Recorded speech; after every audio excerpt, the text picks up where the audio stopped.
Welcome to week number 4 of 6YMM, otherwise known as week 8 of the combined 5 and 6YMM. That has been going on over the past 2 months of the season. It's not quite over yet, but today we will be looking at as many as we can of the 8 levels introduced this week. Last week we did have to split things over 2 streams because I spent entirely too long hunting for secrets, and I was also, I think, playing some of them while half asleep. But never mind that, today we'll hopefully do a bit better, and we'll see if we can do it all in one stream. If not, we'll make some kind of announcement to that effect. So, welcome to everybody who's come in already. Let's begin with All Is Dust by Greenstar, who previously contributed Into the Wormhole to the 5YMM half of the project. That's going to be first up today. After destruction comes creation. Nothing is ever lost, it's just reshaped.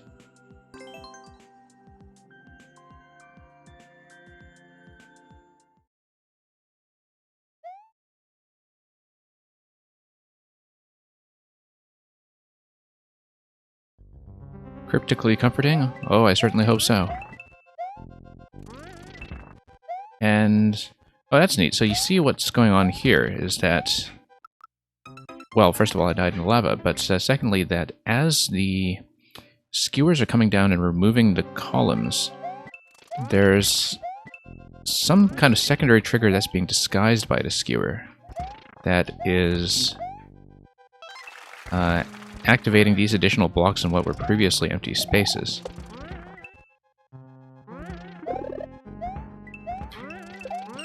Okay. And yeah, you can see the coins blink above the skewer, and that's how you know that blocks are being constructed there as we go. Mr. Electrodude, welcome. If anybody has been following along with 6YMM and hasn't gotten the chance, Mr. Electrodude did do a walkthrough of both of his contributions to this season in the editor a couple of streams ago, so that's highly recommended if you want to see how various forms of chain chomp jank were put together. Okay, let's get over this guy. Nope, needed to spin jump here, and then you ride him across. Okay, I was wondering about the coin placements there, whether they were indicative of some additional target locations. But no, we do need to ride the thwomp according to its slightly slowed speed in the lava drag, so let's get down there. And whoops, let's continue.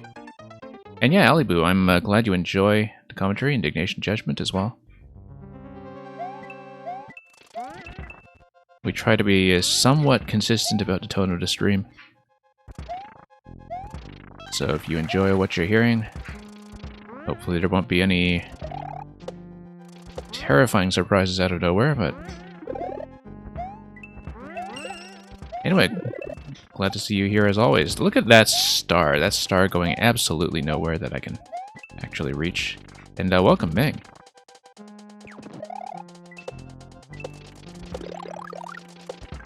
Looking forward to seeing Meng announced as the final addition to Super Smash Bros. Ultimate in a couple of hours.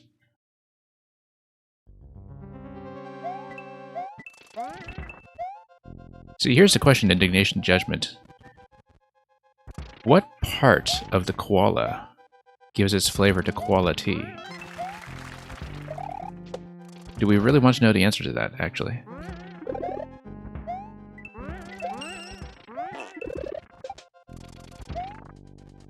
Anyway, let's move on here.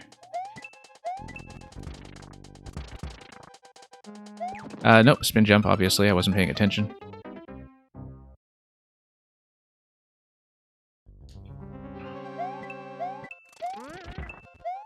And, yeah, I guess we'll find out. I mean, technically, you can already put Meng's Mii into Smash, although I don't quite know which moveset out of the different Mii fighters would be most suitable.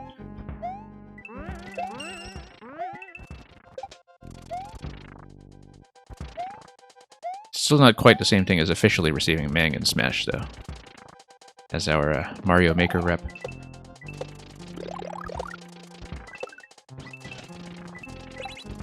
No, we need to really smash up the blocks on the top row a little bit longer and stall. The first time I was there, I didn't run into the timing issue, so I was a bit complacent about that. And didn't think about the fact that you do need to stall a little bit longer, deliberately, so...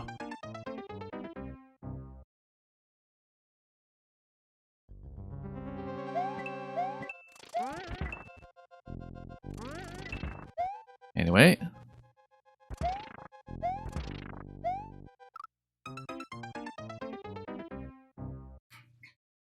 We'll try to clean that up slightly. Quality is secretly half a kilo of eucalyptus leaves steeped in a very large vat of water.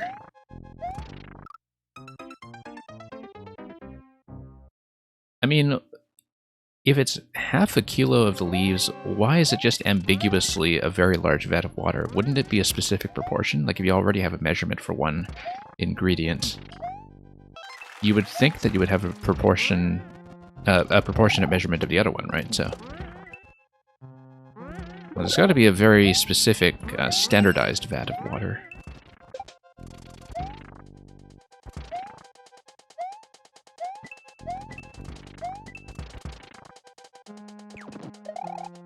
There actually is standardized documentation for the brewing of tea for sort of official taste testing reasons. You know, in terms of the temperature and the time that you steep the leaves and everything.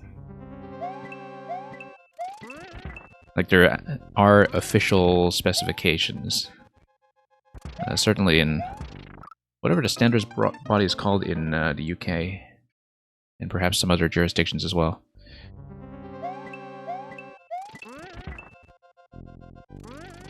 You didn't do your homework on your made-up nonsense. Well, sometimes it's worth the effort, not always.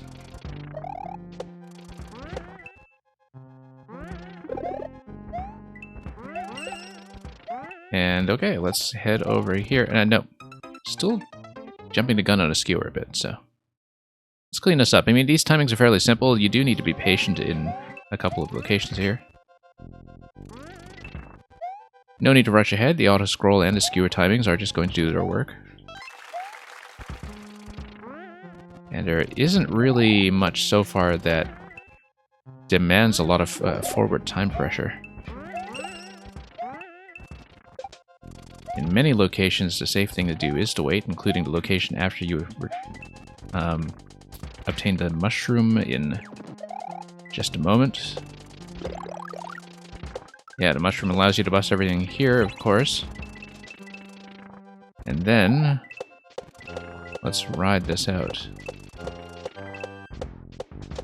And that's just a mushroom check down here. Might as well wait. Blaster looks blocked, and there is an indication of how many coins you should have at this location. We saw something very similar with the previous Green Star level as well. Icicle is going to hit the on-off. And yeah, a lot of chaining of... Whoops. Thank you so much for the sub, Document. Crazy how many X's there are when you die. Well, I mean, this has seen a lot of players so far. Whoops, that was not great. However, it does allow me to come through here just fine. Oh, I see. No, I didn't hit the bomb for the on-off switch.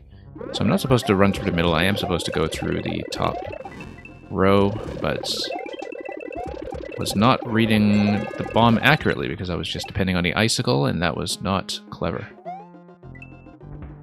Nope. Over here, you do need Yoshi to hit that from up front. We might as well take the death so we can go for the coin.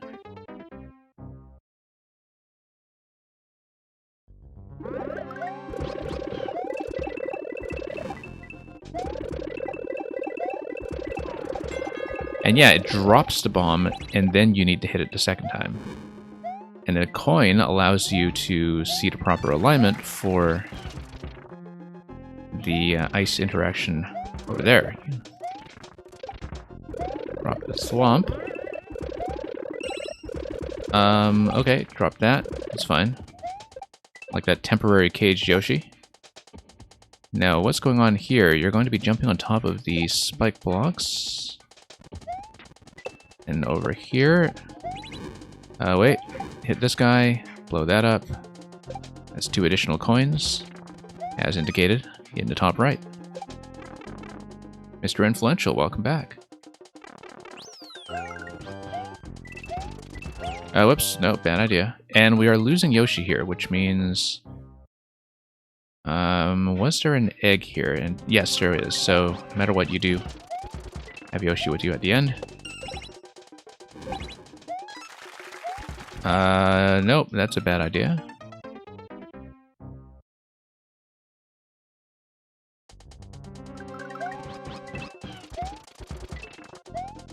Okay.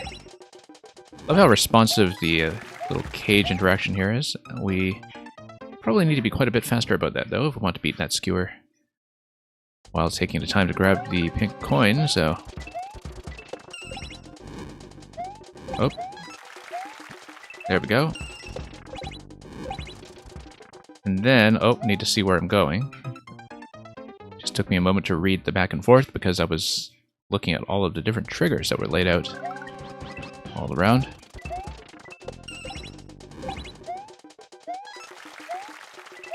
Nope. A little bit slow.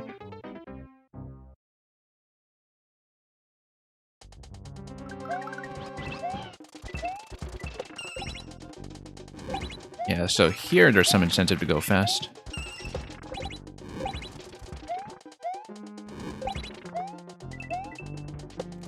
And then, how high does that go?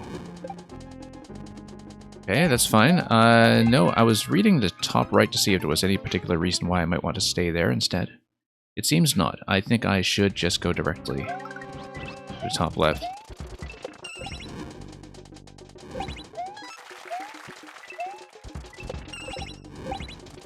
Can't help but notice there is a certain kinship between this course and the one that I made last year for 4YMM. In terms of having like a lot of these dynamic elements that make the platforming as you go, and a big vertical lava climb. Totally different mechanic here, of course. Now, let's see if I can spot the path forward. I see the triggers there, I see all the ice that you can blow up, but I don't quite see yet a good working order for that sort of thing. There's just a lot to read at once, so we'll see what happens. Whoops, a bit slow on Yoshi. Yeah, the bomb is timed according to the auto-scroll. It does seem to drop down at a designated time. Whoops, shot the wrong way.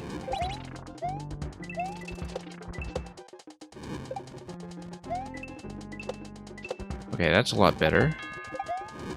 And then we fire at this guy.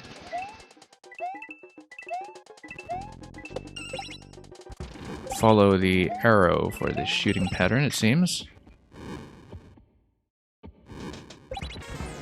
Oh, this is... Oh, okay, it's a bit of a troll spot over here. A surprise spot, shall we say, for the GG. And then we can go down and take this one here. Whoops. No. And we have a safety coin, but no Yoshi.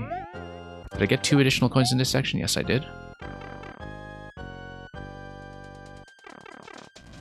Ah, you do need Yoshi for the remaining coins, so... We can, however, go over the door on the top right, which looks like it's going to be something completely different, so why don't we do that instead? We won't be taking key death. Okay, here's a number 2. Oh, I see. There's a number 1, which is Yoshi and the Muncher. And a 3, which appears to be the key door.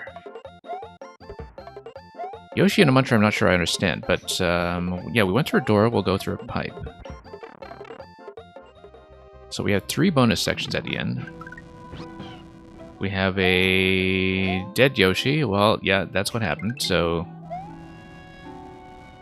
Maybe the on-off state switch here is exclusive to having lost Yoshi? Let's see.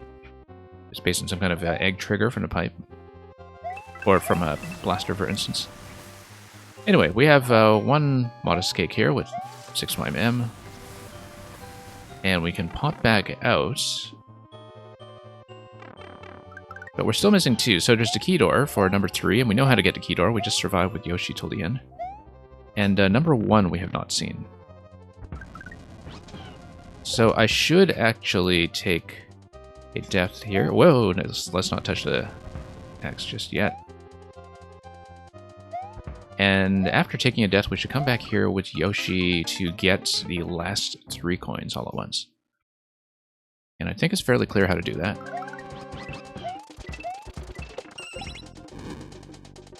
Always shooting a little too early in that spot, but... yeah, sometimes I do need to wait for the bombs to come down first.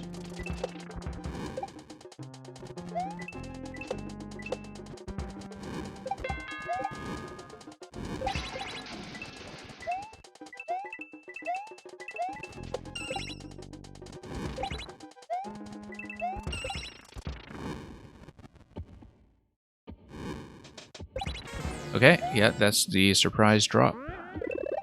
Don't know if this does anything else for me. Like, would I be able to walk back through here? Nope, nope. It's only the part that's under the track.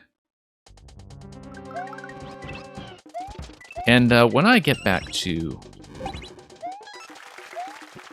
the indication of what the 3 cake entrances are, I should pay attention to what number 1 is in terms of whether it's a door or a pipe, and therefore where we should be looking when it comes to the location of the entrance.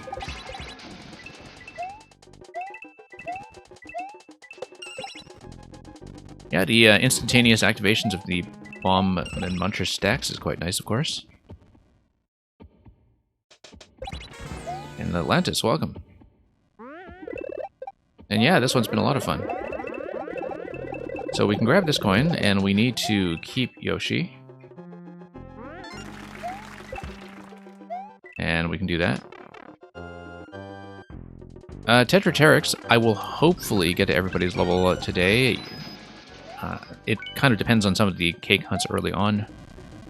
Last week I did have to split into 2 streams because things were running quite long in the first half, and I knew that the last level last week, being Calvix, was going to take some time. So we'll see what we can do to accommodate yours. I'll be sure to let you know well in advance if it looks like we might not get to yours, but we'll definitely try to accommodate you again to get the Link to the Past level played live.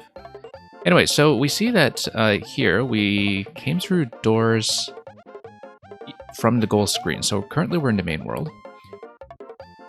I'm actually not sure on the left side whether the entrance is the pipe or the door when it comes to the Yoshi over there. So that actually might not tell me anything in terms of the placement of cake number 1, unless, of course, we're able to see it from the next screen.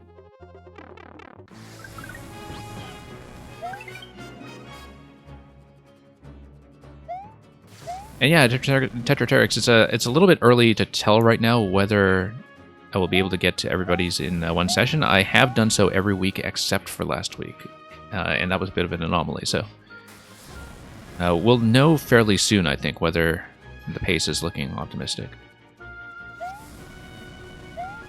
And yeah, if I don't manage to have you here live for it, I'll be sure to send you the VOD link for sure. Obviously not quite the same as seeing it live, but we'll definitely try to accommodate you as best as we can. Really depends sometimes on the pacing of some of the levels prior to that point. So I'm still not seeing where the first cake is from. It might be something that's unobtainable at this point, but anyway, we've seen the coin path, we've seen what goes on. Oh, I see. I think it is like a Yoshi death trigger or something for number 2 then, because we came in here and last time it was... if you come in here without Yoshi, I think maybe there's some kind of egg trigger that will give you the red switches on the right, the red blocks rather. And so we've seen both states here. We just need to look for cake 1 now, so we'll be looking for either a red pipe or a door. Probably red pipe, given that we don't have a visible door up to this point. So Mr. Influential, it's especially fun in games when you end up with the puzzle level. At least on this stream.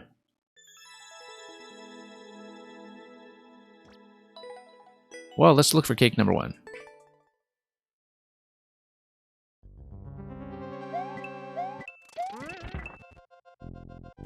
Yeah, I guess the RIP Yoshi is the hint for the Yoshi kill. Because otherwise it wouldn't be obvious what the state switch for the on-offs on the final screen would be based on. Anyway, I might be taking a few deaths here because I am trying to look around a bit carefully. Look at the red pipe later on. I think some of those are just spawners for spike blocks though. They're not actually going to be entry points. We don't need the coins anymore. We've seen the only thing that will be involved in, I think, unless there is some kind of coin-based entity trick for it, which I highly doubt.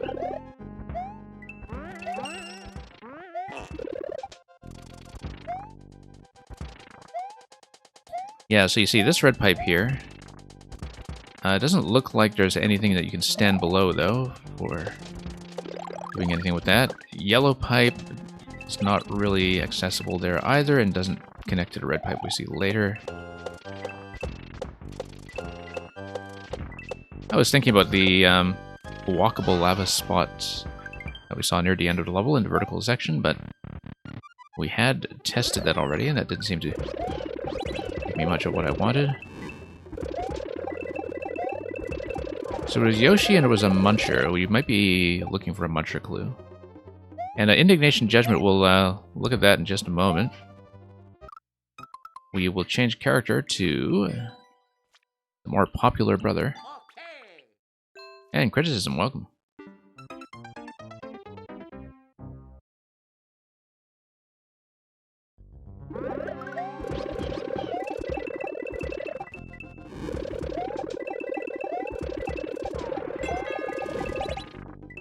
Okay, so...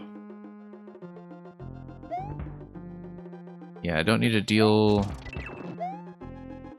pink coins once again, but... oh, look at these Munchers here. The Munchers look pretty suspicious. Look at the one-way panel down there, too. That seems to be... oh, probably there to control some kind of spike ball trigger that is on the lower level. That's likely what it is, if... because I'm looking at the one-way panels, or was looking at the one-way panels that were below one of the skewers near the end of that previous attempt, and...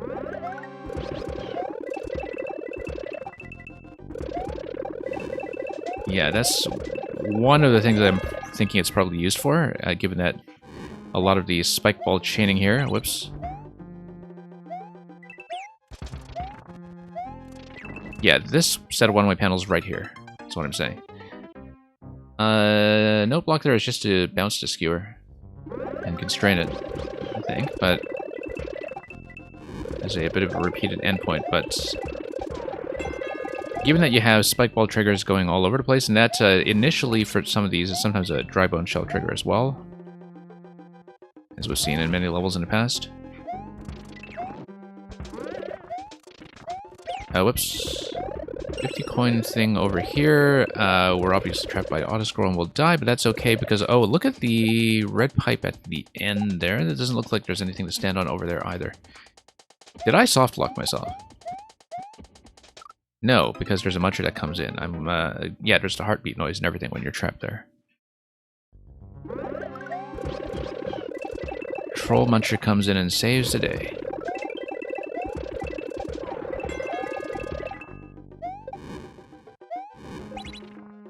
Okay. And criticism, things have been pretty well. We have really only just gotten started. This is the first level in this week's set.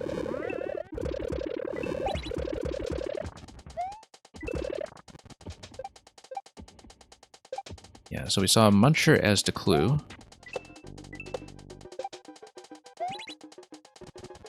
And currently we're in the main world, aren't we?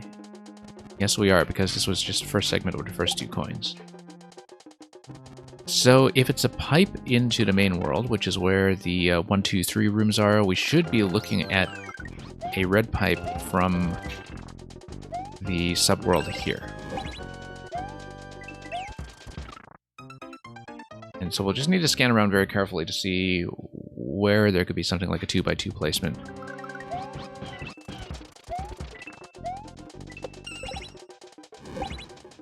We know there's some lava trickery later. It might actually be that spot that we stand on near the end, actually, except I don't think the lava displacement for the pipe quite works that way, like it would be visible. Because I assumed that it was something like blasters on slopes, as it usually is. But I wasn't quite paying attention to how that was set up near the end. So we'll take a look. And yeah, the sort of candidate theory we're looking at right now, though, is going to be a red pipe somewhere here in this zone, and so just looking at the different locations where that might be possible.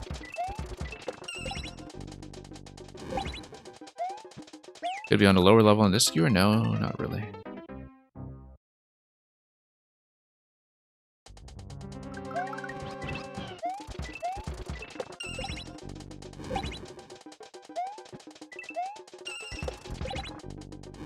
Yeah, the thing about having a massive collaborative project with so many different makers is that you are going to have a different sense of fairness between people when it comes to things like the placement of bonus objectives, different sense of clarity, or a sense of what they would let themselves do in, say, a platforming level as opposed to a puzzle level. There is a lot on the right side here that we just haven't taken a look at. Look at how the skewer does only hit that far. No, it's not going to be that. It's a block too far there. I'm thinking about where I'm standing in that location.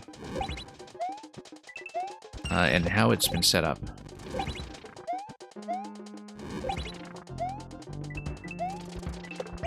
Nope. Hang on. Yeah, it was pretty suspicious.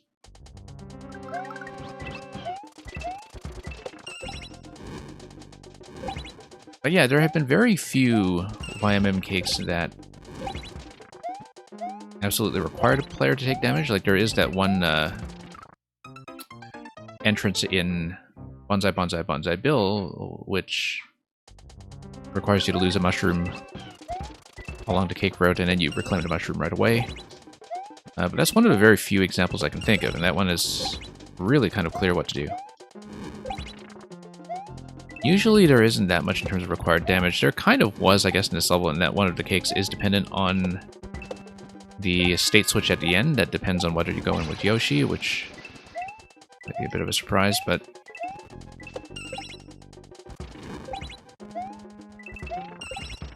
again, hard to tell sometimes when people are going to come into this collaboration with very different standards for what they'll accept. Can we go down here? No. Yeah, it feels like blasters on slopes or something. What about this N here? What do we... no, that's just for a track setup, I think.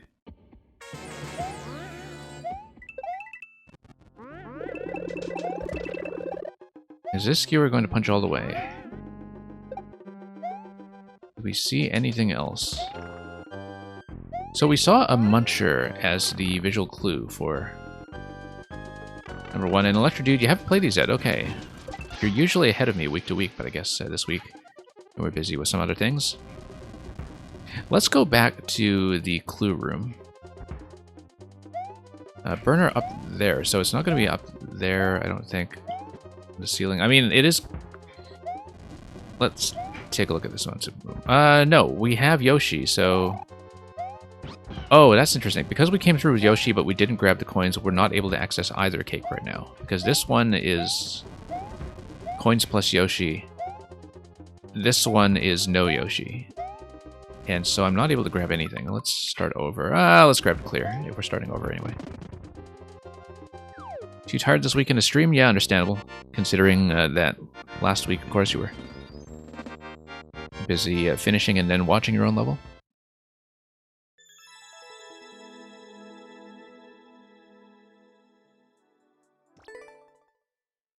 Alright, let's sweep over this again. What do you jump off Yoshi to where the burner is? I considered that.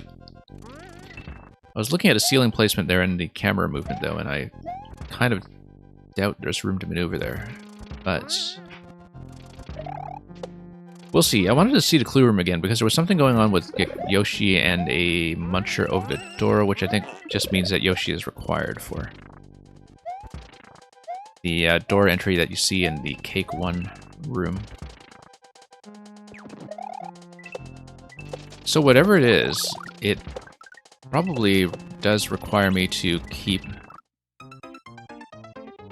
Yoshi. And so it might be something like over... I'm thinking about whether there's like an exposed base of a skewer anywhere, where you would enter it from the backside the way that you often would in things like troll levels. I've seen it once in a Zelda dungeon level before as well,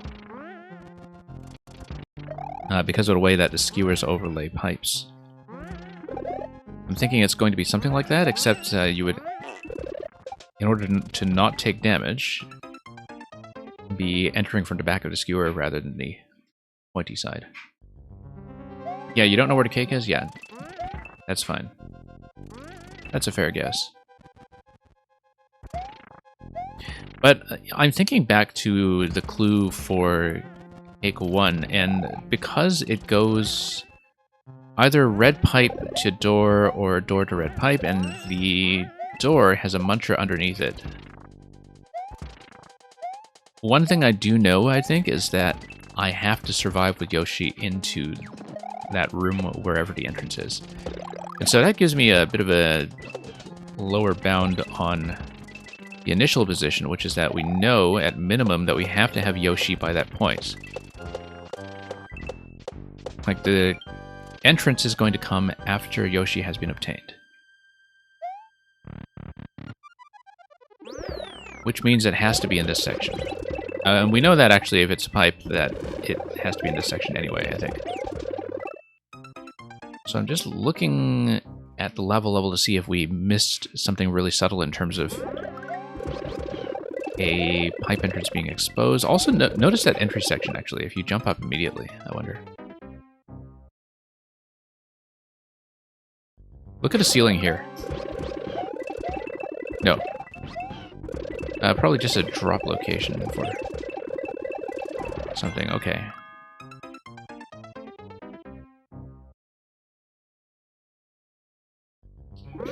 Indignation Judgment. I didn't actually know that the random command did that with my dictionary bot, which I was very fortunate to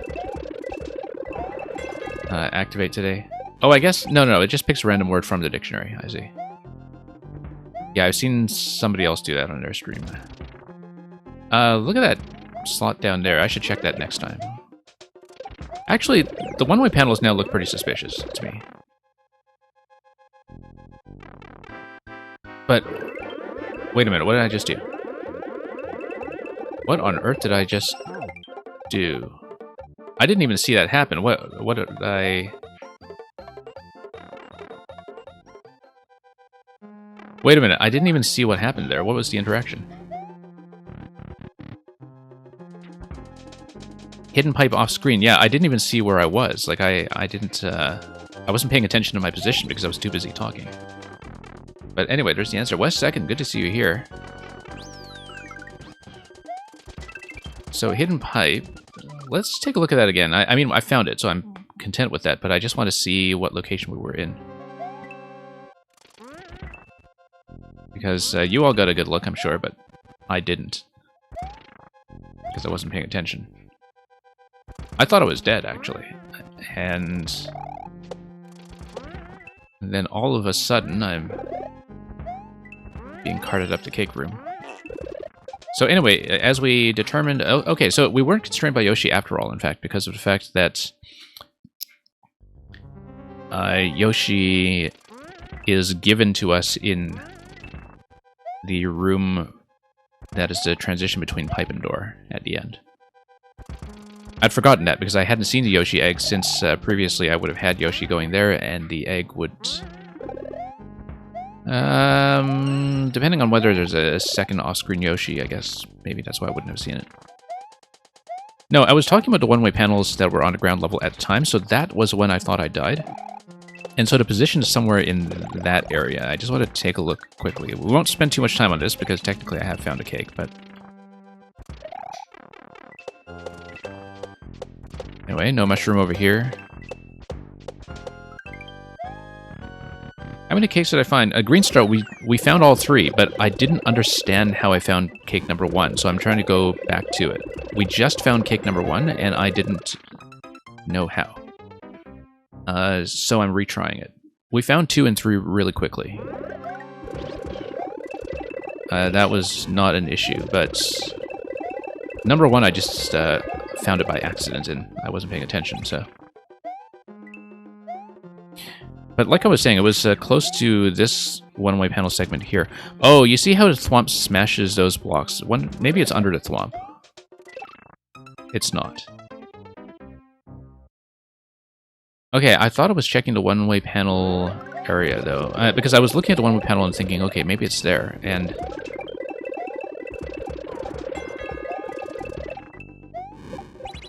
I didn't know if I was looking at the right thing, so... Yeah, so West Second, the thing I'm trying to figure out is how did I just get into the cake room just now? I mean, obviously we just watched a video replay for that, but I do want to kind of consciously understand it while I'm playing.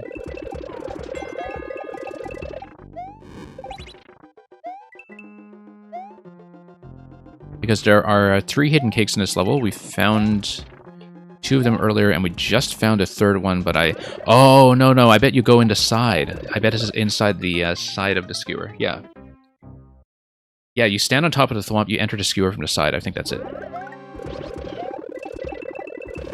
Yeah, that caught me off guard recently in a Zelda dungeon that I was playing a few weeks back, in fact, that had the same thing, where you enter a skewer from the side, which is not something you always consider, because I always just think about entering it from the back.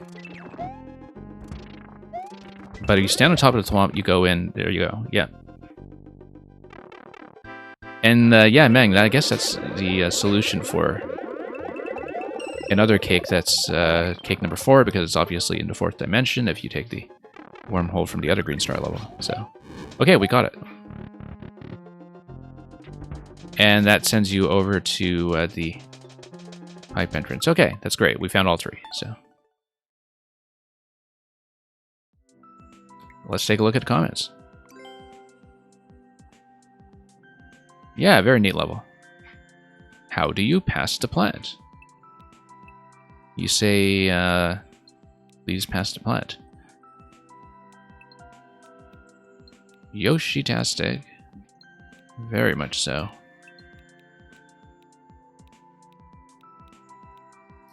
Sitting in a corner peacefully enjoying the cake, but which one? Look at Ronman Dash here. I love how Green Star is apparently already dead, but it's just kind of teasing you as a boo from beyond the grave. Natcat found all the cakes. Okay, very well done. Secret Goliath cake. Yeah, that's the cake number 1 that we found. This guy thinks it's a soft log guy. It must be a spot where he was just about to get killed by a muncher, in fact. Because there is a bit of a delay that makes you wonder.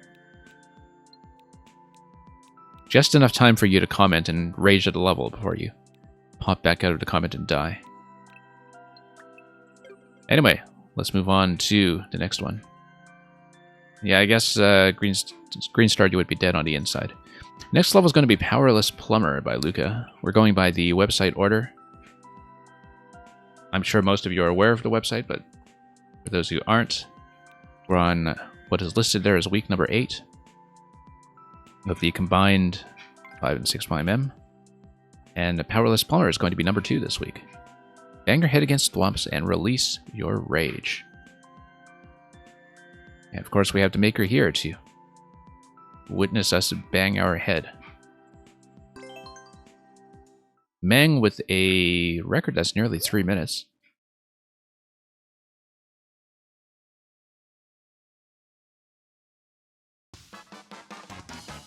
Okay, so Pow, Hat, and Hammer. We grabbed both.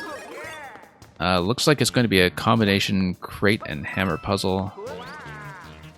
We should probably be able to... Oh, no, you need to get rid of the Pow in order to spawn crates because otherwise the hammer interactions are all blocked. That's fine, although I wonder if we were able to obtain a hammer just now without intersecting with the POW. That would have been an important thing to know. This looks like a side thwomp. It is totally a side thwomp. If I hit it once, it's going to die. So I'm just seeing if I can hit the ceiling, perhaps. And if I can hit the ceiling, then... I'm trying to see if I can lose the POW so I can spawn crates to get up on top of here. If I'm not able to do so, then we'll just continue. But maybe hitting the thwomp will trigger something. Oh, it triggers another thwomp. Okay, great, great. It triggers another thwomp because it was pushed by the exclamation block, and then now we need to hopefully hit one more thing. Oh, there's another thwomp here. Okay, great.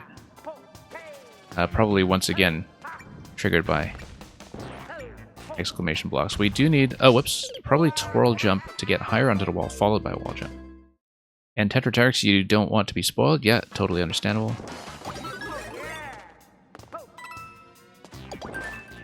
And yeah, given our pace through the first few levels, once again, we should know pretty soon if I intend to get through all 8 today, so I will let you know.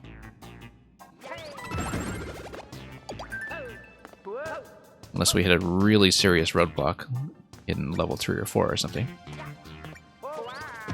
Yeah, exclamation blocks can blink away, and that's okay. We're still going to have enough time to hit the thwomp in the new position because it will just stay there.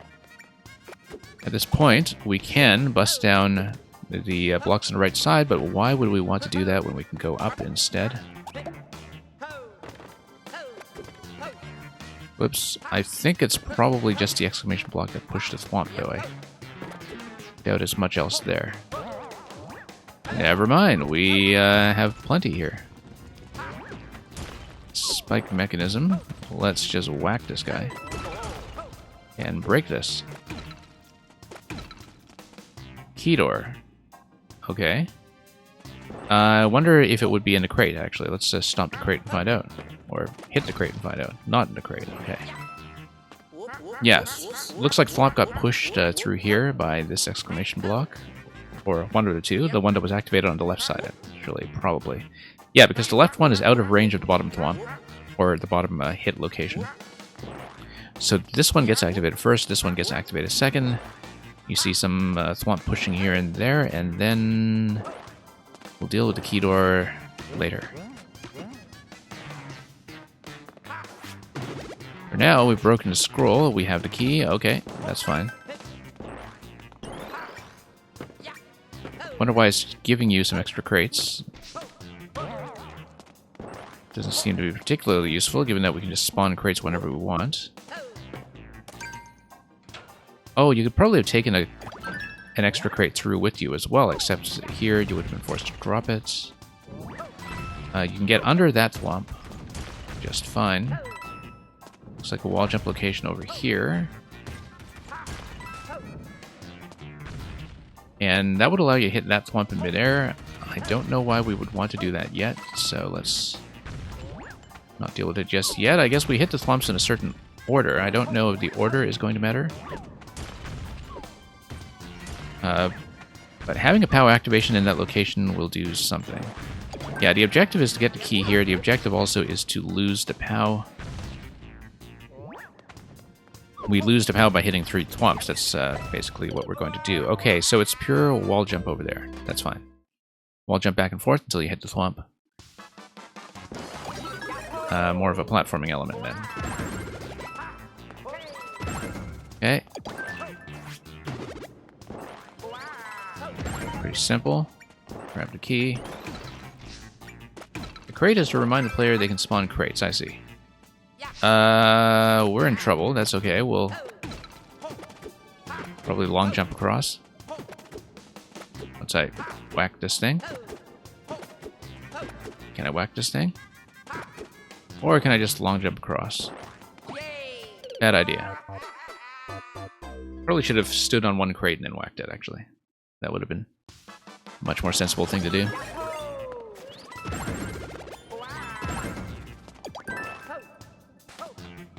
Yeah, I guess the hammer suit is uncommon enough that despite having been given the greatest story ever told last week, people would be liable to miss that interaction.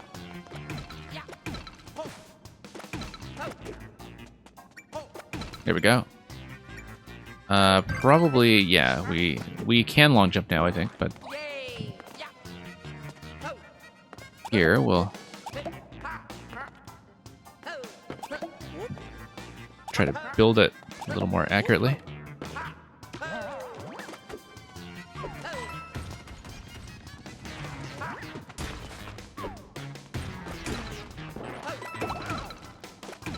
And then, here we go.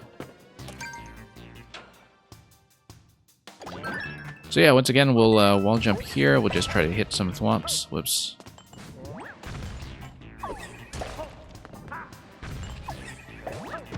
There we go. We'll hit number 2 over here.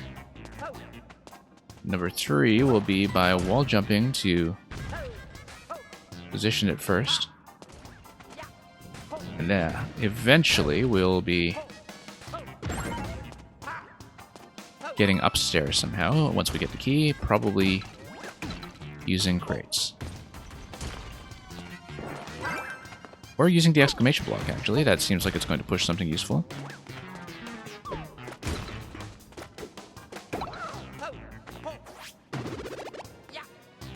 Okay, fairly useful.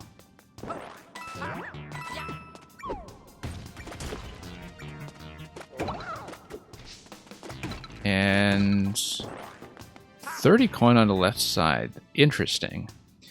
I guess you would actually have to wall jump and sort of wall jump around the thwomp a bit, maybe. I don't know if that's obtainable anymore without the thwomp, given that I doubt I can get enough height to wall jump around the left side. We can take a look at that quickly, since everything here is more or less dead. Why do we hate the thwomps? We don't hate the thwomps. What we want to do is get the POW off our head. Yeah, we can spawn like a tower of crates here. And in order to use the power of the hammer, we need to remove the POW hat, and the only way to remove the POW hat is by hitting 3 thwomps. And let's quickly acknowledge the raid from Grikowski. Grikowski, as I understand it, was also running the 6YM set earlier today. I don't know if you were doing anything else over there with the puzzle crew, but welcome to the puzzle crew. Okay, that's how you do it. That's almost how you do it. There we are. Not going to let that one go.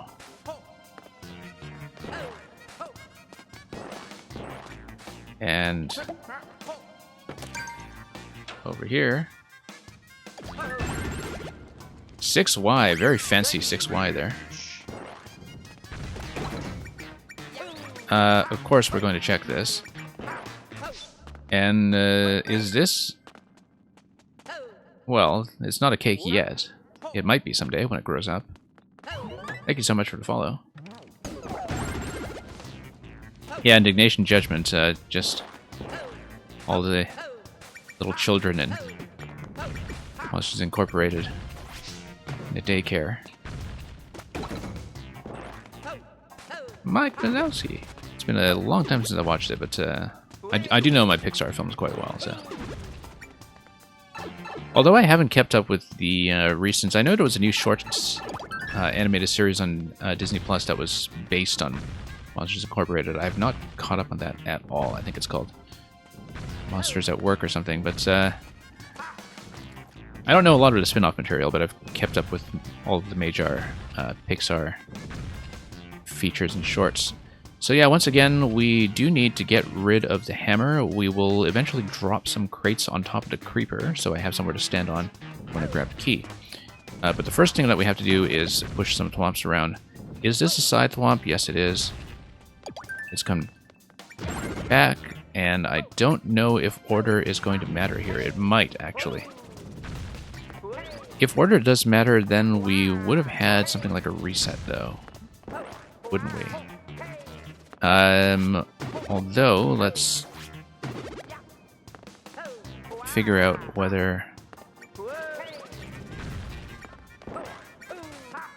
I can get height off anything else. Let's see here. Yeah, we can reset the room, for sure.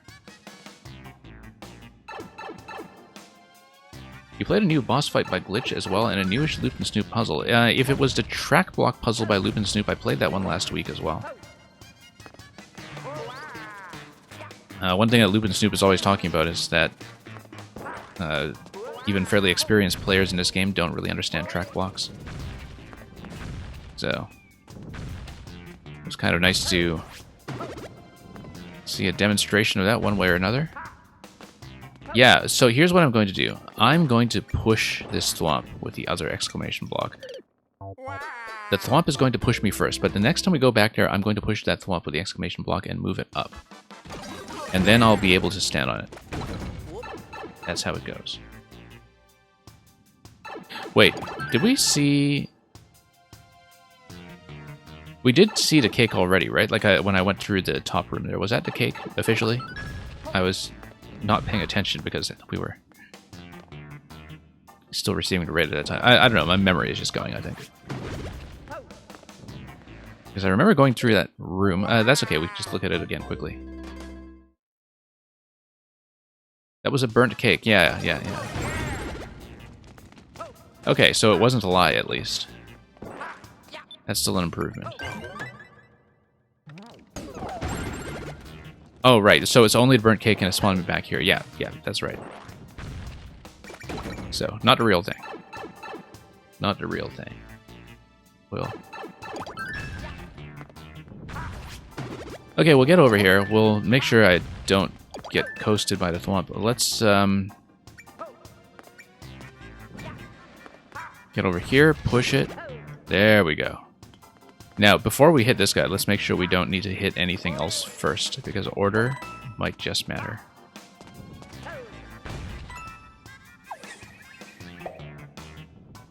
Yes, so...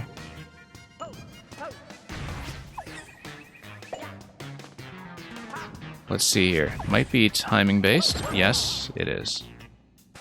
Just need to be fairly quick. And we hit number 2. Always lots of scroll breaks available. I assume the key door is to the right of this scroll break. Eventually.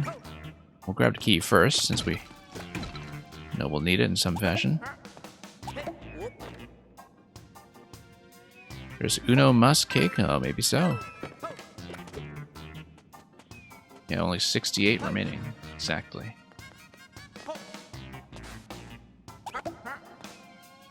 Okay, let's make a bridge.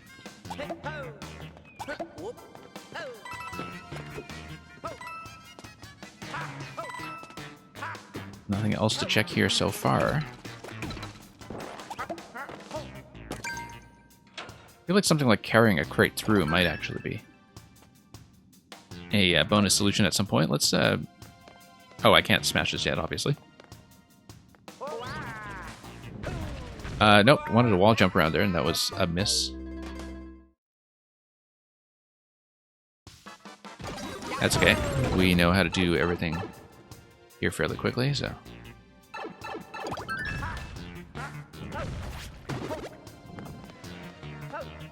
Whoops, missed. Yeah, I always forget the thwomp overlap with the semi-solid, that the thwomp does take priority over the semi-solid, and so... There we go. And yeah, Indignation Judgment, that's true of all of the 3D World hats that were added in 3.0, that they do block you from carrying objects immediately, so if you're carrying something, it does drop. But if you're carrying something like a POW, the POW just drops without activating. I know this because I do in fact use it in one creation of mine with the Goomba hat. Now let's get back down here. Do this once again. Yeah, fairly straightforward series of interactions here, of course. Creeper is safely out of range. Bad idea. That's okay. We can grab another hammer as we go.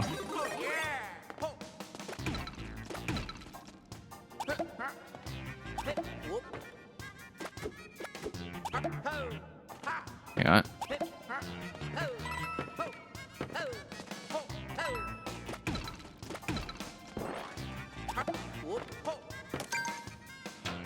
Okay, back to this room. Let's not get smushed. We don't want to kill the swamp yet because we probably do need it for something.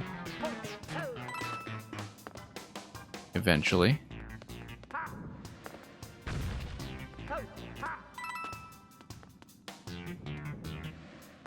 Yeah, let it coast me around. Let's see what else is going on here.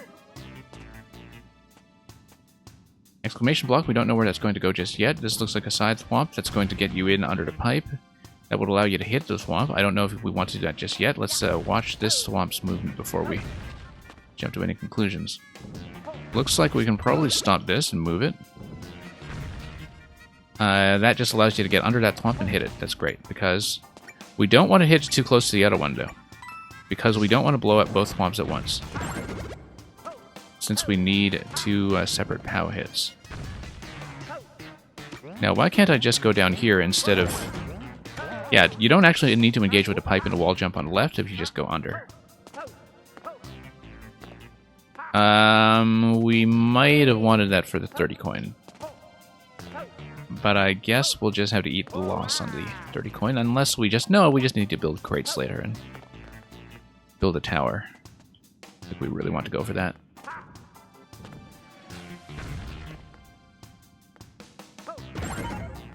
Yeah, because crates just allow you to exploit a little bit of everything, so...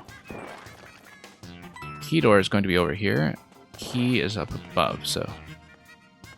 Let's just drop some things. Oops. Always have to deal with the hammer's wind-up animation, of course.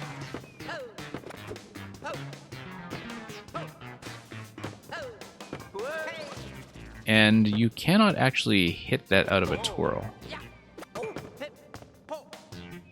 That's important to know, but we'll be able to get around that somehow, I think. Let's just continue building, actually.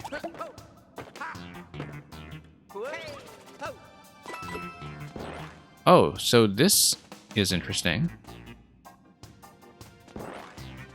Yellow pipe up here, but there's the key door to the right. I kind of feel like this is probably an optional exit that's using the same key, so we'll keep that in mind.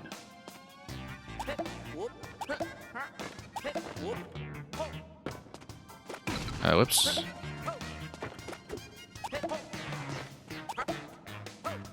Dev exit? Of course it is. Okay, now we can probably just jump all the way. No, we need a bit more height to do that, actually. 219 to go. Let's not be too complacent about time.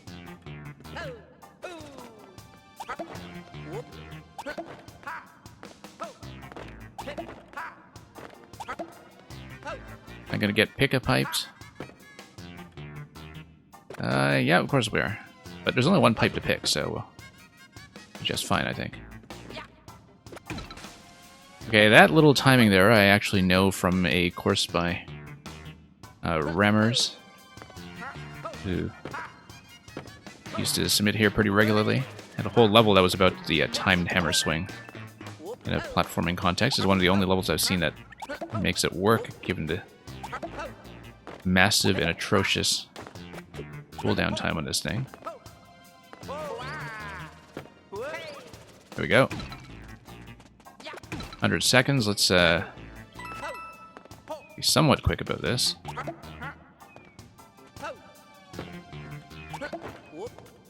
sneak right up to the sleeping creeper.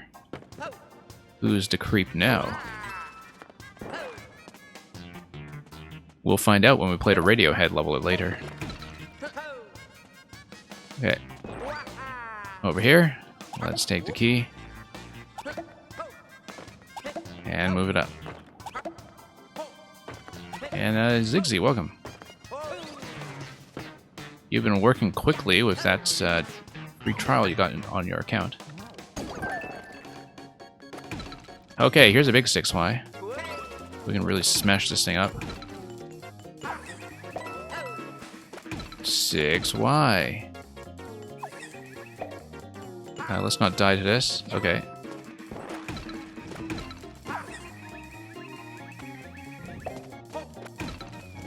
Actually kind of reminds me of the thank you message at the end of Champions Road in 3D World, and yes, I have died to it before. I've also died to the thank you screen in 3D Land with the moving platforms because well, basically misread how that was supposed to be done and did it the hard way. Anyway, oh, you can light the candles. Great, let's light all of them. Does it make sense to just light one? Oh, I blew one out before I lit all 6. That's very unfortunate. Boom Boom looking very cozy in his little isolation chamber. His number 6 shaped isolation chamber. Okay, what's that purple thing on top? We have to see that. Hang on. Exclamation block. Oh, there we go. And that's going to grab a key off Boom Boom for the exit. Great.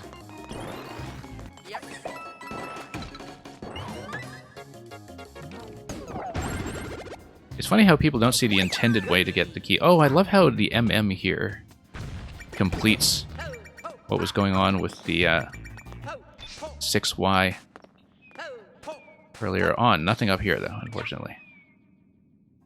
Except for Curly Creepers taking a nap. I have 15 seconds left. I was expecting that maybe we would be closer to the finish. I did grab a flag, though, at the MM room, didn't I? Yes, I did. Okay. Okay, that's okay.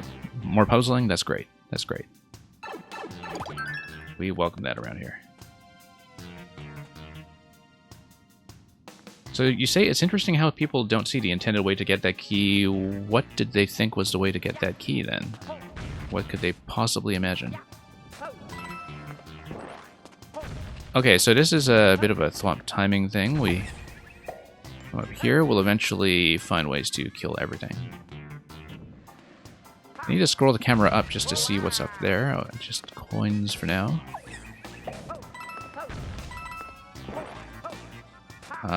Let's get up here.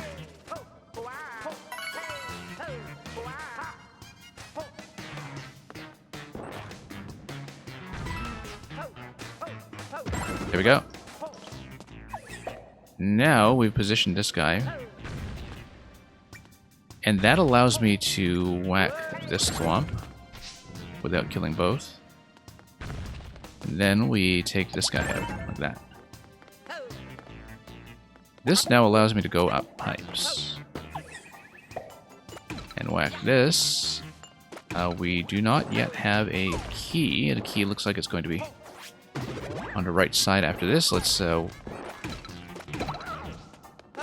smack that guy in the face. Key down there, yes. As expected.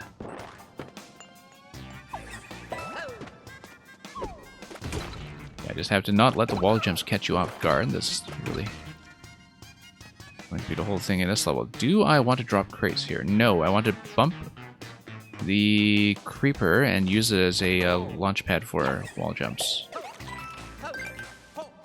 Do I want to go up directly? Yes, I do. Do I like collecting coins? Oh, I don't know about that. I mean,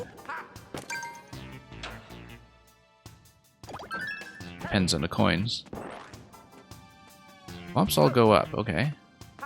Or thwomps are pointed up. They all look like they're actually down thwomps. and that you're not within range to drop any of them. This guy, I don't know. This guy might be a side thwomp going the other way. No, he's not. Okay. Well, this is interesting. Oh. There we go.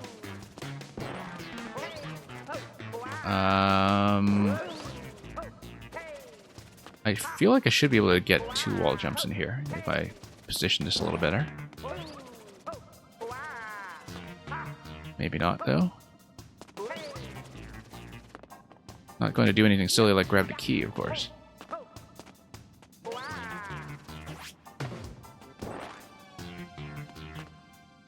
The thwomps have party hats, so yeah, I see, yeah. That makes sense. That makes an awful lot of sense. Okay. Let's see. Did I have a POW hat going into this? Yeah, because I feel like we need to take a hammer up top somehow. Let's...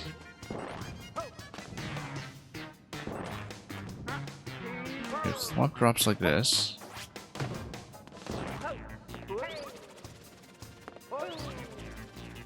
How do I reposition any of this stuff?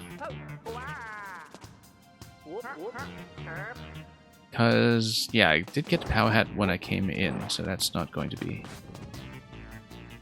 too relevant here. Interesting.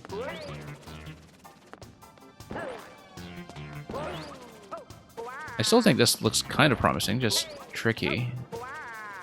Unless there's something to do with an on-off switch somewhere that would allow me to bounce up this platform. You think you're going to be a thwomp for Halloween? That's actually a fantastic idea.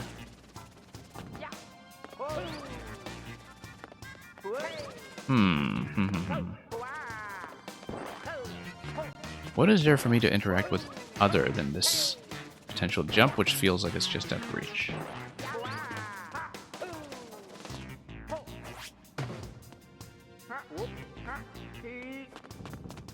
Can you say what the room is about? Not yet. Let's not have a clue just yet.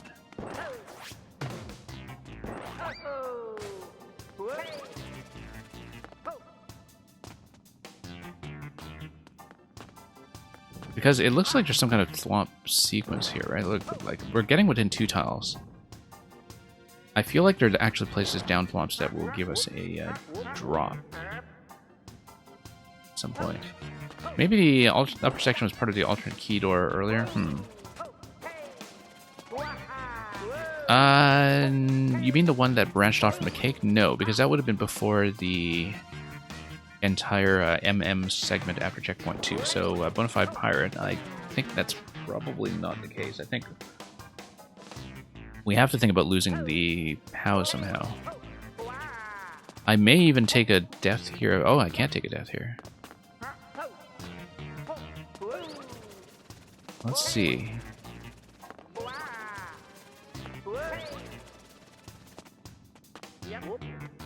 Can't do anything to trigger these guys.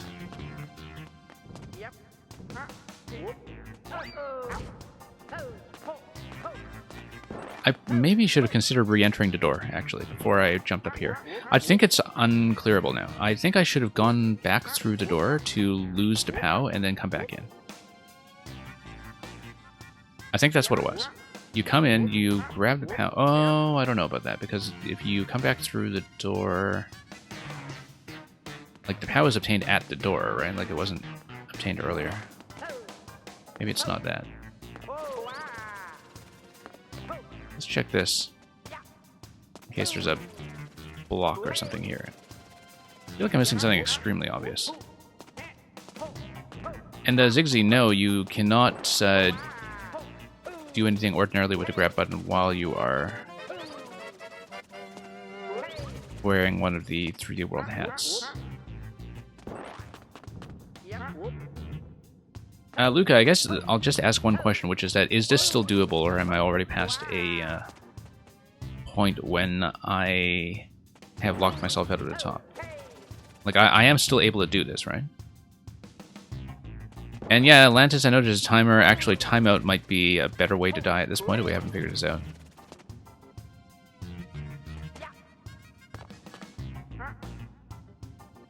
This is not a puzzle room. So it literally is just jumping. Right? Is that what it is? It's not a puzzle room. Oh, is it just some kind of end screen?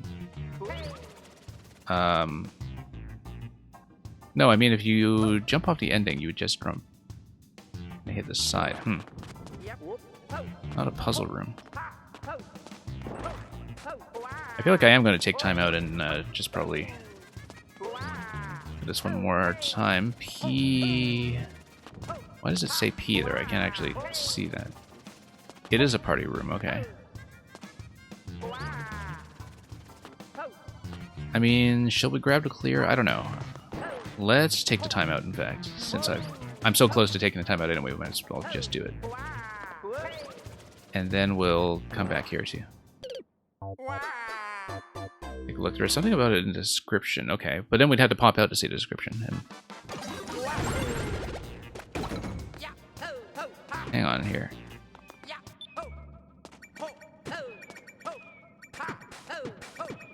But then what's the top section all about then? So it is purely just a party room, okay. Well, it looked awfully suspicious. Timing out will do nothing. Indignation Judgment, there is the website, but the website description isn't necessarily going to match the level description in here. Anyway, the maker's right here and tells me that there isn't anything puzzled out, so... And thank you for that, Grokowski. Getting the bot command going.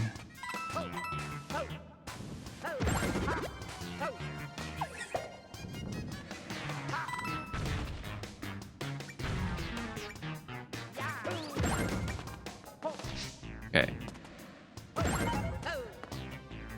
Wait, why did I do that? I needed to... Oh yeah, no, that's fine. That's fine. This is still the path. I've seen an awful lot over here.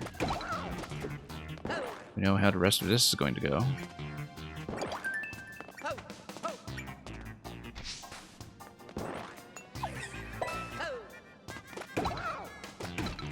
Okay, smack that guy. Get up here.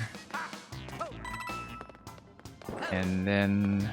Oh, is the power hat just purely preventing you from killing the thwumps at the end, then? If I understand that correctly. Oh, yeah, I guess we never... No, this is past the cake already, so this is the exit. Unless I'm missing something. No, we checked the left side previously, so... Party hat box. Well, let's go through here. Oh, you're blocked. Okay, okay, never mind. So there's nothing we can do here other than grab the flag then, right? Or did we miss something? Legend says those swamps are still partying to this day. Okay, so it is purely aesthetic. I didn't realize that.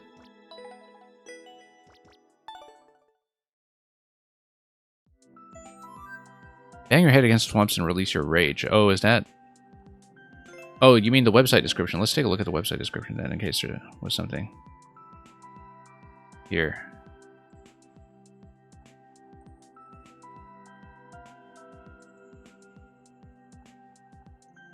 Time to beat up your boss and steal his car. Is that something we missed? Bad ending, right? Yeah, bad ending. We need to see the good ending. Hang on.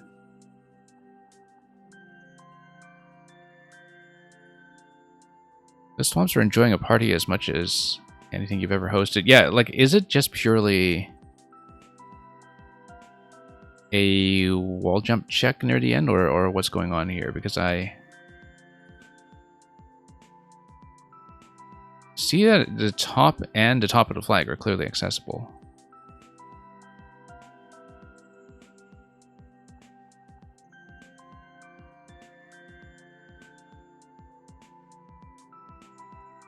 Yeah, I'm just looking at this closely and seeing what we did near the end there. No.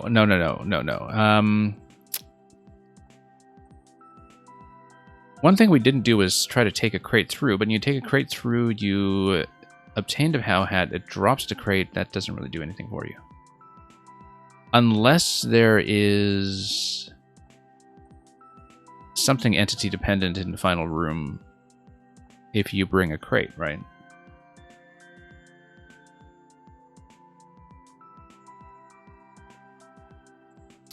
I guess what I'm asking is, like, is it worth doing the second time? Like, did we actually miss something?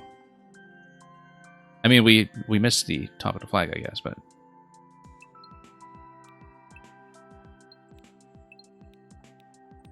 You got the cake, you got all this stuff.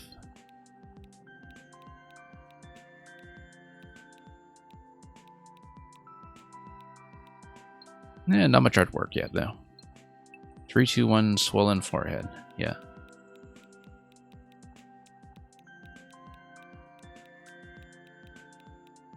Because I don't see anything I can do with that ending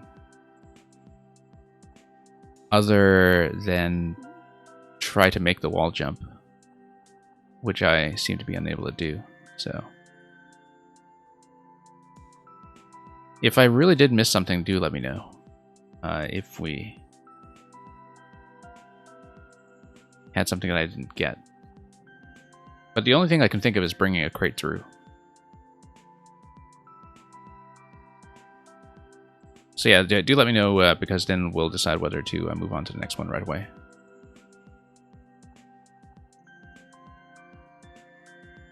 So I missed the actual cake then, not the... Wait, but we got the Boom Boom cake.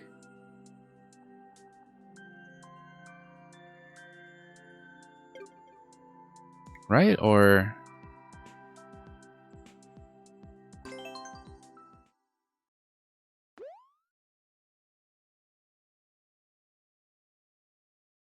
Sorry, I'm not entirely clear on...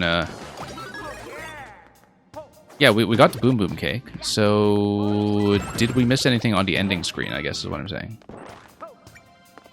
Because is it just a wall jump check at the very end?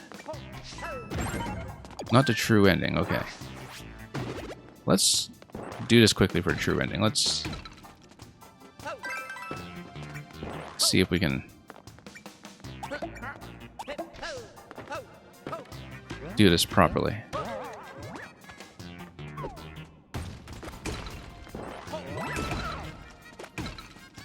Yeah, one of the reasons that I've been taking longer on YMM levels and took 2 streams last week is because the bonus content is getting more and more substantial. Like, there have actually been, I think, more secrets per level as the project came in. Did I not get what the true ending was from the site description? Time to beat up your boss and steal his car, right? I didn't see anything about a car.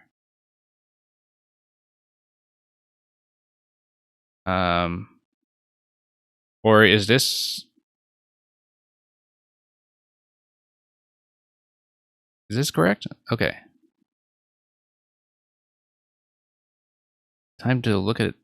Well...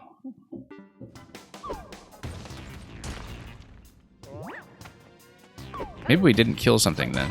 Like if we needed to kill a spike or...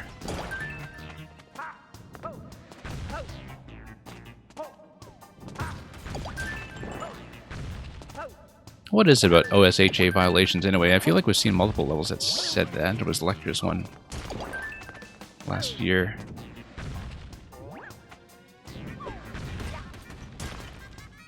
As well as some other level that I remember playing. Anyway, yeah, we'll try to get back there quickly. And I guess if you steal the car, then, whoops, you would have something to jump out of. At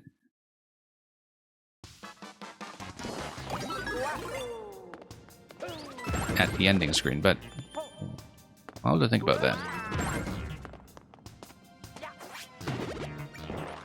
Hang on.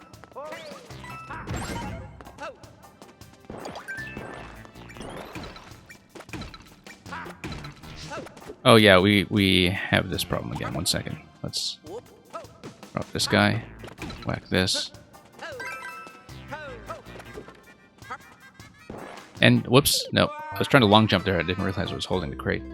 Yeah, good night, Grudkowski. Remember to alert your robot supervisor. Exactly.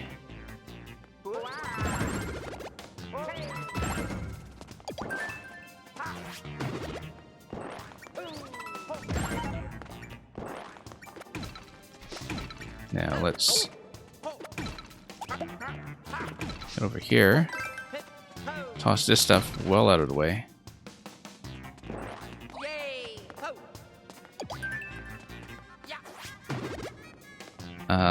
And then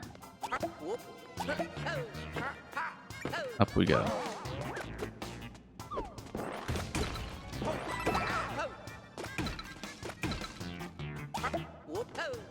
Must not die to too much of the easy stuff. Well, I mean, the supervisor, the closest thing to a supervisor that we beat up was Boom Boom, but maybe it's also Foreman Spike for all we know, so.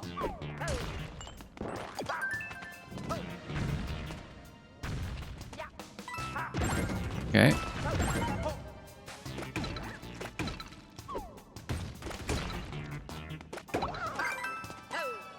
Yeah, Boom Boom's quite early on, though. Probably nothing to do with him, but...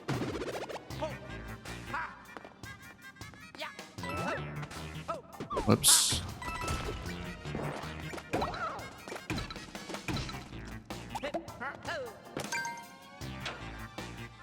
Boom Boom is a boss. Yeah, that's what I was thinking. It's just that he's fairly early in the level. And this was seen...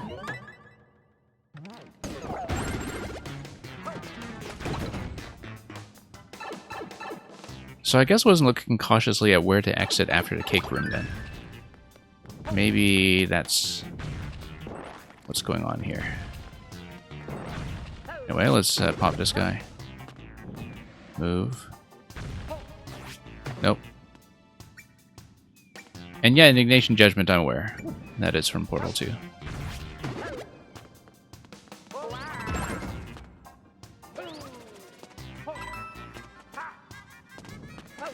And here we go. It's been a long time since I played Portal 2. I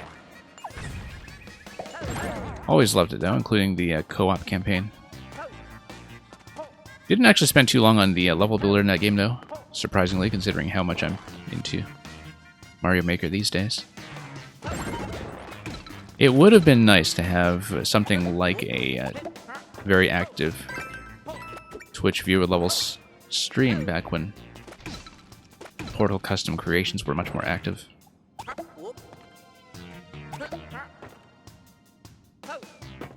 No, we're just talking about Aperture Science.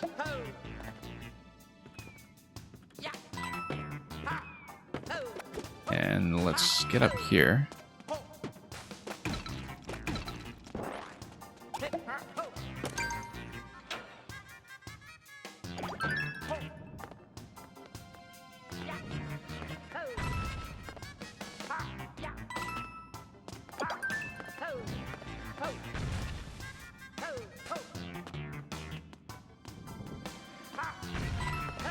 Okay, tons of momentum coming out of that jump. Nope, bad idea. We shouldn't have killed them both. It's okay, we'll just reset this. That's going to automatically refresh the POW as I anticipated, since it is placed right at the door. Nope.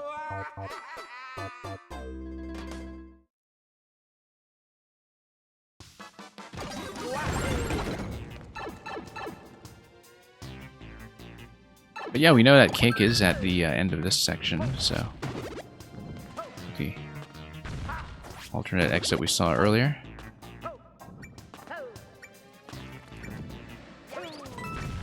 Nope, wasn't quite nudged up all the way. Let's redo this quickly.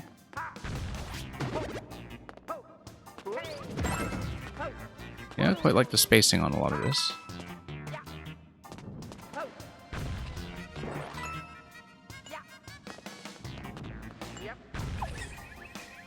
Nope, hang on.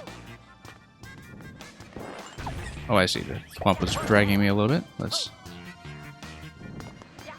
get back down here.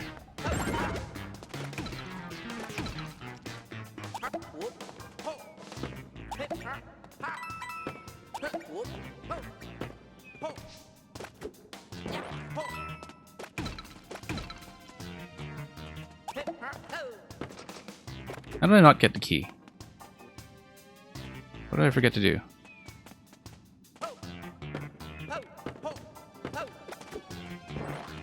Oh, yes. Okay, over here. Not thinking here.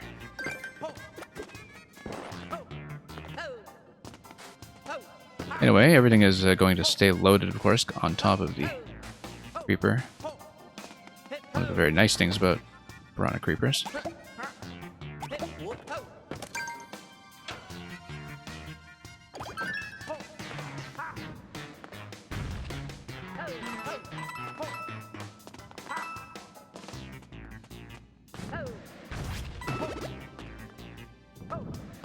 And yeah, we'll actually let this swamp get well out of the way.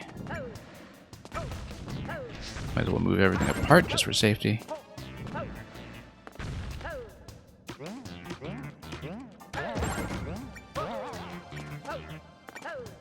And then close up with this guy here.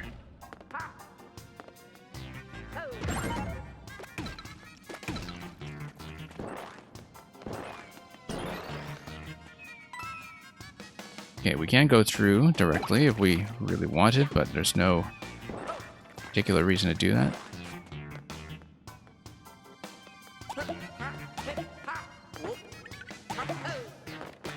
Nope.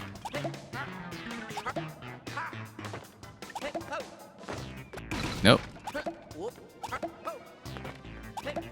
Always just face away with the hammer to avoid inputs like that.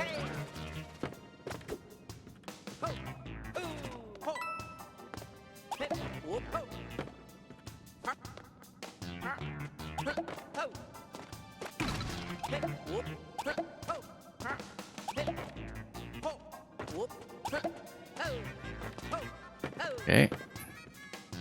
I'm overcomplicating it? Oh, probably.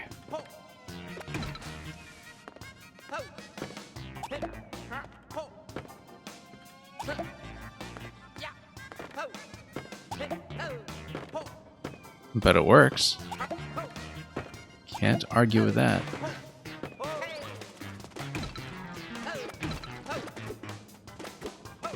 Let's go through the bottom. Why would I want to do that? Oh.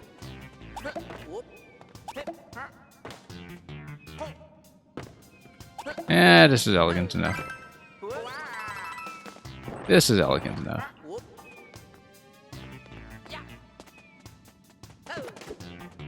No, I like it this way. I mean, probably not every time, but...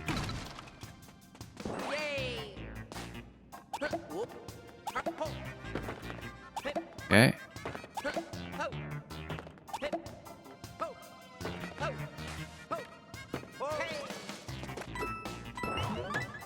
Yeah, definitely a speed strat. In a manner of speaking. Okay, let's look for something to do with a car. Didn't see anything like that earlier. Oh, look at this. Ah, this is the actual exit. Okay, I understand. I understand, okay. And then this just... Interesting. Wonder where that takes you.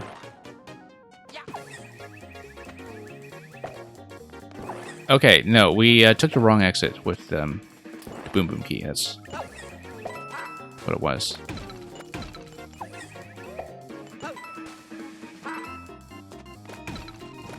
Don't really like the look of that scroll break on the right, though. Just sending you into the middle of nowhere. Oh, okay, no, it just sends you over to the same spot on the right, so...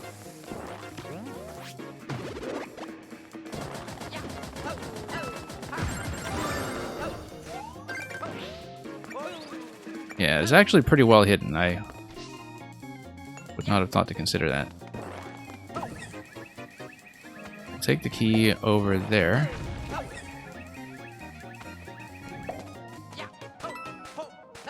Then we'll see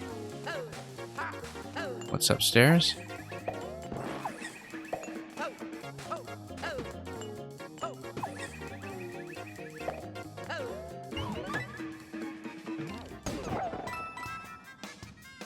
Okay. There we go. Aha.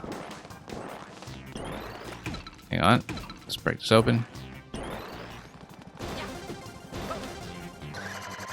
So this actually is a speed route, after a fashion. There we go.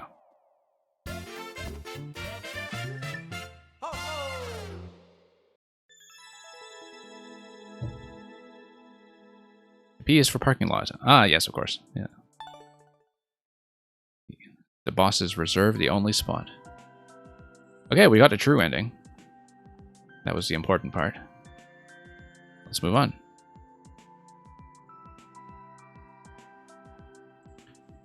Next level is going to be Right Place by Miss Yarrow. Put everything in its right place. This one's for Kavik, Ketcha, and the Kid A, although I always read that. Obviously, this is, for the Kid A Radiohead album, from which one gets the song Everything in Its Right Place, but I always read the name of this particular Mario Maker user as Kid for All, because that is, of course, the for all symbol. Comments. Did I forget to look at the comments? I thought I looked at them between attempts. Yeah, no, I had seen this already, I think. Yeah, we saw that before we did the true ending, so. Criticism, Nickelodeon All-Star Brawl doesn't have cross-play. Okay. I actually didn't have a good sense of how multi-platform that was going to be, but anyway. Depending on what everybody else is using. Anyway, thank you so much for the GGs. Let's put everything in its right place. Going to be a music level. My understanding was that Miss Yarrow actually learned how to do looping music in a very short span of time to get this working, but I haven't actually looked at the level myself, so. Kid A. And here's the loading segment. Very clean looking loading segment in some ways, just because everything is just blocked out with the semi-solids and the ground tiles. Yeah, the POW instrument here is going to stay globally loaded. Wondering about this red block here, of course. This is saying something to me. This looks like a dialogue bubble. Probably want to drop the trampoline. And it's going to talk to me. Down and up.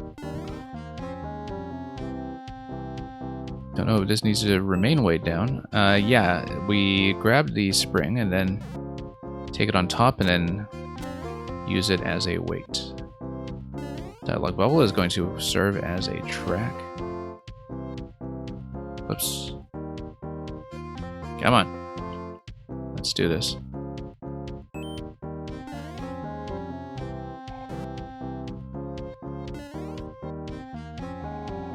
Maybe this isn't placed as optimally as I hoped. Whoops. Hang on.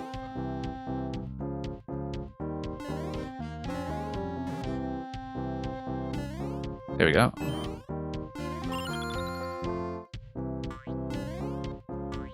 And criticism, oh sick, how do they make a loop? There is an extensive guide on this. But the idea is that you have all the music blocks loaded during that vertical drop with the track position, and then that sets what note is being played, because that's based on the initial position vertically. That gives you the pitch. And then as they rotate around the track, they hit the instruments that are on globally loaded locations. So this has been a very well-developed technical achievement over the past year and a half or so of Mario Maker. It's been... yeah, I'd say that. And one of the people who originated this, General BB, has a level in this week's set as well that will be coming later. Literally the person who wrote much of the guide on how to do this and discovered a lot of the tech behind it. But there's quite a good community of looping music makers now. They're all very advanced. Just looking at everything that's going on here decoratively. Probably need to do some kind of night ground movement in terms of moving the flower, so I can eventually hit that block. Let's do some kind of push. There we go. And then it's probably going to push under the thwomp. Or, no, we need to get it out the right side so the flower hits the note block. We don't want it to get crushed, I don't think. We just want to position the flower. Nope, it got crushed. Okay, that's okay. We get more from the pipes. Nope. Hang on. Didn't realize that it would just nudge against the thwomp like that and die immediately. These are night thwomps, of course, so they are going to follow my position. Nudging left and right ever so slightly. Oh, I see. So everything is in its right place because, you know, the flower fills in that spot on the right and completes the whole set. Yeah, Boom Boom is keeping the Piranha instrument globally loaded on the left side. And then we need to do something with this interaction, perhaps. Checkpoint here, but then why would we take the checkpoint when we can go upstairs instead? Oh, no, we could have taken the checkpoint. That's okay. We could have taken a checkpoint and still lived to tell the tale, basically. I just missed a checkpoint. Yeah, because the door just goes back to checkpoint. The checkpoint doesn't go to the door because of the semi-solid. Might as well place them both, starting with this guy.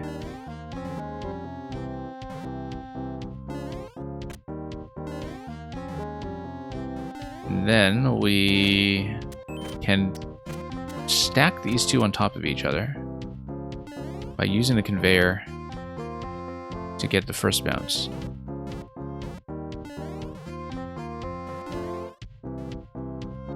I would be very much up for a globally loaded burger, yeah. You serve it on top of a snake block. This is going to be another item push, I think. But in order to do it, you need to raise the mushroom up above. And then you do the item push for the mushroom to hit the note block on the left side. Whoops. Raise it.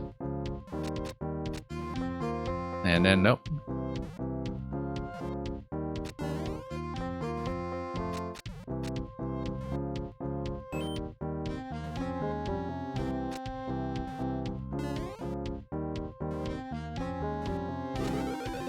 It's just a depresso? Is that kind of like an espresso?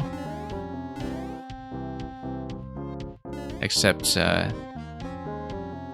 more like a sedative instead of a stimulant.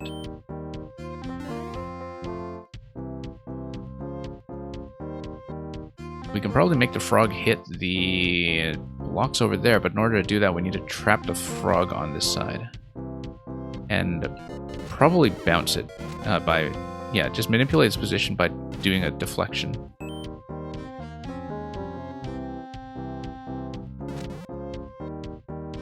We need to kind of ping-pong the frog.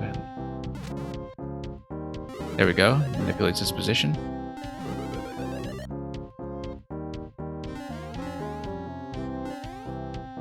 Now Now that's an interesting block over there. We need to send something over. Whoops.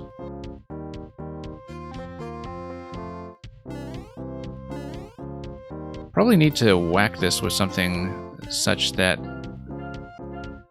spring is launched, or... Oh, no, we can just drop this. There we go. Naturally, we need to see what this is, likely by dropping something on top of it and having it bounce back up. 44 seconds. I forgot to take the checkpoint, remember, so we'll be repeating a bunch of this. Interesting skull platform over there. I kind of wonder what is what. Okay, that's part of the part sequence. No, we need to grab that one first. Likely running out of time on this attempt, but we've got most of the solutions so far, so we'll just raise this. Oh, that's very satisfying. 1 second. I wonder how close we were to the next checkpoint. Probably just a fragment away. And indignation judgment. Yeah, sorry to hear that, but you know, hopefully some globally loaded burgers can keep that at bay. Yeah, Luca, bring some food back for the rest of us. I don't know if any of you have particular opinions on, I don't know, pineapple on pizza or one of those other big dogmatic disagreements.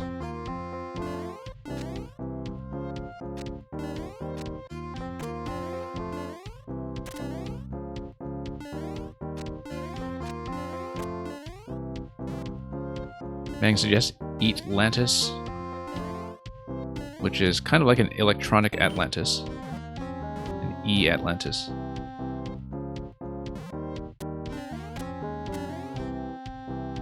You put noodles on pizza, but have you tried putting pizza on noodles?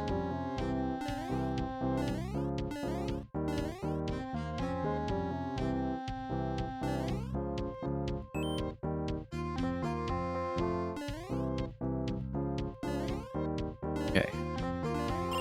We got this. We can push. Hang on. Oh, yeah, no. Poison mushroom follows me. Let's get it this way. We should be very familiar with the poison mushroom movement by now, having done the Lord of the Shelmets level with the poison mushroom puzzles not that long ago. Derbyshire Viscera, we have, like, a major schism in my family about that very question. Or... Oh, no. Not over that question. Over the question of, like, peeling the banana from the correct direction. Do I eat the peel right away, or do I freeze it for later?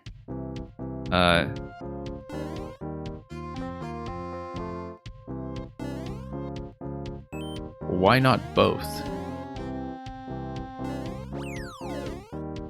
Yeah, I noticed a door exiting out to this location. I feel like that's going to be important. That means that in the vertical section, we'll think about something that spits you out to a door, unless we already missed it.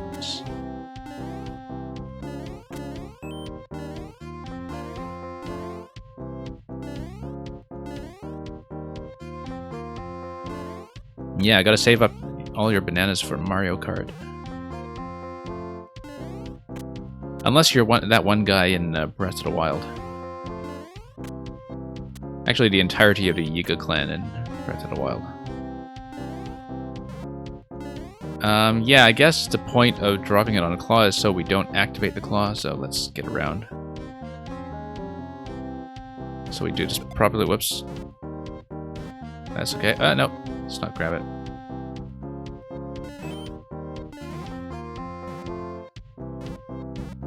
Okay, there we are. I need to push the mushroom first.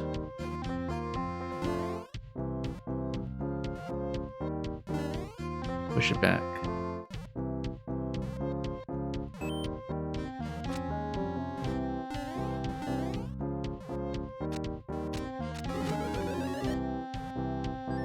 And up we go. And yeah, Indignation Judgment, if you mean the anniversary levels, very much so.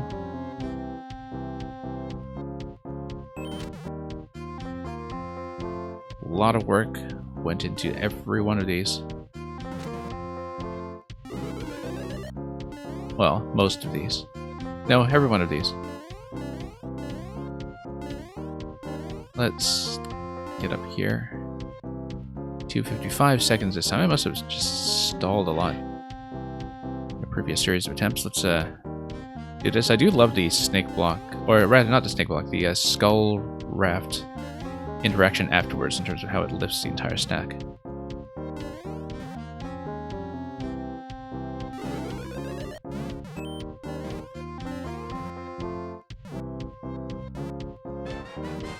And we've got another raid coming in. Let me do a quick shout out here to Leolicus, I think. Correct my pronunciation if you need. Last seen playing Pixel Noir. I don't think I know what Pixel Noir is, actually. That sounds intriguing. But I hope the stream went well.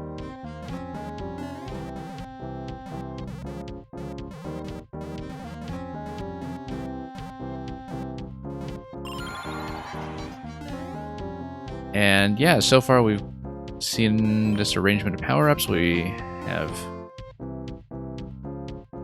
exclamation marks all over the place. We still don't know what happened with the door that takes you back to the first checkpoint. Possibly this door. No, we're in the main world, so this door will take you somewhere completely different. Ah, that's your game, okay. This guy is saying something about Y. Oh, probably hold Y. Can I drop down here? What is there? So there's an upper and lower track, and I wonder if there is something I'm supposed to puzzle out about which one to take, because we're just taking the upper track right now, and I don't see what the purpose of taking the lower track would be, unless we're supposed to grab some kind of item and do something else with this maze here, because look at the door over here. You would need to crack the brick, which you can do by way of the shelmet that's in the top right corner. This seems like a reversal door for some reason.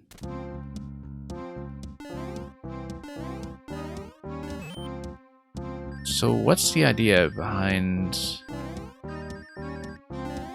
Oh, I guess we have to stay on the bottom track the whole time. I think that's the idea. That's the optimal path is probably to stay on the bottom entirely. And if you get kicked out to the top, that's a failure state. That's how I understand it. Yeah, because you need to bust through this location to hit the goal, probably with the buzzy helmet up top.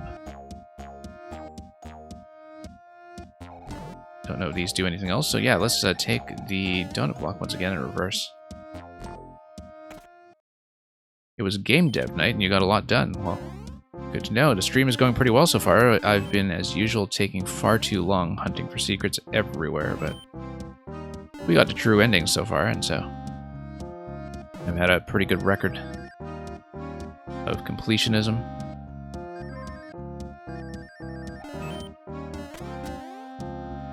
So yeah, you need to hit everything to send a snake block over. Snake block is going... not snake block, the skull raft is going to go up. And it's going to give me that, but it's has not solved the problem so far of that brick. Okay, so the idea is that I have to get the shelmet first. And then I can bump the muncher that we just passed.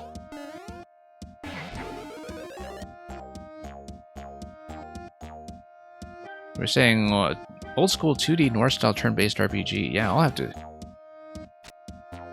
double back to what you were doing on your stream, because that does sound pretty interesting.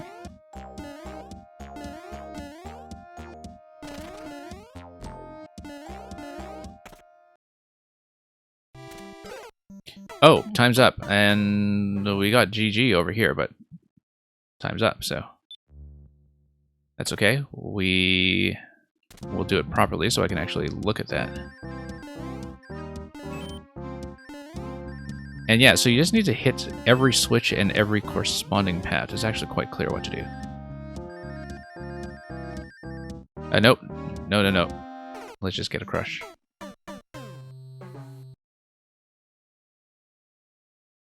Yeah, spent 1 second on a cake. That's not nearly enough time to devour it, so we'll make a couple of adjustments.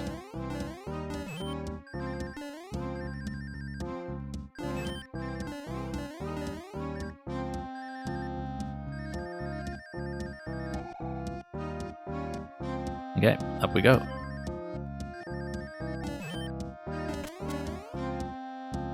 And yeah, that's all pretty understandable.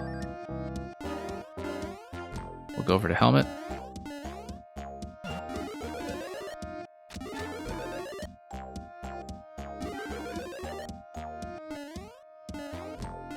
And we would need the helmet anyway for the gold card down below, but before doing anything like that, we'll come up here. I feel like that because of the timeouts, I've actually lowered the clear rate below the original 40% or so coming in. Anyway, that's a GG. We'll go around and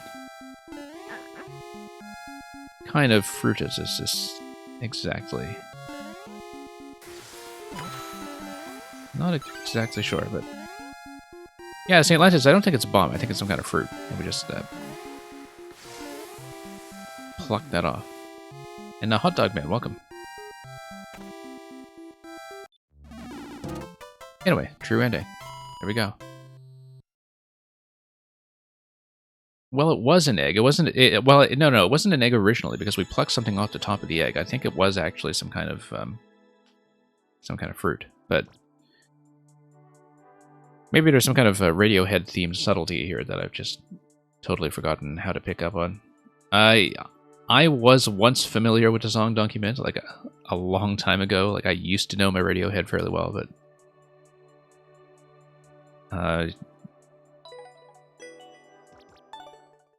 I've been away from it for long enough that I may need a reminder.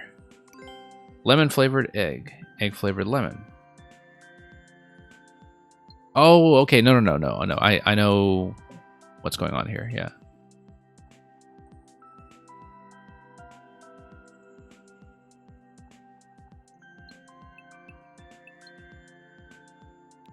Yeah, so it is a lemon. And exactly, yeah, Donkey Mint. Yeah, okay, that makes sense. Now that you remind me.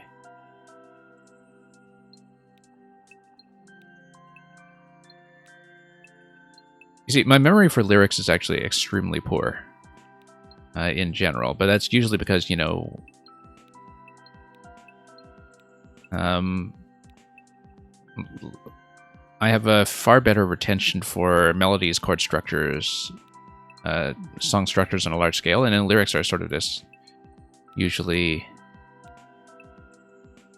an element that's a little further down the list in terms of what I actually kind of pick up in long-term storage. And so that's why I would have just blanked on the lemon.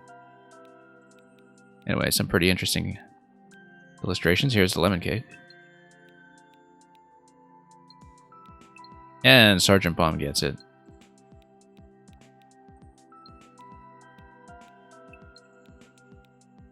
And look at Kid A, or Kid for All, having the time of his life. And here we see the hedge frog in its natural environment. Fake plastic cake. Yeah.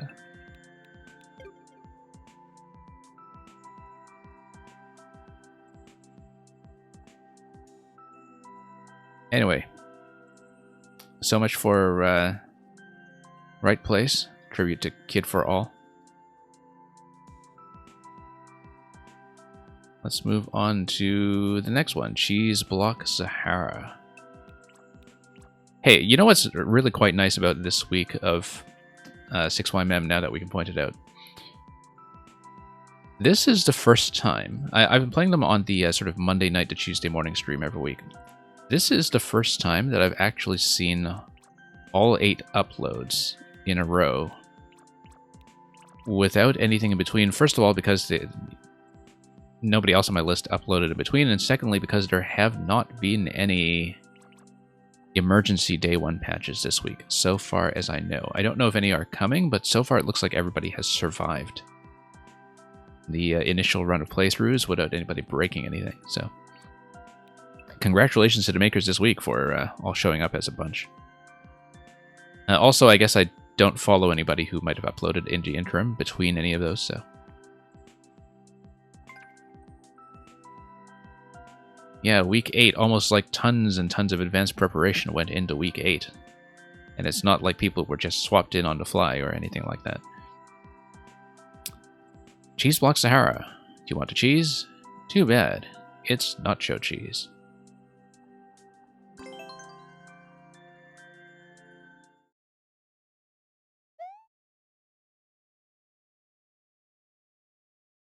Flex talked about a potential soft lock on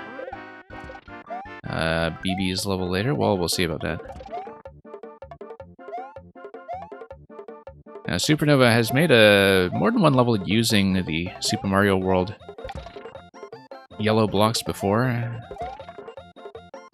He's one of the makers who does correctly recognize that they are a very underrated element, actually.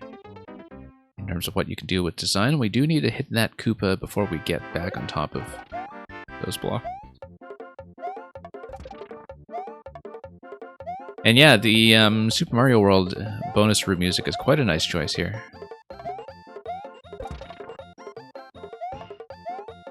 Look at this bridge up top. I don't think that's reachable for me right now, though. Yeah, there's some incentive to stall for time whenever you can.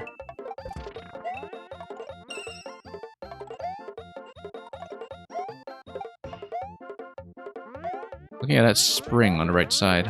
I didn't trigger that, did I? But did it trigger something else for me?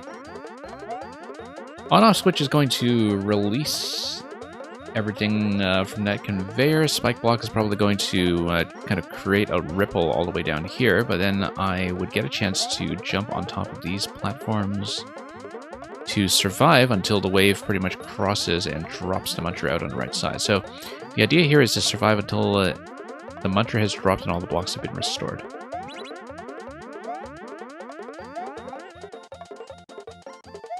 There you go.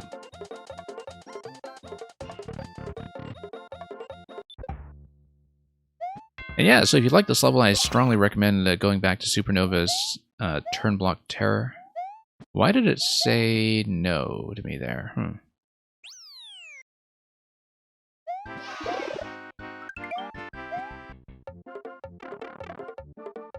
Well, we'll see about that. Oh, I see. If you activate it at the right time, the idea is that it should clip on top of the bomb. So this is probably showing you that, in fact. So you want to hit at a precise timing, like on the arrow, and then it should... yeah, no, you want to prevent it from hitting the bomb. That's what it is. You want to prevent everything from hitting the bomb. So, okay, I understand. And Uno Gamer that likes Pokemons, welcome. So yeah, I guess the arrows kind of give you a time bound for what to do with things like that.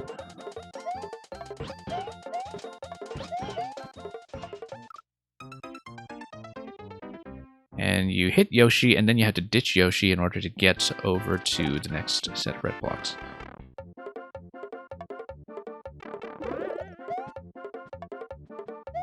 Didn't have a lot of time to look at the mechanism on the left side. If we are back for further attempts, maybe we should take a proper look at that. This one's coming in fast.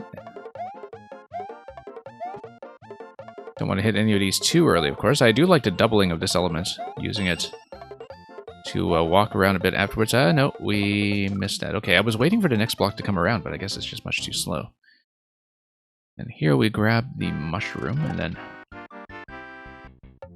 probably going to have some spin jumping going on, just given the unique interaction of the spin jump with all this. Yeah, Boom Boom and Fire Flower on the left side, I guess.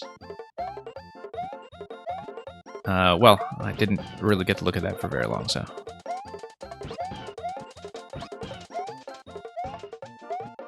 just to see how things are initially put together.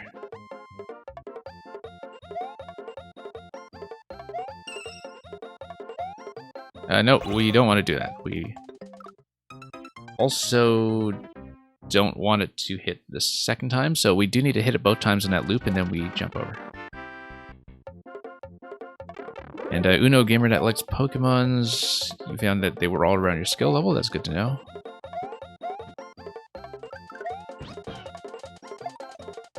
Yeah, in general, the YMM levels are mostly pretty well tuned for people who may be lapsed from Mario Maker, for instance. Like, you could be away for quite a while, you could have disengaged from a lot of the community side of the game, and you'd still be able to get into these cold as, you know, potentially the first Mario level you played in a while. No, we should have hit that one first. That was an ordering problem. You hit that one first and you break the other two with the mushroom. I did read that, I just read it too late, and by the time I'd already committed to the first smash.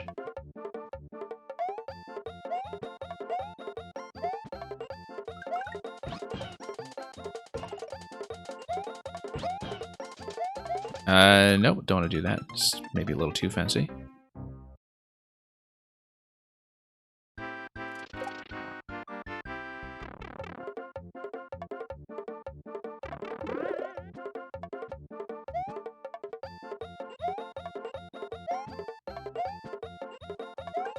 Okay, let's do this.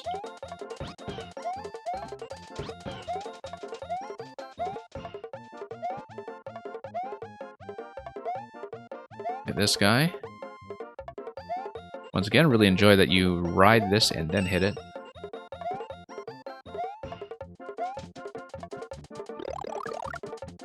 But I think I always find repetition of elements like that to be really quite satisfying. No, not enough forward momentum. I should have enough forward momentum to do that if I'm not kind of backing off into it.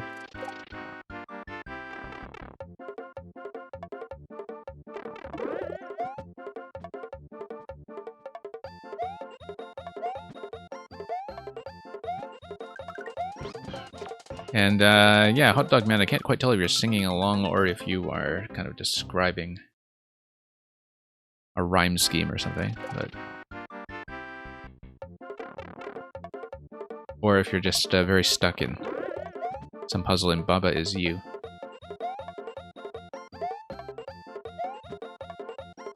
Which also had a maker mode that was coming, I thought, but I don't remember if they had actually gotten around to shipping that.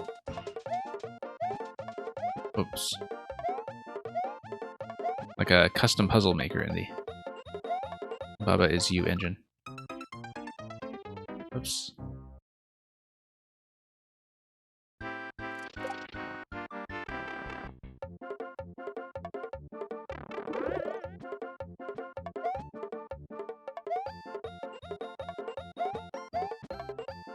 Okay, let's grab this. Grab this.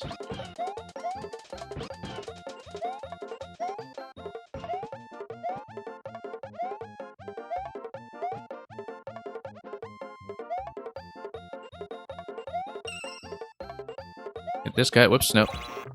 I'm missing like crazy. Ah, you already have the Maker Engine thingy for it. Okay, I see.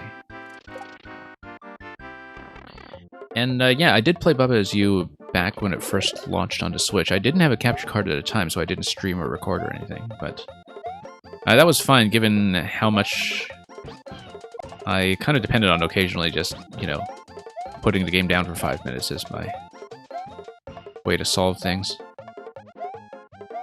But yeah, I got very close to 100% of it. I remember that I held off on a few puzzles near the very, very end that I was a little stuck on because they were getting patched anyway, and I was going to wait for the patch. And then in the end, I never actually went back to them, so I think at some point I'll have to go back to that.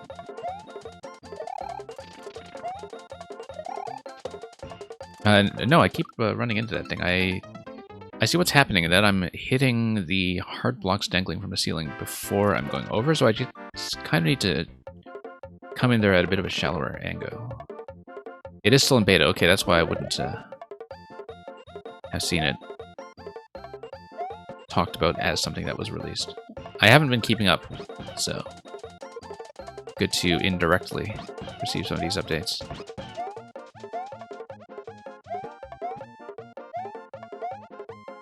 But yeah, I was a big fan of Baba Is You. Had tons of fun with it.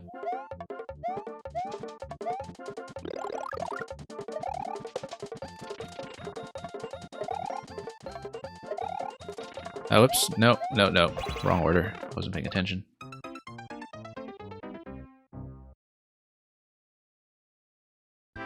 And yeah, Uno Gamer, if you're new here, we do fairly often run logic puzzles in Mario Maker as well.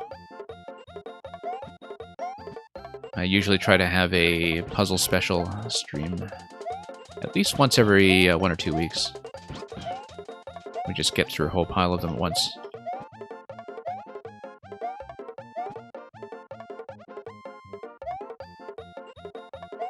And there's a pretty solid logic puzzle community in this game, I think.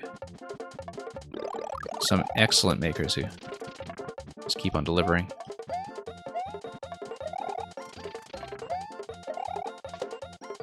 There we go. Bad idea. I want to ride that first. At most, I probably want to hit 2 blocks and ride 1. But I wouldn't be able to do that because if I hit, I would keep spinning and I would break everything. So we have to break it at a later point.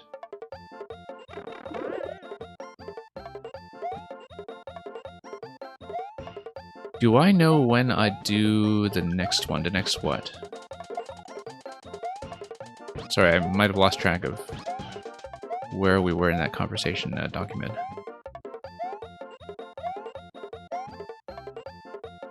Oh, the next puzzle stream. The only thing is that Metroid Dread is kind of displacing a lot of my Mario Maker schedule later this month, so I don't know exactly when. Usually try to map things out at least a few days in advance, but yeah, because, you know, usually the rotation here is just viewer levels on the weekends and Mario Maker features during the week. But of course, Metroid is kind of replacing that for probably a week or two while we get that done. I'm actually strongly considering going back to some, now that I have access to Mario Maker 1 again after having been away from it for some time.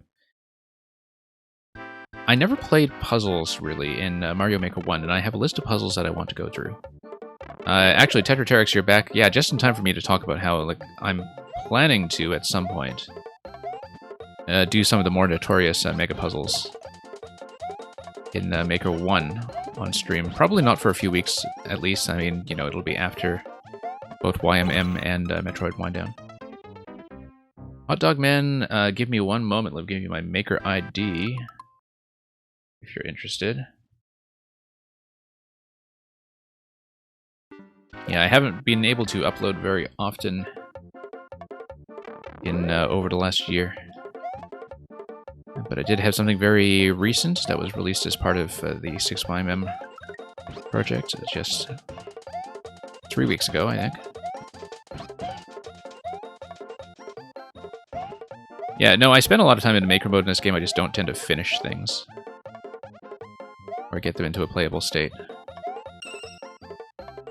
Like, when you see makers, like many of the ones who stop by here, just turn out level after level, week after week. One thing you do have to be impressed with is not just the fact that their work is consistently very polished, but that it is polished as well as finished, that, you know, as people with high standards are able to still take an idea and see it through all the way to the end. Yeah, I haven't played Splatoon in a few years. I did play Splatoon 2 pretty actively for the first few months after its release, but haven't really kept up with the game in some time. There are some people here among my regulars who do play tons of Splatoon, though.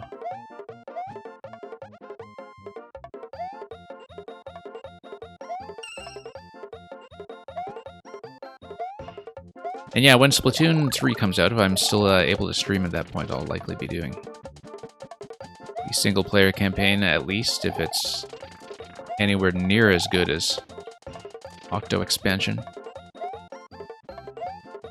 Octo Expansion, which was phenomenal. Okay, we probably hit the key over here. There's no sign of something to do with the cake yet, so... Maker's block since finishing your Super World? Yeah. It's halty sometimes to take some time off, so...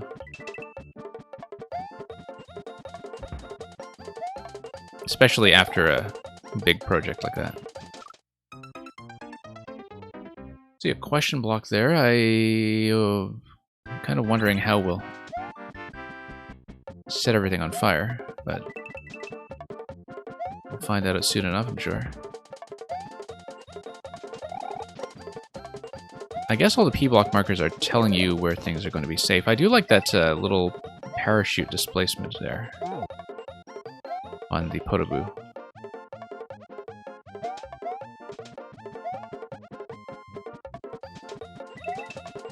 Okay, top track is going to be available at where it's marked at P-blocks, not before. Tetraterix, I am at about 2 hours into the stream after 4 levels. I think I can do it, yes. It will hopefully not be too much of a wait, but I think that unless we have something like an emergency interruption or something, which unfortunately has happened in the past, if I start running a bit too long, I should be able to do it all in one set today. So that's my intention. Hopefully we don't run into any emergency issues that force me to end the stream early. That's always a bit of a disclaimer once I start running a bit long, so...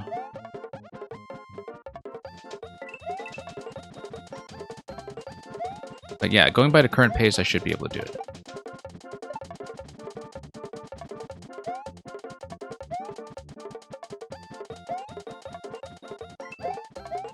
Okay.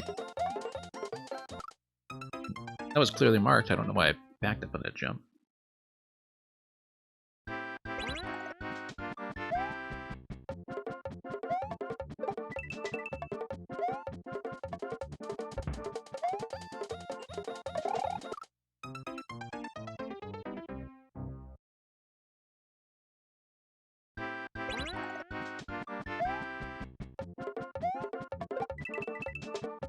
Okay, let's do this. Let's hop that back down.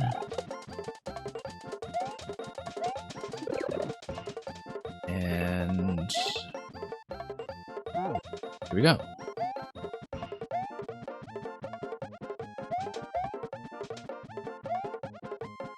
And yeah, hopefully we don't run into too many brutally hard secrets today.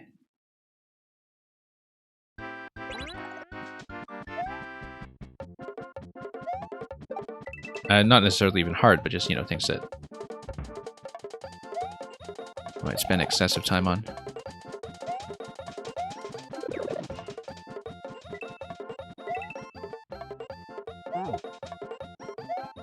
Yeah, like I've been saying, there does seem to have been a bit of an arms race in terms of secrets placement between some of the YMM makers as the weeks have progressed. Let's try to get that jump a little more accurately.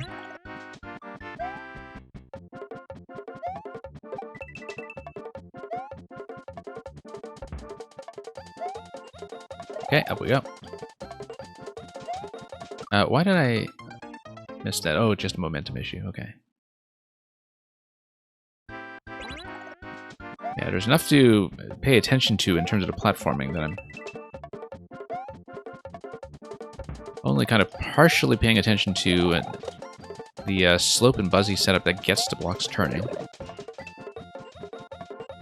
Now, if you're somebody who has worked on things like global music levels, you notice that in some ways this is actually kind of similar in terms of just having a timed series of blocks hit a static object and kind of have that collision interaction. In this case with the buzzy on the slope, of course the buzzy has to be in the moving form here, which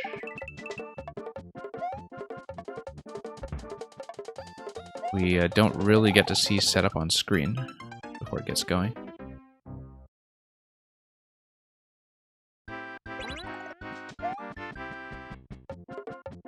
Now let's get up over here.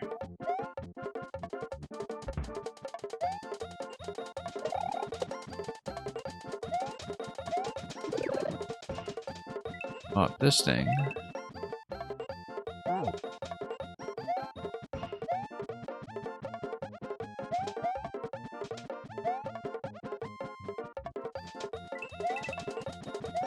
Okay.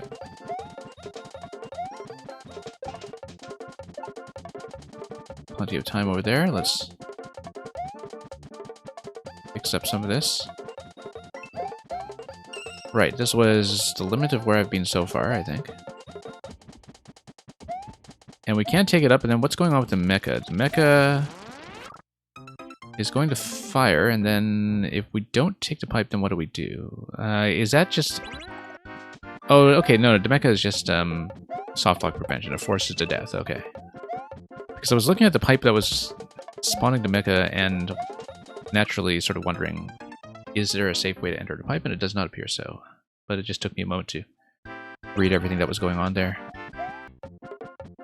Because obviously I didn't want to just quickly proceed past that area before taking a good look at the possibilities.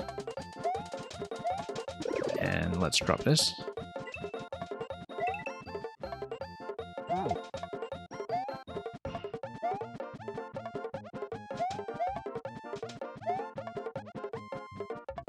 Yeah, I love that little subtle half-tile blaster displacement there.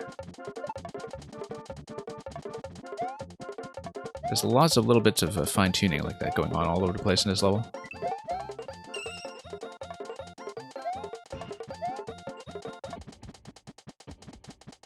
So, are the blocks restored at this point? Yes, they are. Okay. Yeah, the one-way panels prevent anything from going on there. Oh, okay. You need to survive here with a mushroom, perhaps. Maybe. Unless you just jump over the goal and then lower the blaster and then see what happens. Okay. 5YMM. 6YMM. Oh, that's a nice little animation there. Very fancy. Or 5YMM with 2 extra stumps in it.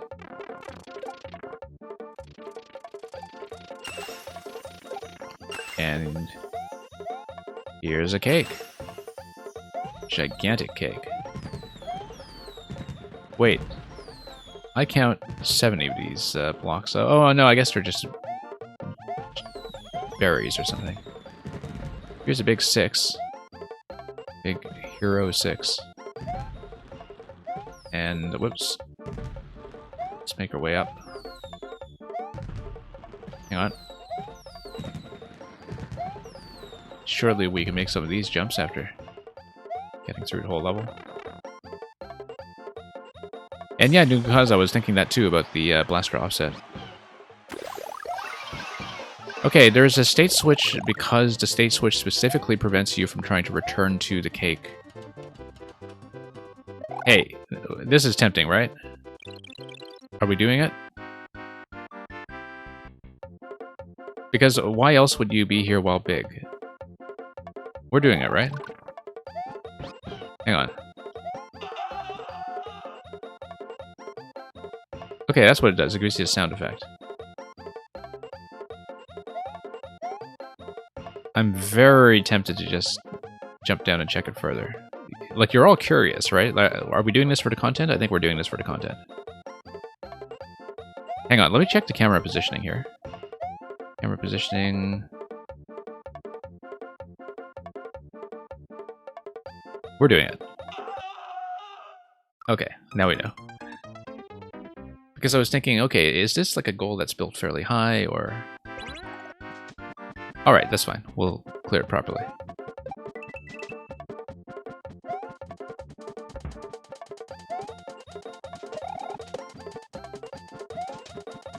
Well, I mean, technically you can hear the Yoshi death effect and still live to tell the tale, so...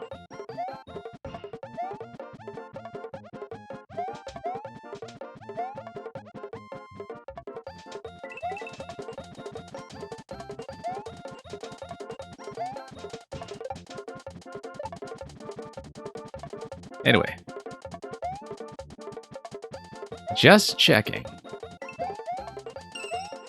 Now we don't have to be curious about it. We do, however, have to beat the level. It is just a Yoshi ditch hole? Yeah, that's true. Yeah, because until you get Yoshi, you also don't get the Fire Flower to be big, and you don't get the opportunity to ditch anything down there, so... It is specifically just the... Yoshi disposal location. The Yoshi bin.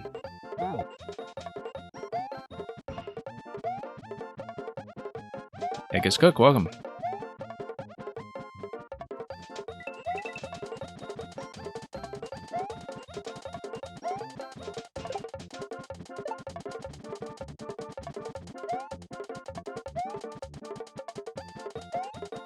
Okay. Let's take this. Take this. And then this thing here. Yeah, I love how they reactivate right as you nudge the pipe at the end. In fact, that works out pretty well. Okay. Take two. Take two. We're doing this properly this time. Also because I wanted to see the 5 to 6 effect again. It's very neat.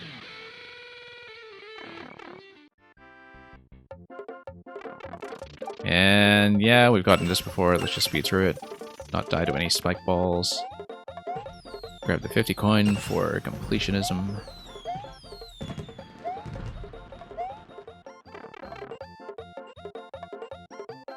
Okay, now we're back. Now we're going to get the proper ending. This is the proper ending. Okay, there we go. Success.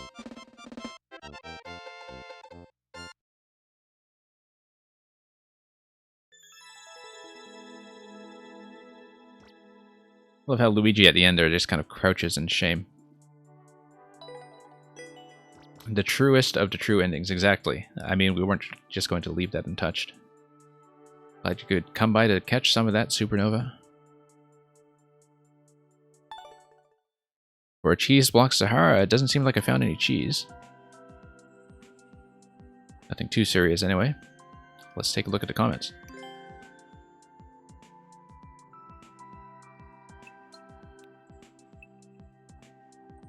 Cheese plus square equals cheese block. Okay, yeah.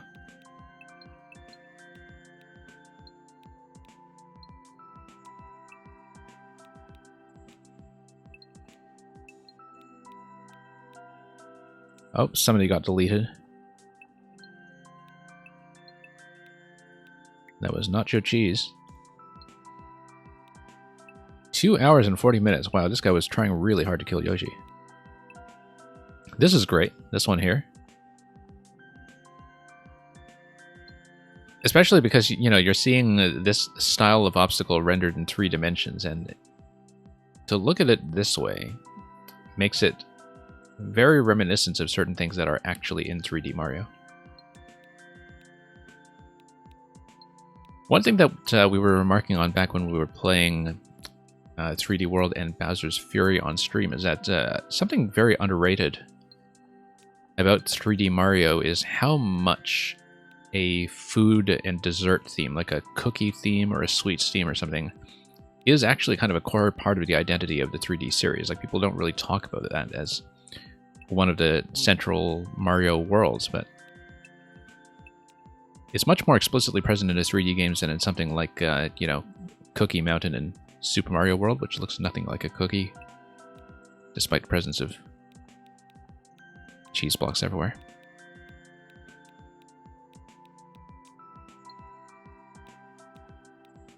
And yeah, so that's it for that one. Let's take a look at number 5, I believe, this week, which is going to be Lantis Spiky Wakey.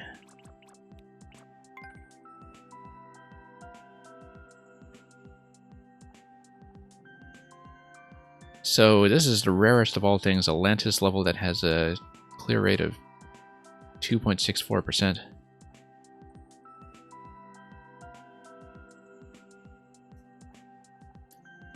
But Lantis still managed to clear check this one, so we'll see how it goes. Wake up, survive, back to sleep. Yeah, that's what we do. There's usually a bit of Mario Maker in between, but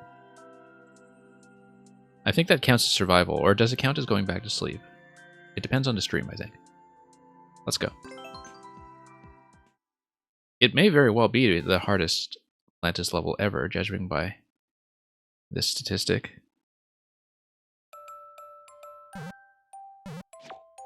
Okay, it looks like we just stomp on this. And then that... Ah, yes, okay. So we're in Night Ground, and so it looks like the spike ball behavior is going to track me, right? Because we can drag it back and forth.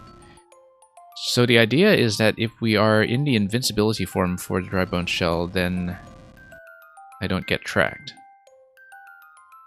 If I'm correct. But we would need to lower the donut block in order to drop the spike ball, and in order to do that, we need to create like a safe timing of some sort. Whoops. Like that. Now, is it going to come down before the respawn? The spike ball, therefore, needs to be going... Whoops, that's going to be death. That's why it's death. It needs to be going left to right. If it's going right to left, it's going to hit the one-way panel and die. But if it's going to go left to right, it's going to hit the trampolines and bounce back and drop in the location where I've dropped out a donut block. Naturally, we're going to do something very foolish and grab a 10 coin.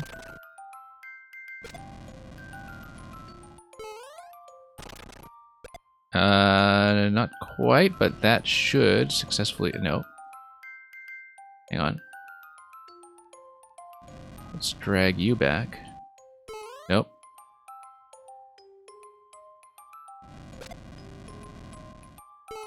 Nope, hang on. Let's mine that spike ball momentum here. There we go. And I should be able to drag it back, and then I drop so it keeps on rolling in its current direction of travel. Okay, that's understandable. Yeah. Kind of nice to see a lot more Night Ground manipulation this week, actually, as a part of this set. There's tons of stuff with Night Ground positional manipulation that I think people haven't really explored to the fullest yet, and lots of stuff to play with mechanically. Okay, so we don't want the Muncher Crush, so I would want to control the spike ball position until the Muncher is giving me some room. In order to do that, I have to stand to its left over here. And then I need to nudge it back to the right side in order to have it continue in that direction. You thought the hardest Lantis level was Skyward. Interesting.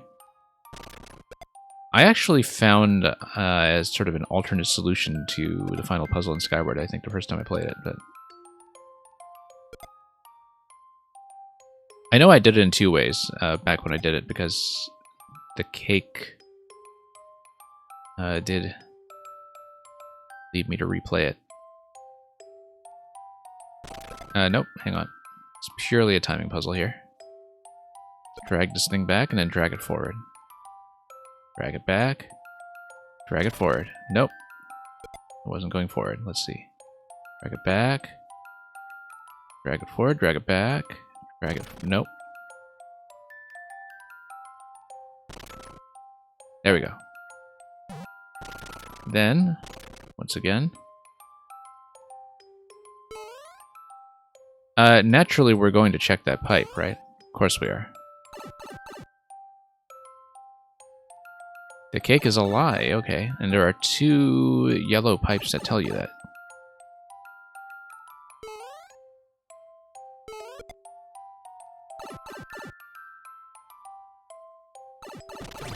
Red pipe down here. Oh, that's just another bone shell. Which we can't really kick anywhere. However, if you... come here right away. I'm thinking about that 30 coin, obviously.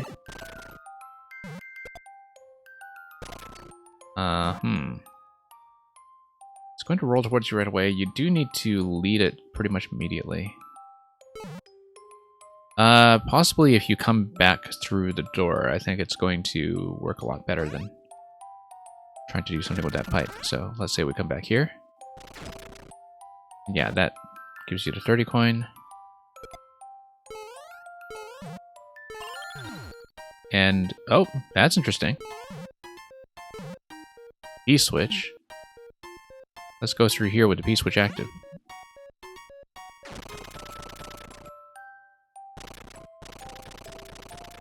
Now I wonder... why P-switch then? Because wouldn't I be able, now that all that has been eradicated, yeah, you would be able to break the other side as well.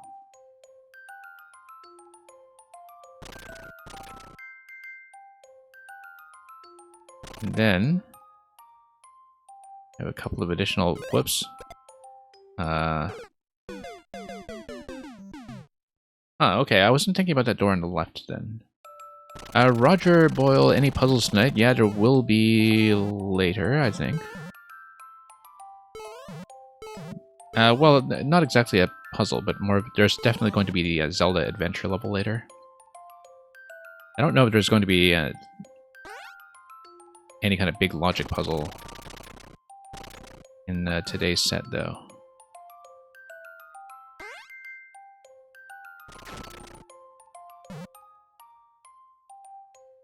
Like anything that's of the usual character that we do here.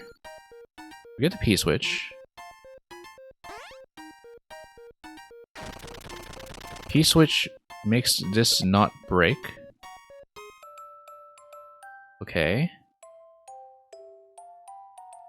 Now, why would we want that? And is the P-switch repeatable? Let's check that too. We're going to check this, so obviously. Nope.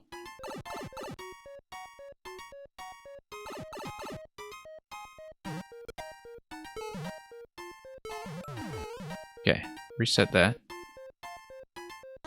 Come through here. No. I could lead it back without having broken the left side. I could do it. The timing should work out, in fact. Now, why would we want to do that? Let's find out.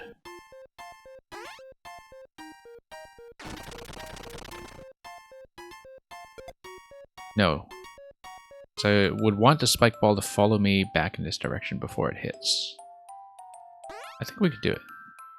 There's not much else the P-switch seems to be useful for just yet.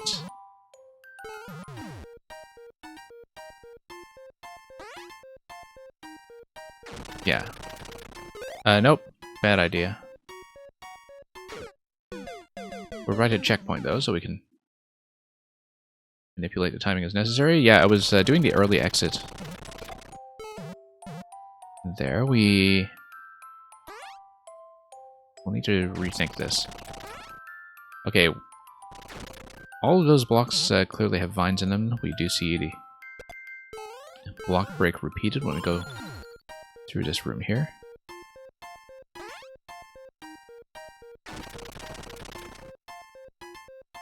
Nope, too late. Want to get up pretty much directly to the right of this thing. I think it's going to do something.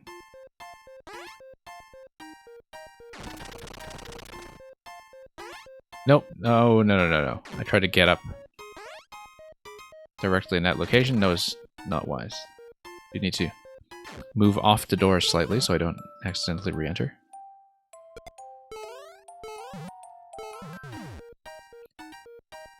Alright, let's go back.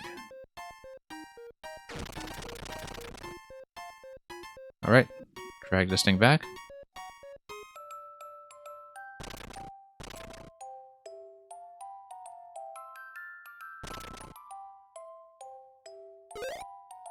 No, hang on.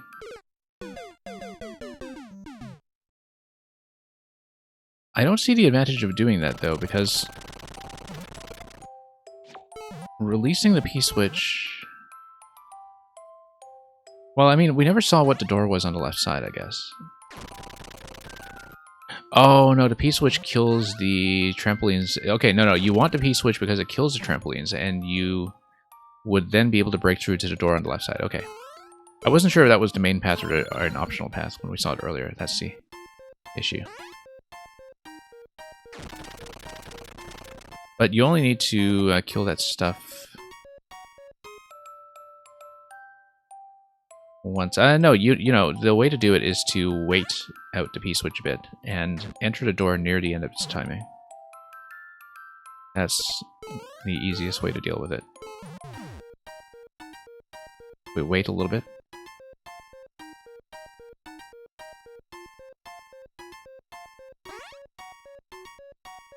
Wait for the expiry. And it goes. Yeah.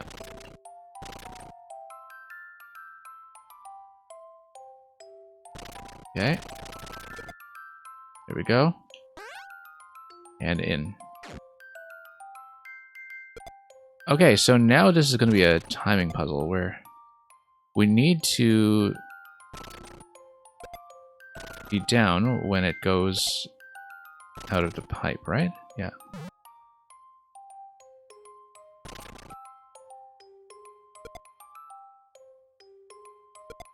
No, we need to lead it down to the lower trampolines, I think. Let's figure this out.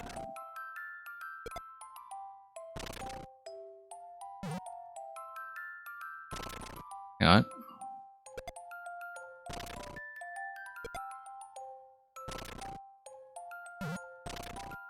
Okay. Down a slope. Nope. Hang on.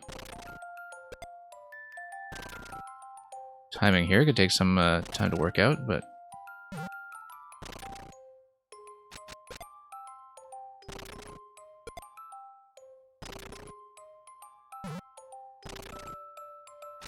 Okay, there we go.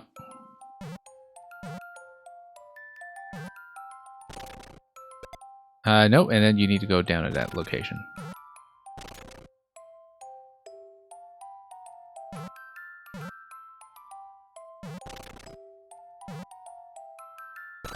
Wax that guy, and then there we go.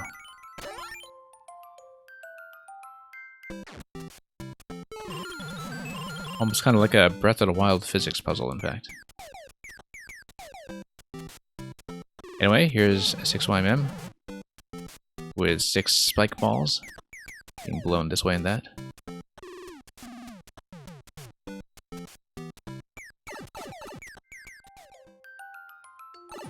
And then we are in a new location. So I guess we probably just completely bypassed the previous puzzle, which would have been this whole series of deflections following the path that was not the cake room earlier. Okay, this is going to be spike ball redirection. I am, of course, thinking about how to do the 50 coin. 50 coin, actually, I just jump down to it directly and then jump back out. Pretty simple. The objective here is to get the spike ball to hit the on-off, so let's do that. And that's going to have a pretty quick scroll break over here, so just need to prepare for a jump fairly soon afterwards after doing that little interaction. So yeah, this fairly straightforward. Thank you for the follow. And we'll just stand up in this location. Is going to Lead the ball all the way up here, and then... Whoops, not quite. Not quite the height we're looking for.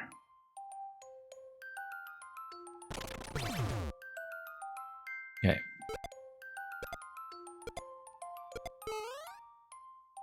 Now, we need to lead the spike balls up, so the idea will be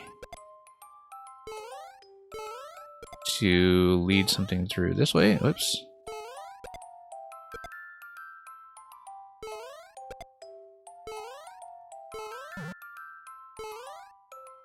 And we need it to not hit the ceiling. So probably I need to think about how this pattern is manipulated by my going back and forth. But I think it's actually fairly clear that we... Whoops. Need to get on one side, like the top left, and then get on the top right, or vice versa.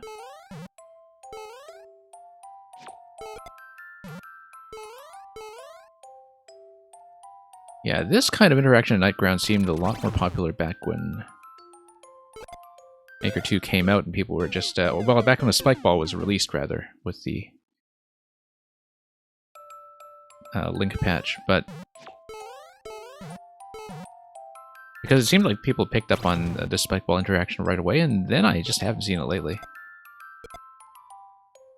It's been a while since I've seen people really play with Spike Ball guidance in this way.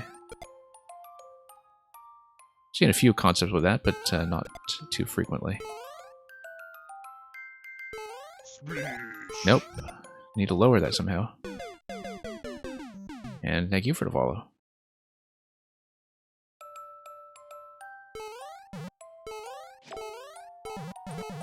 I may need to rethink my pattern for that room. I feel like there's more we could be doing there to make that work. Nope.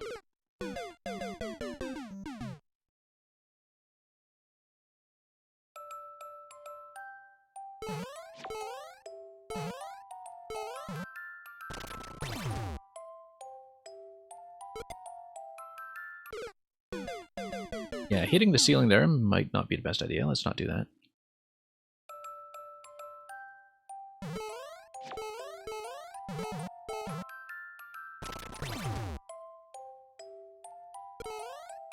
Okay, over here.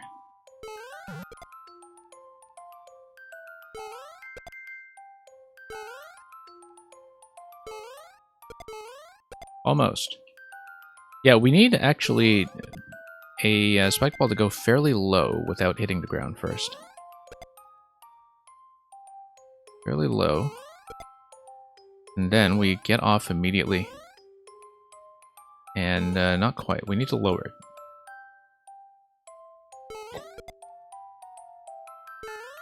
No, not quite like that.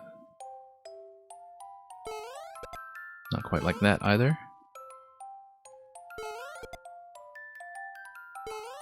No.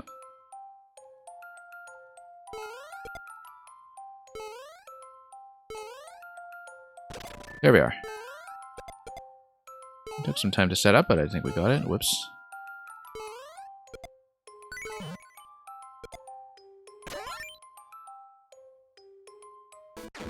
Boss room, okay. I think the idea is I do need to deflect some of this up to the POW level.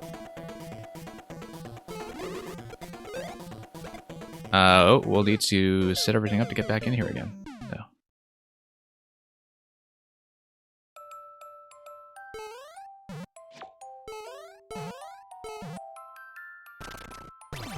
Okay. Yeah, because you want everything to get up on top of that bridge that would allow the spike balls to roll towards the POW. Nope. Positioning there is a little bit off. Let's get here as soon as we can. There we go.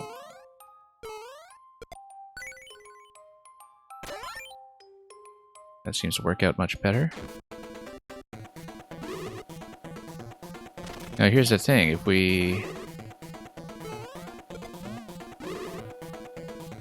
well, let's see how to do this, because it looks like it's not going to go anywhere near high enough.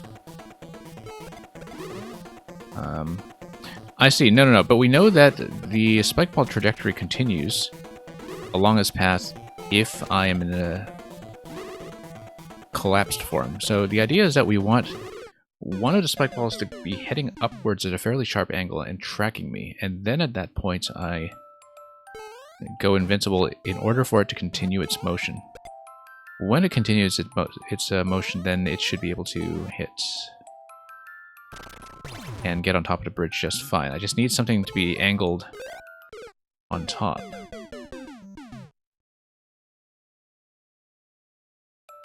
So I think I do understand how that works.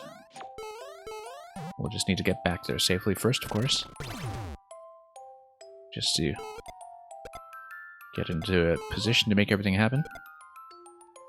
And once again, we'll go fairly low. We'll go immediately. Nope, not that immediately.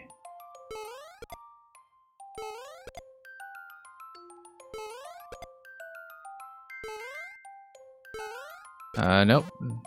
Didn't quite work.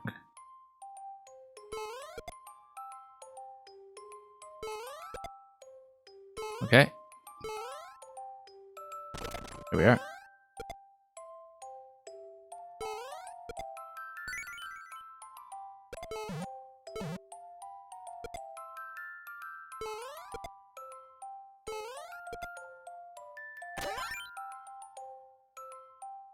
And there we go. Yeah, we hop on one in order to get a nice high position to lead the other one. Yeah, I saw that position was going to get me into trouble. I saw the projectile coming right at me.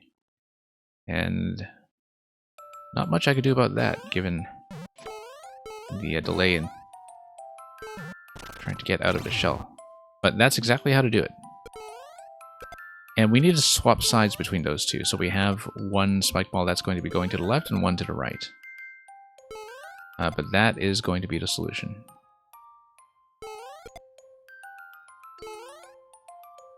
Nope, not a good position there. Let's try to get these resynchronized.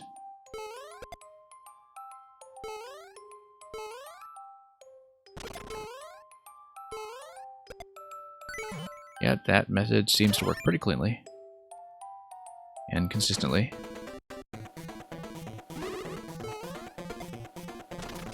Nope, not good enough there.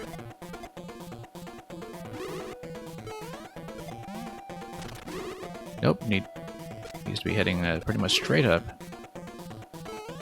And when I stomp, I need to not stomp on top of the ball. There we go.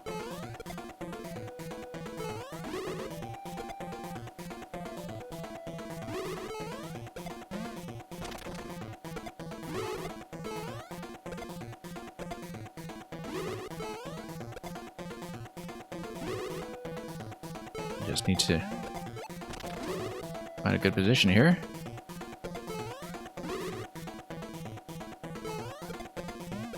Nope. I'm gonna jump on just one.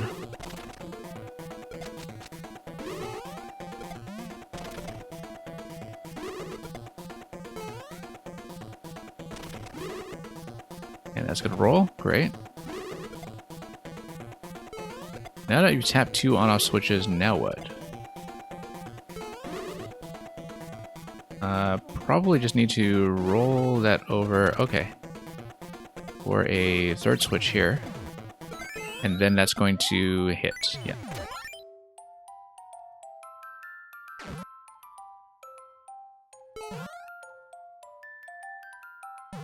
Well, I mean, we just get this out of the way, right, and then that's all there is to it.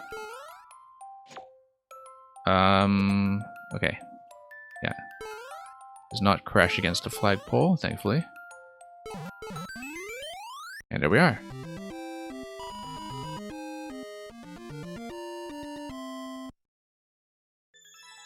Alright, really interesting.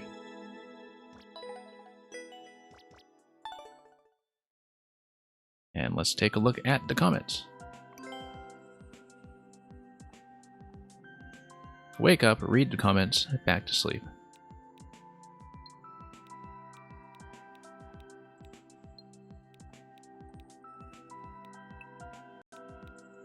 And yeah, not a lot of drawing on this one. Oh, here it is. Okay, this was well worth it. Aegis Cook, of course, coming into the stream just in time to see us show off this work of glory.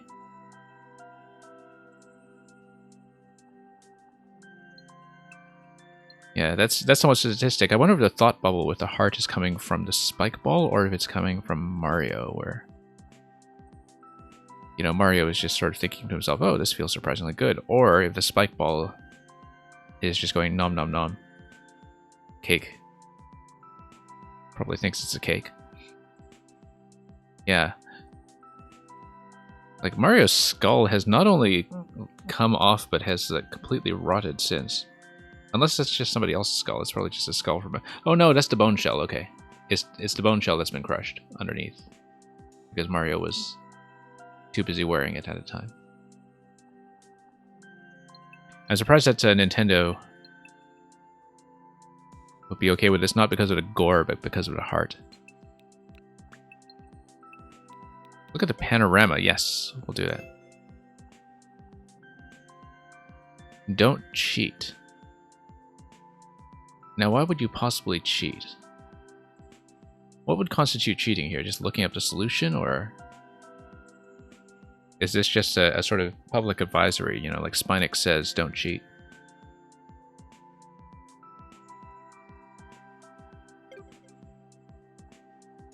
Anyway. Oh, in terms of looking for cake. Okay, yeah. Oh, right, because people do this kind of thing. As I know from experience. You can just imagine that, like, somebody, you know, who's playing Mario Maker is sort of contemplating having an affair or something and is looking for your cake and suddenly has a change of heart.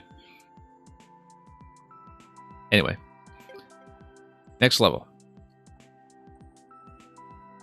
is going to be Choo Choo's. It's going to be Baby Beanstalk Boulevard. Let's see if we can find it. Baby Beanstalk Boulevard. Life's rough on the mean streets of New Fairy Tale. This is a Mang-like.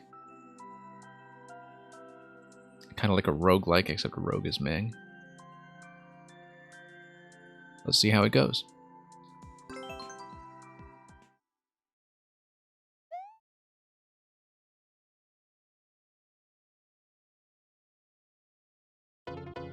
And yeah, thank you, Lantis. I'm glad that as the maker you thought I did a great job. Had a lot of fun with that one. And the positioning always takes a little bit of getting used to. But we made it. So, eventually, I guess we'll be coming back here with the key. Oh, okay, this is why it's a Mang-like, because it's the grasshopper mechanic. Because Mang has a level called the Grasshopper that is a level with a don't touch the ground clear condition, I think, and which has the same kind of cling mechanic. We've, in fact, saw a reference to it in one of the new Mang Mang 69 levels just the other day. Whoops. This one has a bit of ceiling clinging, though, so that's going to be unique. So mostly it's just a lot of these one-tile line climbs everywhere.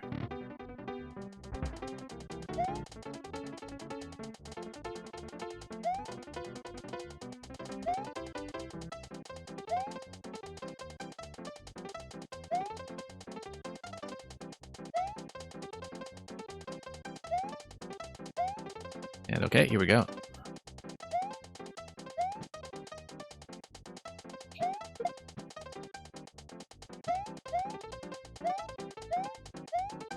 We can just let this guy walk back, that's fine.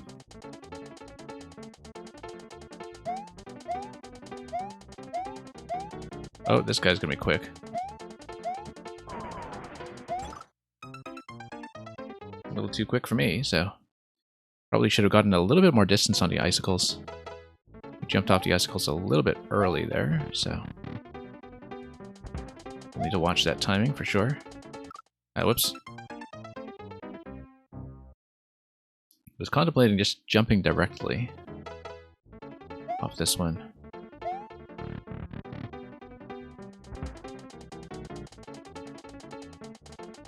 And okay, let's go.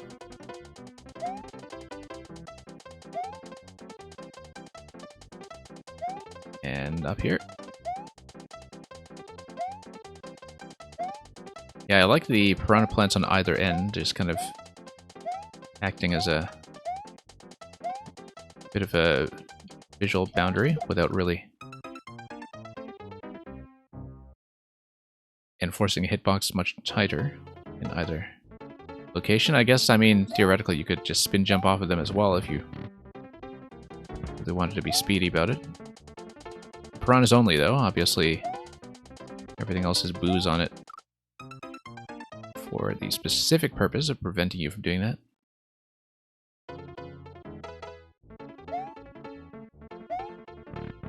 Always nice to see booze up in the clouds. Actually, I feel like I've been seeing a fair bit of that recently. But yeah, lots of stuff you can do with boos outside of their natural home. Their habitat.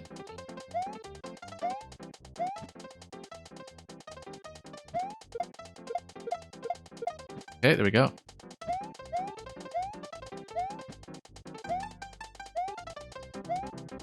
Okay, so timing here, we're going to... Whoops, totally botch.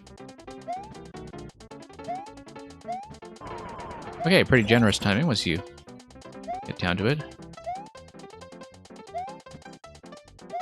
Pipe looks like an exit pipe, but of course we're taking the key. Then what's the thing after that? It looks like it's just a...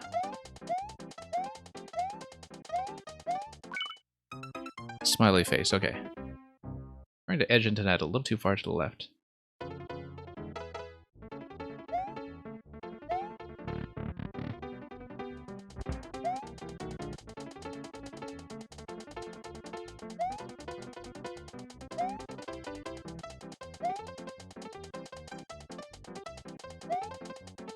There's a Kirby tree. Oh, it totally is, yeah. Like the, Wispy Woods is what it is, yeah. I was about to say Whomping Willow, and then I remember that's Harry Potter. Although the Harry Potter Kirby crossover would be pretty interesting in its own right.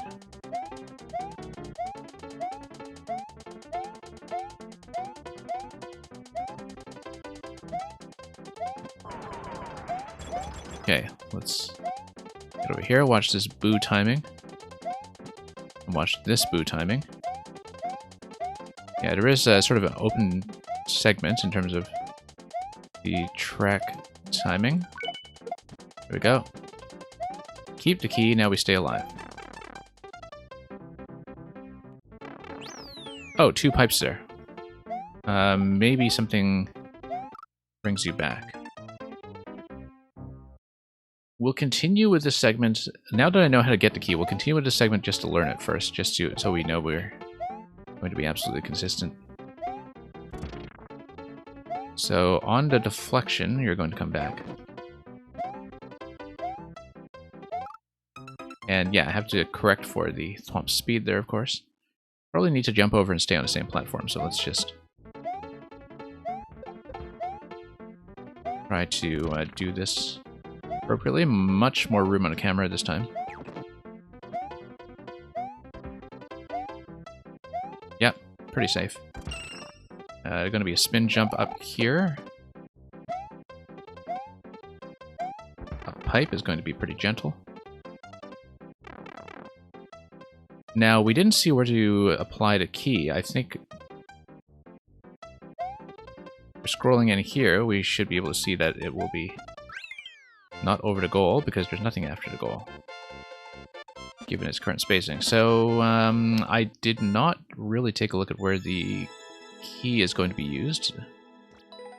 Let's just go back and inspect that a little more carefully. Oh, the key is used here. Okay, so we need to go backwards to the beginning of the level. Yeah, that's what it is. Of course, because I'd noticed the key door at the very start and just forgot about it, so...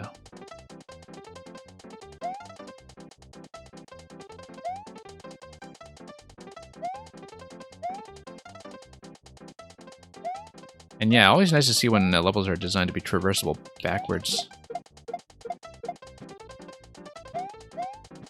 This was... I don't know if we still have a moratorium and spoilers for some of the earlier cakes, but this was the case for one of the first cakes in this year's series. Let's perhaps not give away which one. Yeah, also just kind of based on doing part of the level backwards. Now let's go here. Most things up to this point are fairly symmetrical, so I don't imagine that it's going to be too different.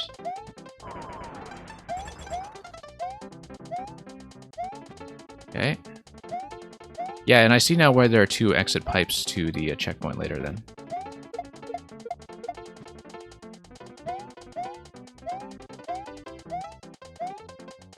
Okay. Up we go.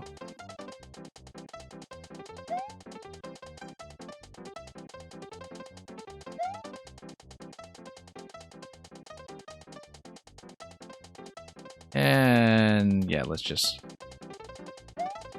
monitor this timing a little more carefully.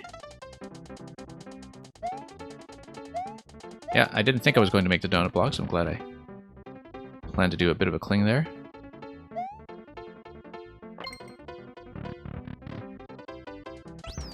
Ah, okay, it's going to be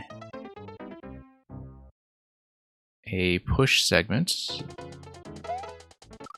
with the other checkpoint. I was thinking there would be a full platforming segment here, given that only one checkpoint had been used so far, so.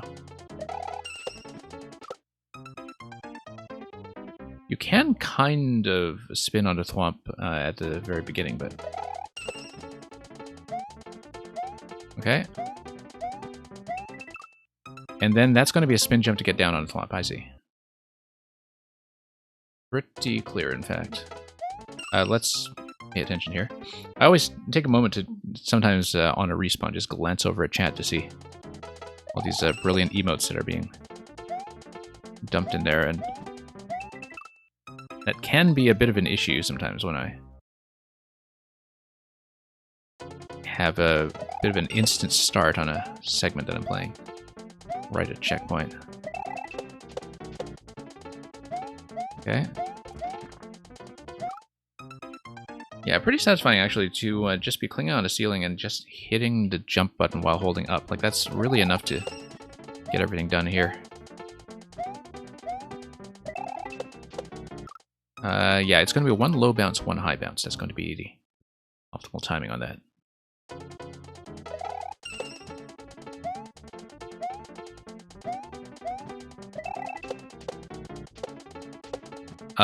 That was entirely too fancy. That was not the intended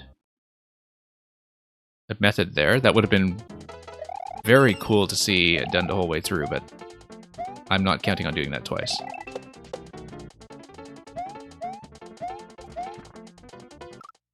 And then need to drop a little bit earlier for the bloopers. That would have been almost unfathomably cool, actually, if I had, in fact, managed to nail every spin jump between every blade just with that consistent rhythm. But no, we're not going to deliberately try that. By accident maybe, but certainly not on purpose. Still dropping a little bit late on the push there. It's okay, we'll do what we can. Nope, spin jump. Pretty obvious spin jump. I think it's signaled well enough so long as your reaction time is good.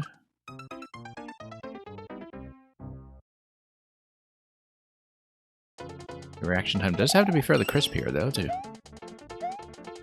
everything down accurately. Nope, 1 second.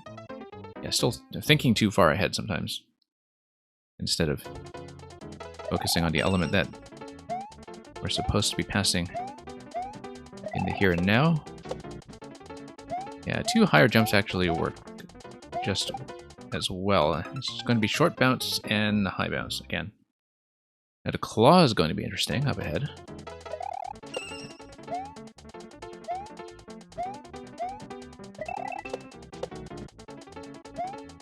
Okay. Early.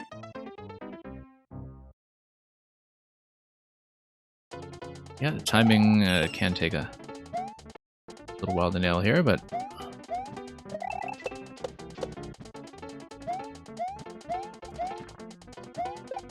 Okay. And that's it. What's going on with this door?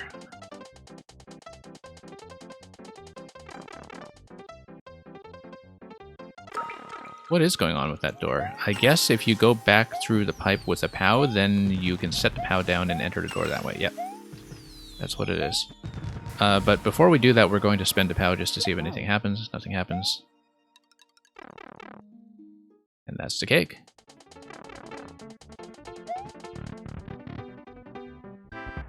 And 6YMM, once again, with a choo-choo. This is a level by choo-choo.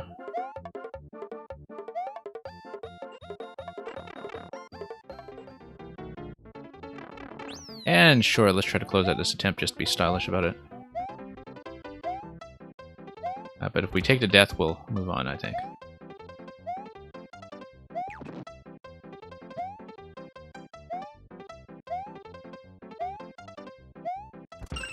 Okay. Yeah, getting a little tight on camera there, right at the end. That's okay. We got the victory.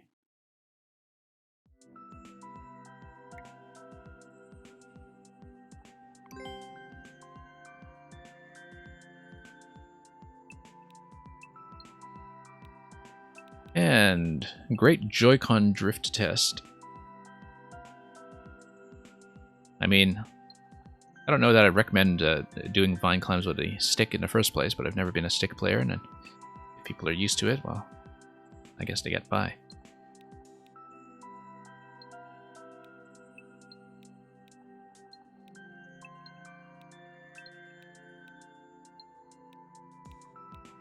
All aboard. Meng liked the hottest Mario Maker 2 level genre to date. Absolutely. Only to be confirmed in a few hours when Meng gets into Smash.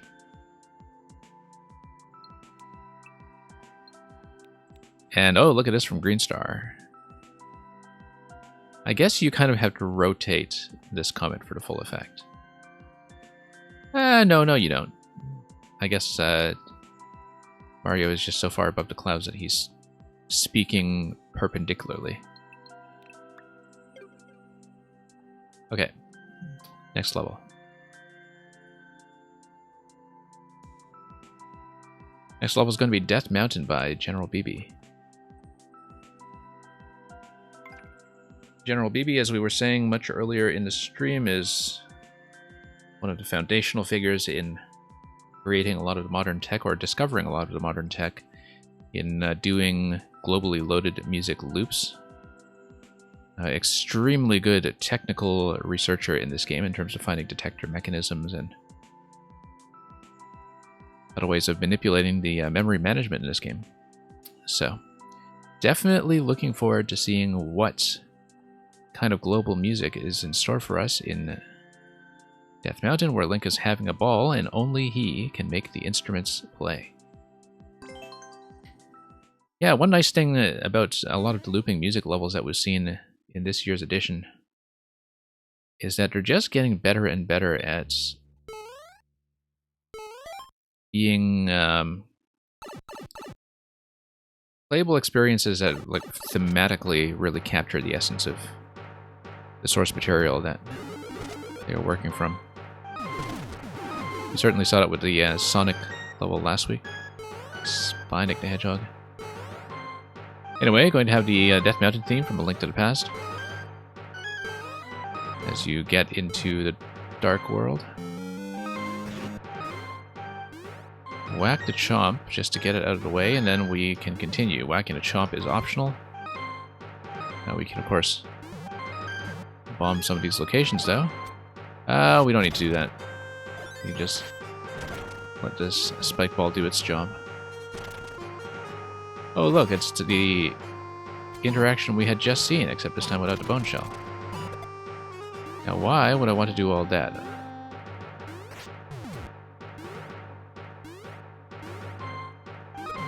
because it's Death Mountain and you're just dodging boulders the whole time. That's pretty much all there is to it. And anything up here? No.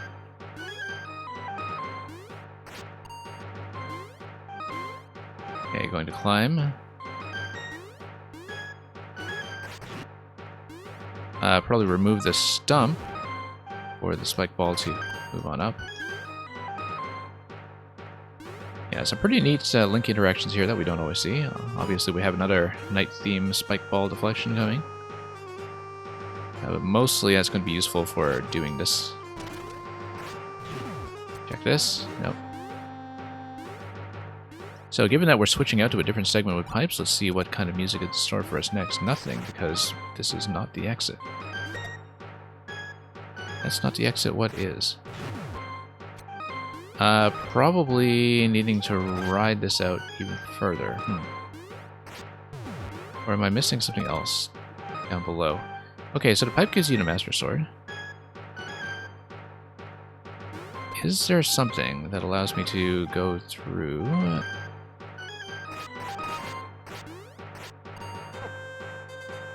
Okay, wait a second. I feel like I missed something. Let's go back and do everything over.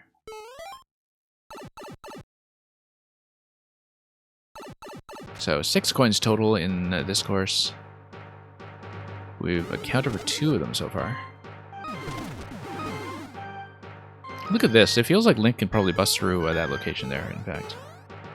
And depending on whether that contains anything. Let's go back and try that, in fact, once we pick up the Master Sword.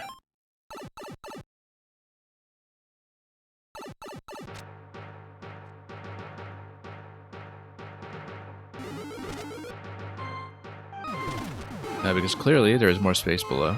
No, we can't because of the semi-solid here. But there is no way to continue dropping down, so... Look at that 6YMM text in negative space on the opening screen. There is a seesaw on top of this entire drop here, which tells me that we're probably going to be doing a second drop here at some point, and possibly we'll be busting through that lower block then. Okay, getting chop sniped a bit. Let's make sure we get in position to avoid that.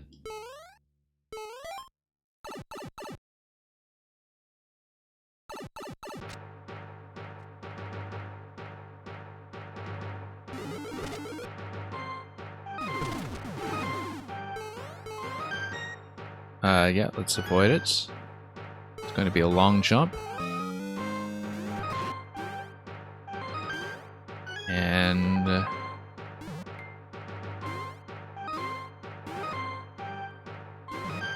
we'll let everything here break.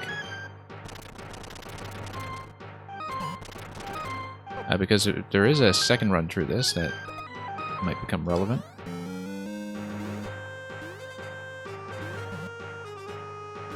Probably not relevant to anything with the coins, but who knows.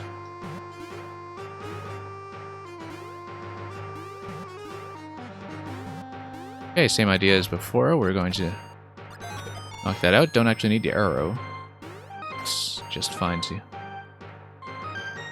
do some of this along the way. Yeah, I guess the red blocks there are just a diagonal connector. It's not really telling me anything about the on-off state in this level.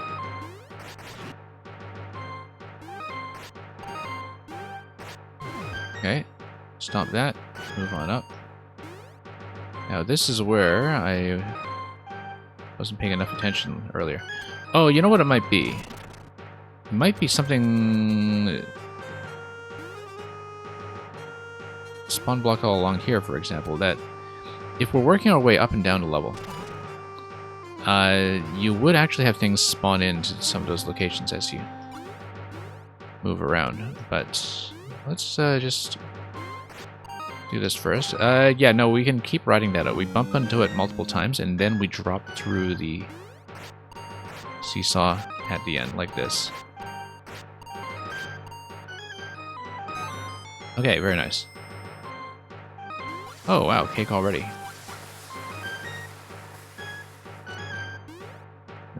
Well, I mean, there is going to be a pink coin exit as well, unless of course that's just a standard exit in a required collectathon.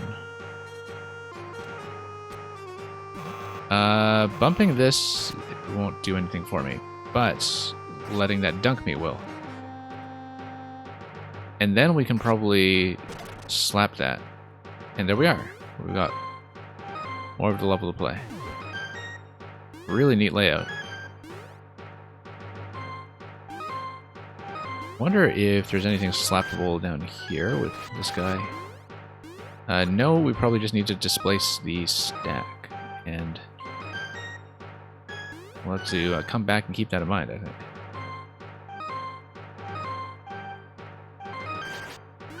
On the other hand, we can probably use the chomp. Or we can go up the pipe, actually. Can we?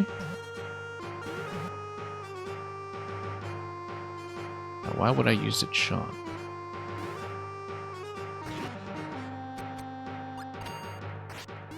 I feel like I should have jumped on top of that chomp to stomp my way up top. Whoops. It's okay, Master Sword is mine.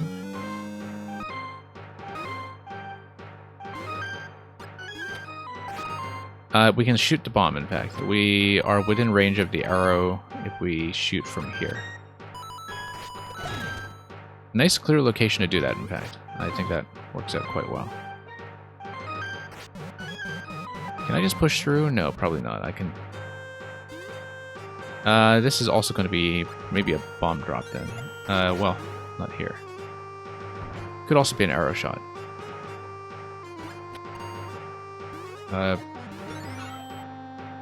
Maybe a bomb throw. No, it's bomb chew, actually. Keep forgetting we have bomb chews in this style. No, it's just going to get nudged over there. Possibly, though, we'll... other thing I can do is Pegasus Dash. Yep, there we go. Ziggsy, haven't I already beaten this? No, this is a second level that has the spike ball manipulation to it. So no, haven't beaten this yet. Looks like we can probably do a stomp on the chomp. Let's see if we can recover a Master Sword on the left pipe that we saw earlier. Whoops.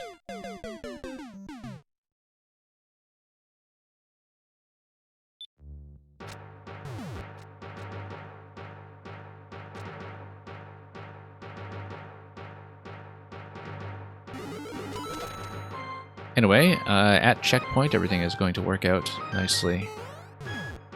As long as you don't get sniped by the poison once again. And then it's going to be diagonal shot. Nice, easy location. We haven't really checked right side yet. We also haven't checked this stuff, but it looks like a spike ball will be necessary to break through the clouds. Anyway, as we discovered, yeah, I do know the... Pegasus Dash actually does get you under those, because we've seen those in some speedrun levels before, I'm pretty sure.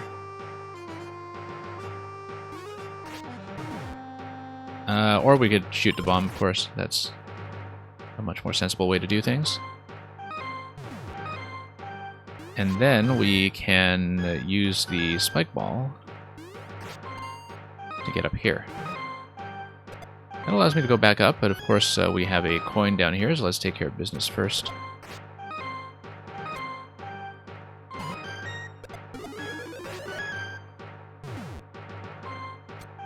Now, possibly I need to do some kind of spike ball deflection to get this to work, because I will not really have any access to the lower level myself. We can come back here, of course. We can come back here, in fact, after the spike ball breaks this stuff, and hopefully gives me Master Sword. There we go. Nice easy Master Sword over here. And yeah, I probably wanted to do kind of a partial bump on a spike ball right as it spawns. So, whoops, no.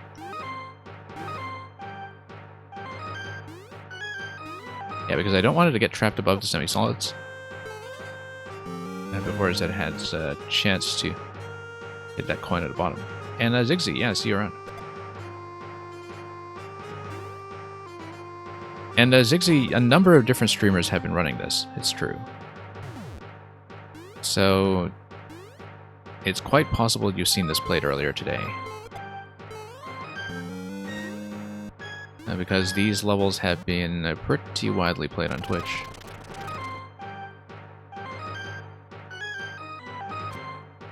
Anyway, that's going to go up. Let's just smash this against the wall so you can get that right away. Excellent. That's 5 coins accounted for. 19 seconds to go.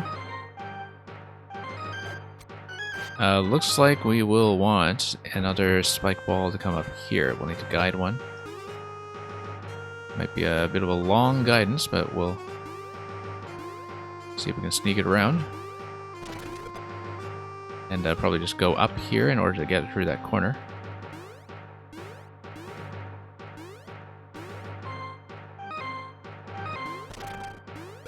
Nope. Dropped it down a little too soon.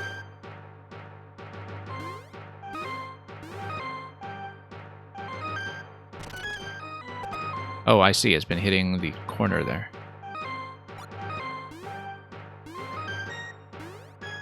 Yeah, in some ways it seems like it's been Spike Ball Guidance Week, just as I was saying earlier that we hadn't seen very much of it lately. Of course we're checking this. Oh, okay.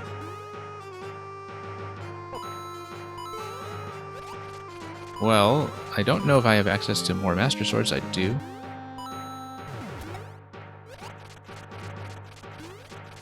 Also don't know if Morton gives me a key.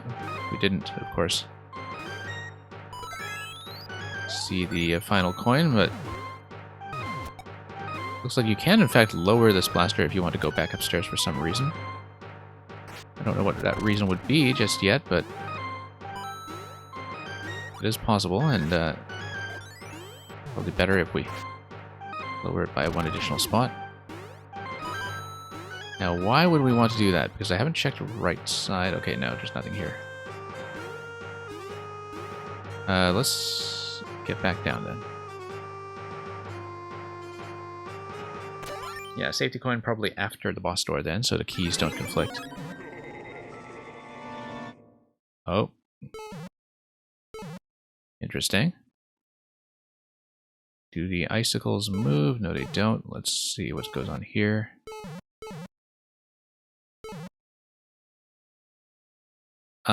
Is this thing telling me no mushroom, no sword, or what's going on here with that stroke through it?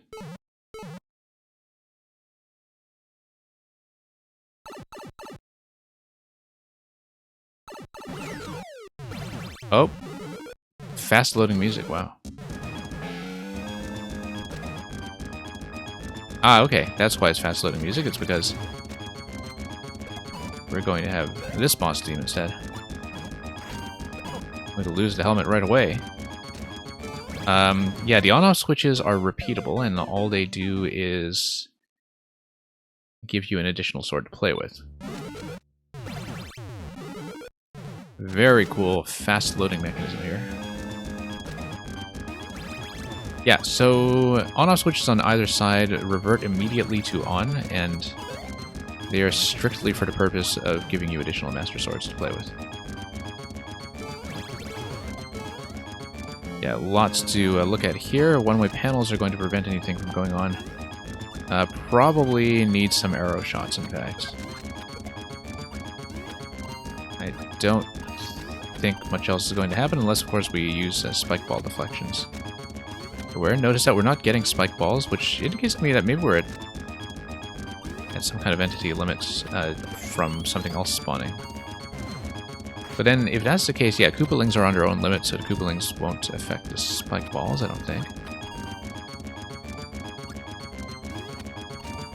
Or maybe it's something from... No, I don't think it's something from a spike positioning. I think we actually did block the spike ball spawns, or some other mechanism block the spike ball spawns, because we're just at the right phase of the battle to be doing that.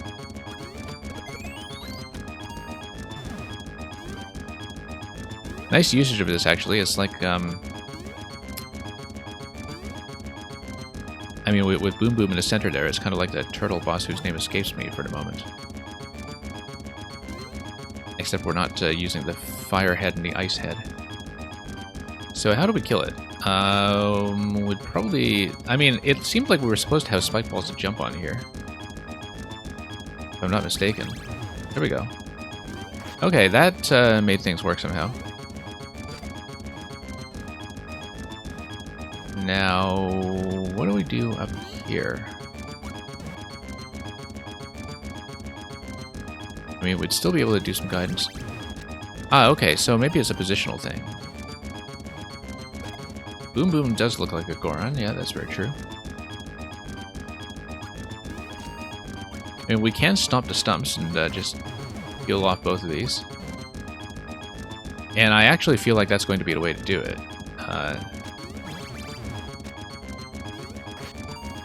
This is an interesting mechanism, that the on-off switch is... Oh, no, I see what's happening. The spike ball is offset by the seesaw. Because the spike ball is offset by... Because the spike is offset by the seesaw, you have to release the on-off to get a spawn to go on. Because otherwise it has just under the 2 tiles that are required for the spike ball to spawn. The spike ball doesn't spawn.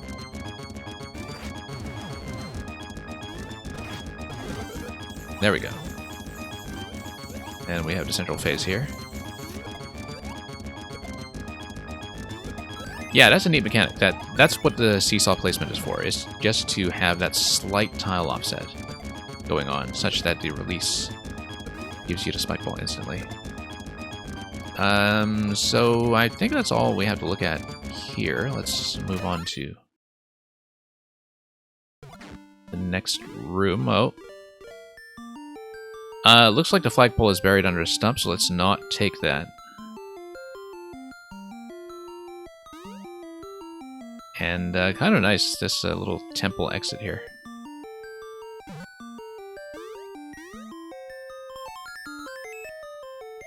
Anyway, we'll move on down here. Here's the cake, the real cake. Oh, it's a Triforce cake, look at this. No, it's not a Triforce cake, maybe not. I was overly optimistic about that when I saw just the top. Because it, you know, from here, when you're scrolling it does look like it's supposed to be sort of a Triforce cake, doesn't it? But once you go down, maybe less so. Then it's just a spectacular cake in some other fashion. How do I not have one additional key? What am I missing here?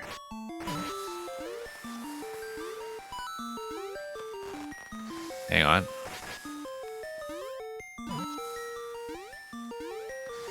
There's definitely something going on. Let's check everything.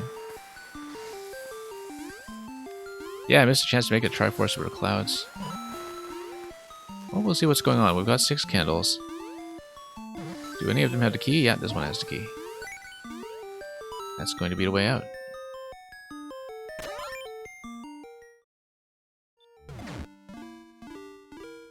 And I'm going to take this. I'm going to take this. Here we are. Re-up for the Triforce cake? I don't know if that's going to be worth breaking this beautiful contiguous pattern of no re-uploads this week, but that's okay. We have the true ending anyway, so that counts. Candles are not keys? Well, spoken like somebody who's never tried to stick a candle in a keyhole.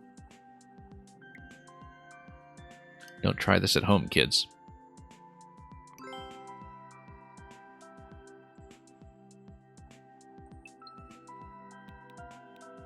You killed Ganon. Did you really? Okay. Oh, somebody trying to get DGR's attention.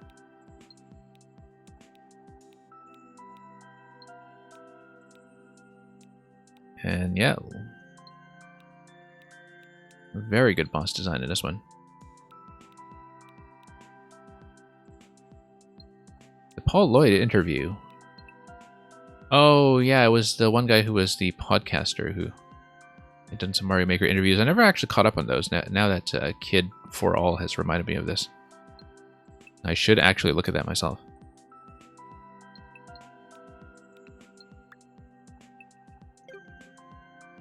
Imagine getting DGR's attention. Oh, some people have. I mean, that's, as I understand it, partly why Supernova's levels have blown up so much. Manga had a DGR feature video a little while ago too, I think. And DGR stopped after week 1, did he? Okay, yeah, that would explain it. I hadn't heard about him catching up on these in some time. And some other people drifted off as well. Like, I think Pooh stopped at around week 3.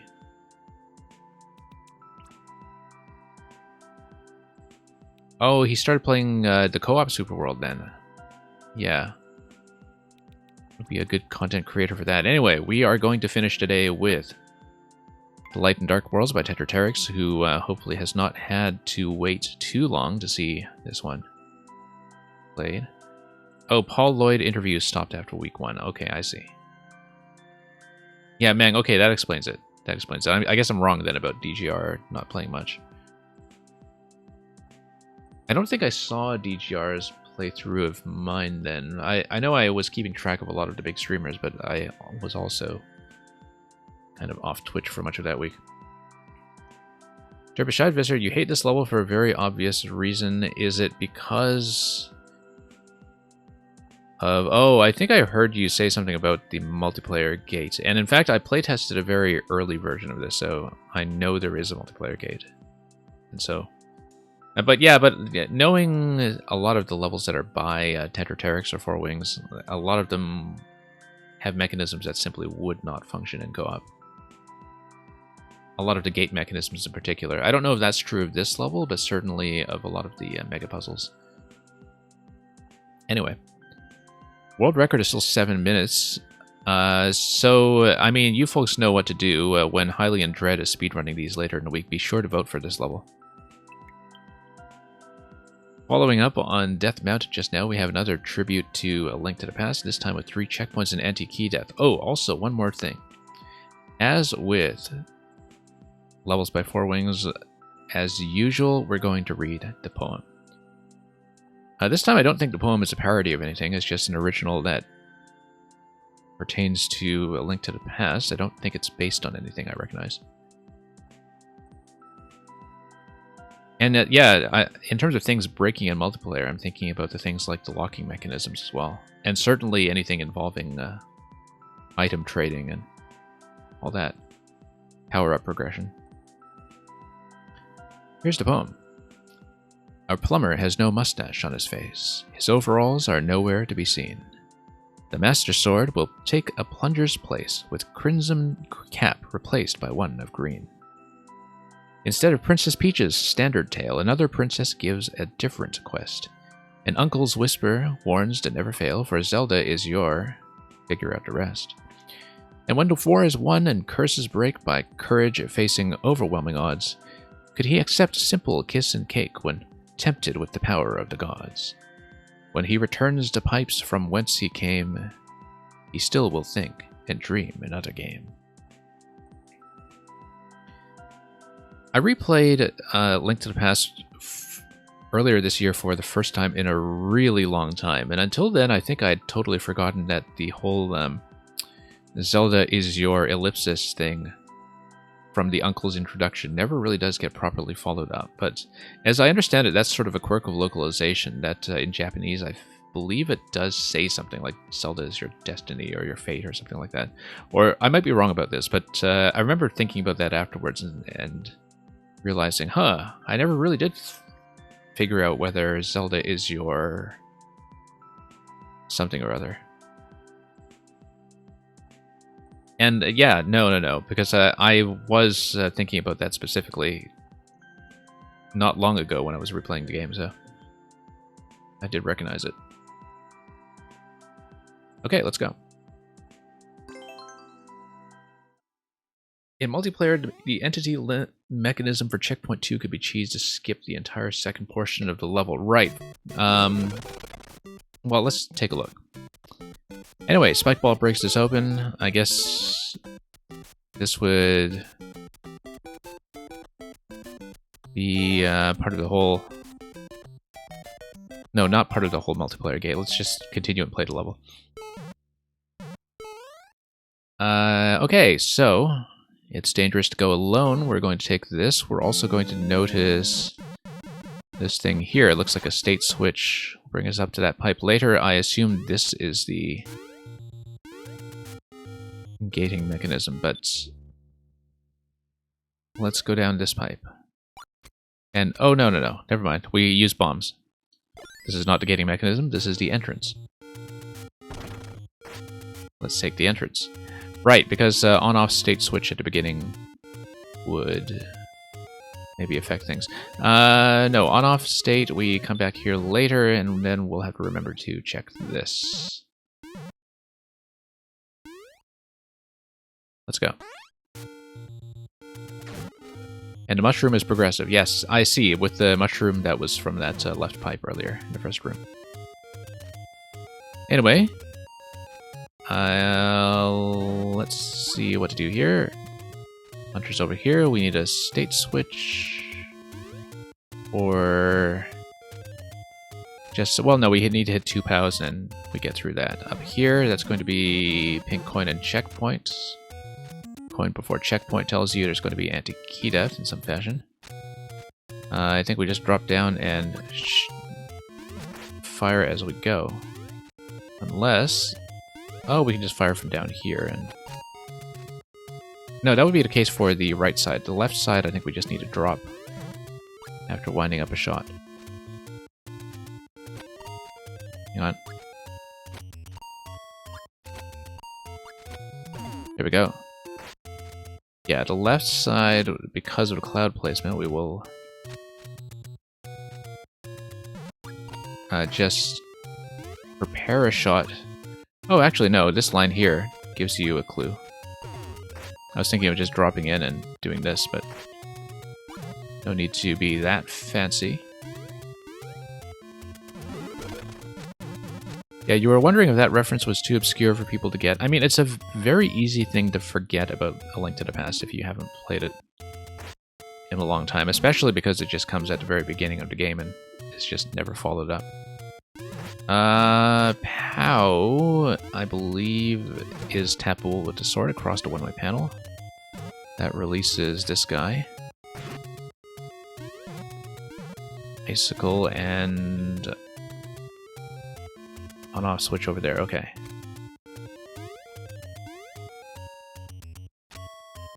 Let's see here.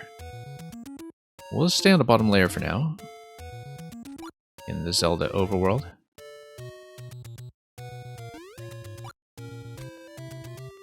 And yeah, Green Star.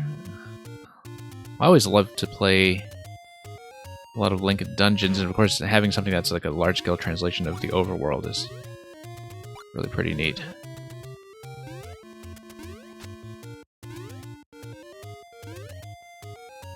Yeah, Miss Yarrow, who delivered at the Radiohead level earlier today, also had a really good Link dungeon that was fairly large scale, with sort of multiple dungeons on an overworld layout, and that's well worth checking out sometime if you would like. It's called Legendary Hero.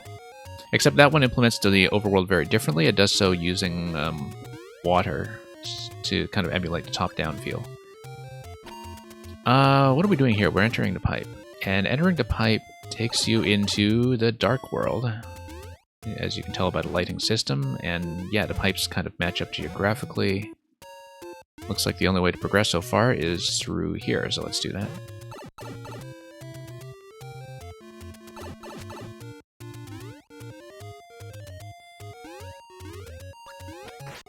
And yeah, as I always say, Tetraterix here is one of the few makers who really does lean into making levels that are the perfect length. And I don't say that jokingly, I really do mean it. That I feel like this kind of scale of ambition, although it's extremely hard to create and playtest and debug properly is something I wish that we saw more often in Mario Maker. You can squeeze a surprising amount of level design out of the entity limit. Let's not do that. I don't think we can progress through here yet, can we? Because I need a remote state switch. Oh no, we can just shoot this and we can go, yeah. So I guess this would be the Tower of Hera, wouldn't it? Well, depending on whether we're doing the actual dungeon order, but I just see a tower at the top of the map in the light world, and that's just the first thing that comes to mind. And this is going to be a bomb location, obviously. Then we come through here. That's going to return you, but a bomb will go down here just fine, within 2 tiles. I think Birdo made a level similar to this in Maker 1, based on Twilight Princess. Yeah, I'm hoping to catch up on that when I do play some Maker 1. This is going to be a stomp. Because I might have played some things by Pink Birdo back in Maker 1, but a lot of these big community makers were kind of unknown to me until very late in the lifespan of that game. So looks like we need to get across this whole mechanism here, and with the key in hand. The key looks like it's going to be attached to this block here. And so we need an activation of an on-off switch from this side without triggering any of this stuff. Oh, let's not hit timeout. Yeah, it looks like it's probably just going to be a bomb in this location. We go down, and there we go. Let's try to get out of here quickly. Sorry, just going to be a bit behind in chat for the next little bit while we... Oh, whoops. It's going to be bomb and then... It's going to be bomb and then arrow. No. Sorry, thought it was going to be a bit fancy here. Okay, there we go. Just like that.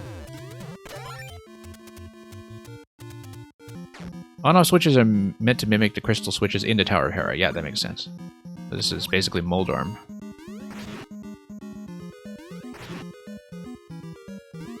I think so. I can never quite keep the names of all the mole enemies in the various Zelda games apart. I think it's Moldorm.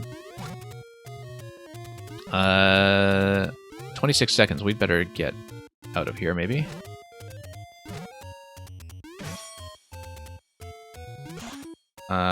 No time to look at this mechanism on the right side. I think that's just...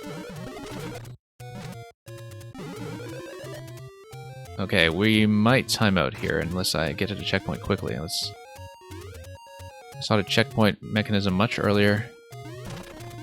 2 seconds. No, we're going to be late. And that's the start, actually. That's not the checkpoint mechanism. I thought it was somewhere up top because we... Oh, yes, it's above the entrance. Yes. Okay. That's okay. We know enough information now that we can repeat a lot of this quickly.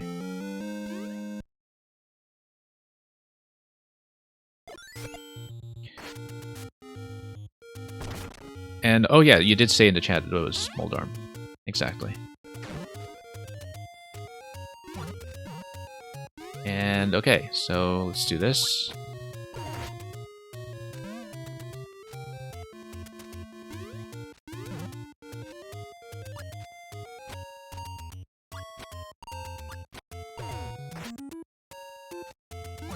And up here we are.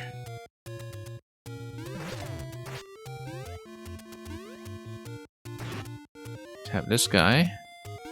Yeah, checkpoint is once again to the left of the level and on top of the entry point. And I didn't really have time to think about what we were doing with the checkpoint mechanism there. So let's go back.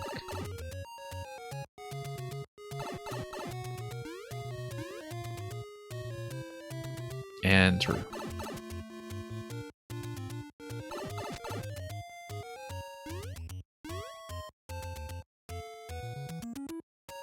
And yeah, we can go through a tower. We might as well do it. Save that coin nice and early.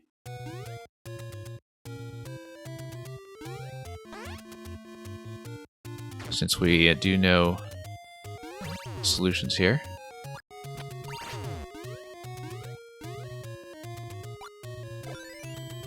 Well, I mean, we can just tap it for the first one. Yeah, lots of these little return segments, of course, if you don't keep track of your object logic. Also, in general, just as anti-locking mechanisms. Oh, DGR rage quit the level after timing out. Oh, okay, that's unfortunate. Yeah, I guess sometimes, you know, people who play as many levels as some of those big streamers, they get so accustomed to assuming that things are not working and assuming that things are oversights or broken or something that sometimes they don't have the patience to give enough of a benefit of a doubt to things that are actually well put together. Like, when you play lots of really good levels, you get accustomed to anti-key death mechanisms very quickly. But I always find it surprising when, you know, levels like the YMM levels reach a much larger audience, just how unfamiliar things that I take for granted still are to much of the player base. Things like looping music, for instance, was still striking a lot of people for the first time. And I think in some ways it's very true of anti-key death mechanisms as well. That's, you know, because they are a kind of a form of community knowledge. Even though you only really need to wait a second after death to see them activate. Sometimes the sort of assumption of good faith just isn't there. Anyway, we're going to get here with 300 seconds remaining this time. And just watching carefully everything on the right side here. Around a tower. Because I'm just looking at this thing here. No, it's just a top. Yeah, notice the scroll break that is on the right side here. If we have an on-off state switch coming into this room, we'll think about that.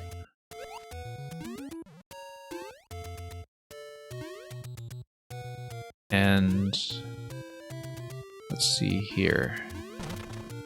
Yeah, break that. That's a Spiny Hat gate, purely. And this is breakable, of course, if you want to head back to checkpoint. This is still breakable. No, it's not. Because that's only going to spawn once. But with the Spiny Hat, we're now able to break through this, and then we have checkpoint 1. Yeah, because I remember that Miss Yarrow's Link Dungeon also used exactly the same kind of on-off switching setup with anti-key death to essentially give you like a third checkpoint, if I recall how that works.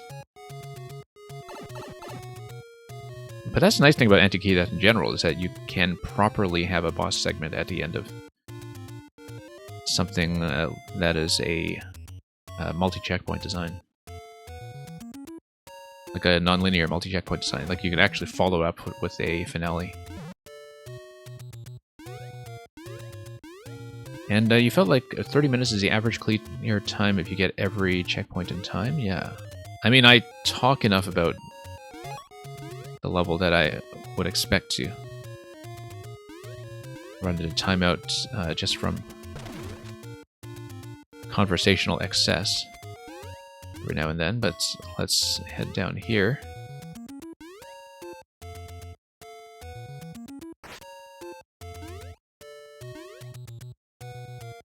And yeah, so we're in a dark world. Oh, notice that you see these diamonds in these locations that are surrounding the pink coins. They kind of match up to the squares that are surrounding the ice coins in the overworld, so there is a little bit of a location system to allow you to keep track.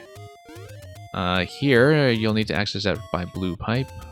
Pipe placements are just kind of the light world, dark world swapping mechanic. This is obviously going to be Ganon's tower. What do we have here? Okay, Spike Ball gives you one slot down here. Let's do this first. Wait. That forces damage, lose the Spiny Hat, you go down, and then you do something with the Wiggler. Okay. That's fine.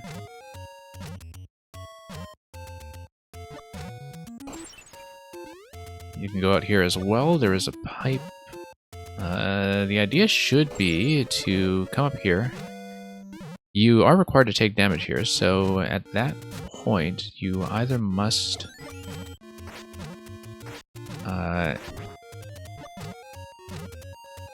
have reacquired something like the Spiny Hat, or are able to push the Wiggler out as Small Mario. I think we're not going to be doing that yet. There is the Icicle here. No, Icicle should kill the Wiggler. Icicle kills the Wiggler by... Whoops, bomb. Yes. So let's go back down, drag the Wiggler over, and then it's going to miss, but that's okay. It should respawn, and then we should be able to do it a second time.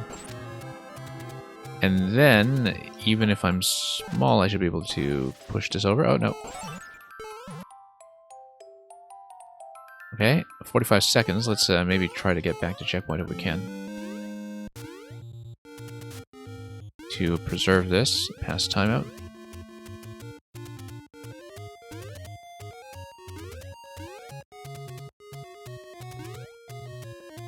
And yeah, we'll just go straight back, maybe.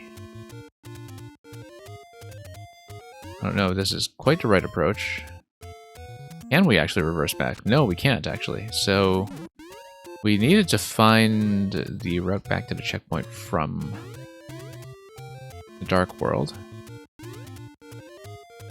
that was not the way to do it.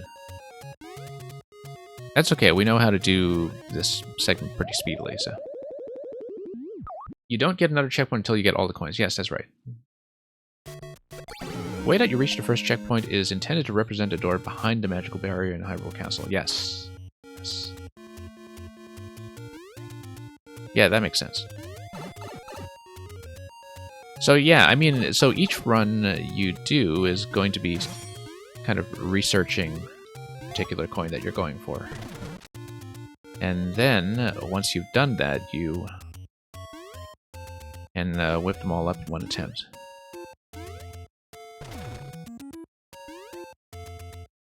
So in that sense, it kind of makes sense to be doing other ones first that you haven't seen already, so you can just spend time solving additional content before you go back. You have access to the Spiny Hat over here. Oh, I see. So the door is blocked out because you had previously completed this, and the on-off state switch probably is what drops it. This allows you to progress through here. And this allows you to go through here to grab this guy. As well as come through here for the first time because of the state switch.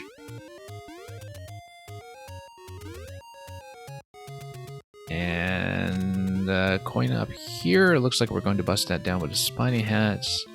Also, Divine Climb doesn't allow you to tap that. That, however, allows you to tap that. Looks like we want a P-switch, and then we run around. P-switch is down below, very conveniently so. And so, yeah, I think we race to P-switch on the other side. We were hoping putting the CP2 text above the key door would whoops, make people realize that's where the checkpoint is. Okay. I don't think I noticed the text, actually. Let's do the P-switch again. I was a little bit late. I stalled a little bit coming out of here and going around the clouds, so That's going to be a fairly easy fix.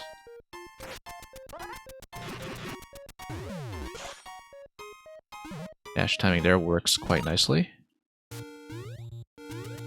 And so we've gotten everything here. Let's go back up top then. See what else we're missing. We haven't come out of that pipe yet. We haven't done this guy down here, which does not seem accessible yet, but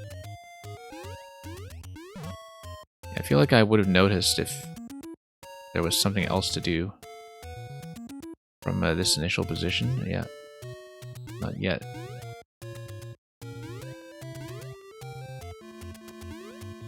So let's go back. And yeah, 7 coins for 7 crystals. Yep, that makes sense.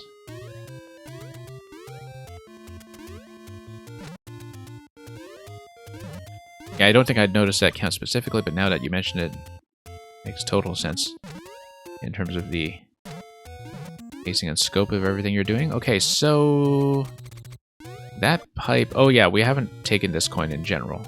Let's do this, because we had solved this one previously.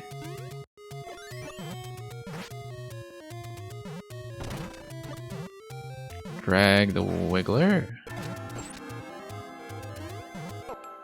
Yeah, run straight across the 1 tile gap, that's fine. Grab that, and then have we seen this?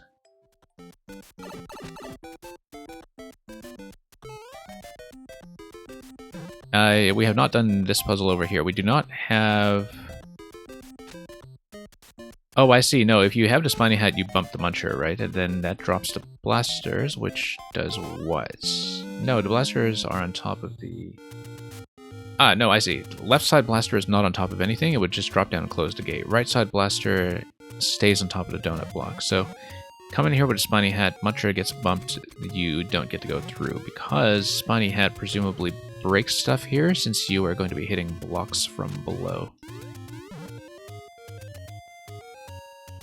So this is an ordering puzzle. You want to get across to hit the coin, which means you need to lower the gates with bombs, I think, in the correct order. And yeah, Spiny Hat would break it by hitting the question blocks from below if you open up those passages first. So the idea is that, let's think of them as 1, 2, 3, 4, 5, left to right. 1 has to go down.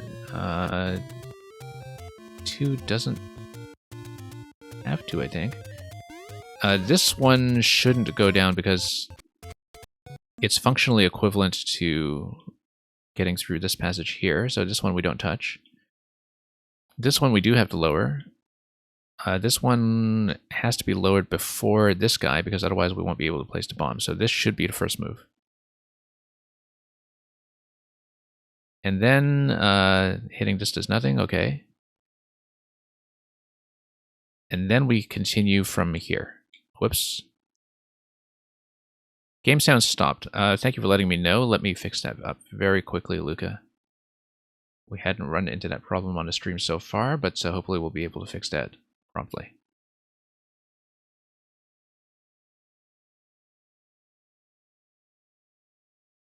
And we'll be right back, and hopefully everything will be operational.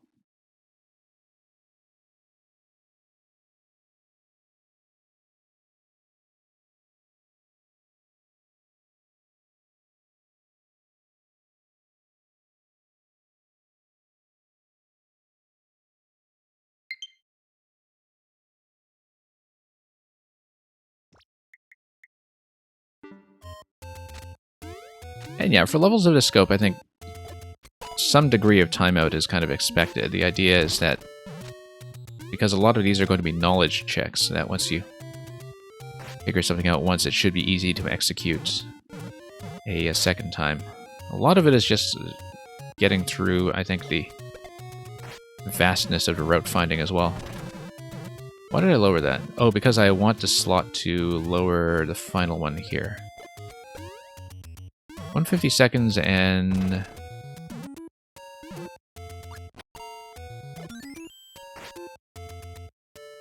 Let's see. Yeah, we got that. And then we can just flow through it directly here, right? No, I've been here because that's what gives you the spiny hat. What are we missing? Are we missing this guy? No, we have that. Let's go back. Yeah, the other thing, of course, is just mentally tracking what you are missing.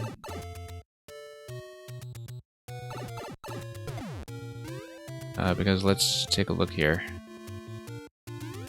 Yeah, so you need everything in order to get through the Ganon's tower there. Ah, yes, this. We need to access that from below. Likely we need to do some kind of light world, dark world swap unless we go down below.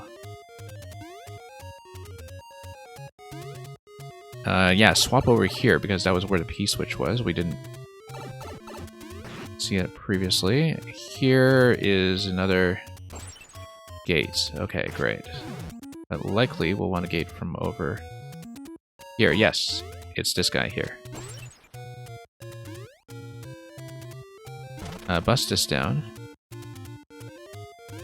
Probably raise this gate using a bomb, if I'm correct. Yep. And why would we want to do that? Because the Muncher below would lower the blaster.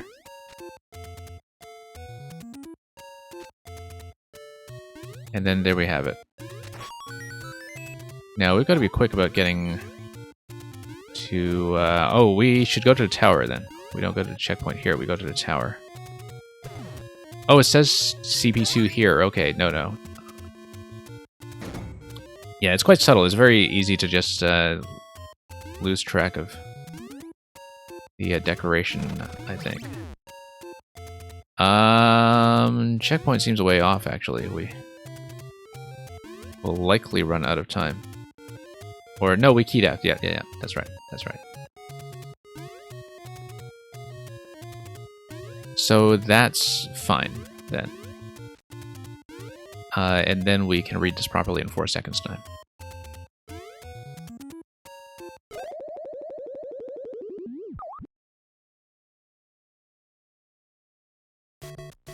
So yeah, should be keyed out. Based on the on-off switch here. Right, because you get ejected with 1 coin, but the on-off state switch gets you directly over to the tower, which is great.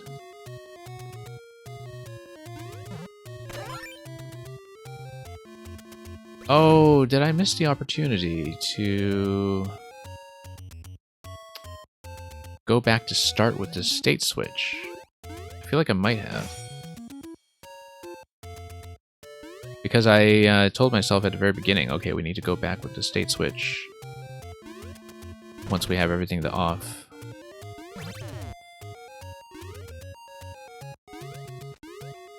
And that's something that once you hit the anti-key death, I think you can't do, because it's en route to one of the final coins, like the last one that I picked up, right?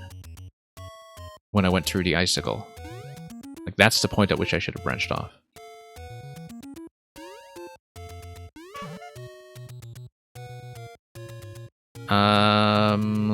Let me see.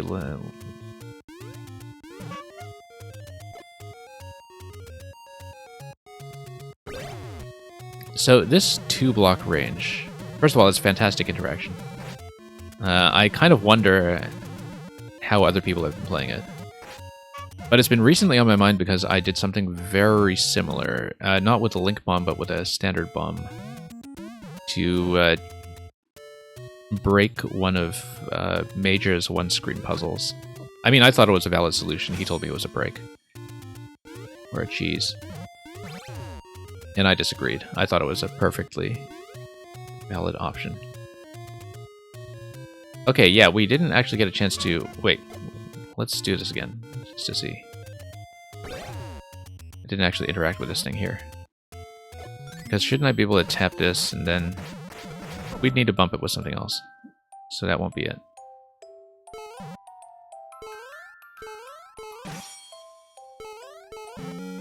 Death drop on a donut is covered by clouds. Not exactly sure what you mean by that, Green Star, but use it in the damage boost bomber in Maker 1, yeah, I'm sure we'll keep that in mind if we manage to get to that Maker 1. Yeah, no way to get that directly, of course, so we'll just do this. Take 2 points of damage, and hopefully we're able to make it through, except we need to bomb this location first to drop the additional sword. Yeah, so that's just an ordering issue there. Very simple to fix. Drop the sword first, and then, because you're able to reload the sword indefinitely, then from there... Whoops. Nope, should have maintained position on top of that donut block a little bit better.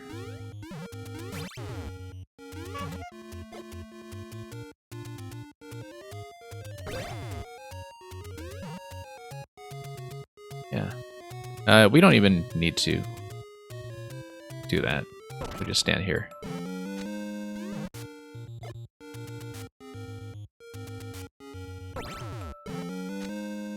This looks like a throw, yeah.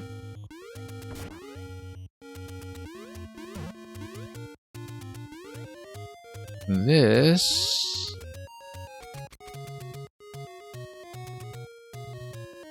looks like a gate where you step on top of the note blocks and then that lowers the blaster. Okay. Muncher probably needs a POW. I do see the POW. If that becomes relevant, let's see in the meantime. One-way panel here. Yeah, so this does need to be off. Now, do we have a way to hit the on-off remotely? I don't think we do.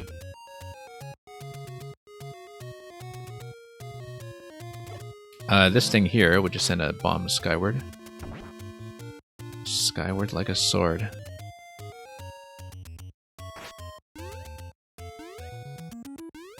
And the Lance's FP, welcome.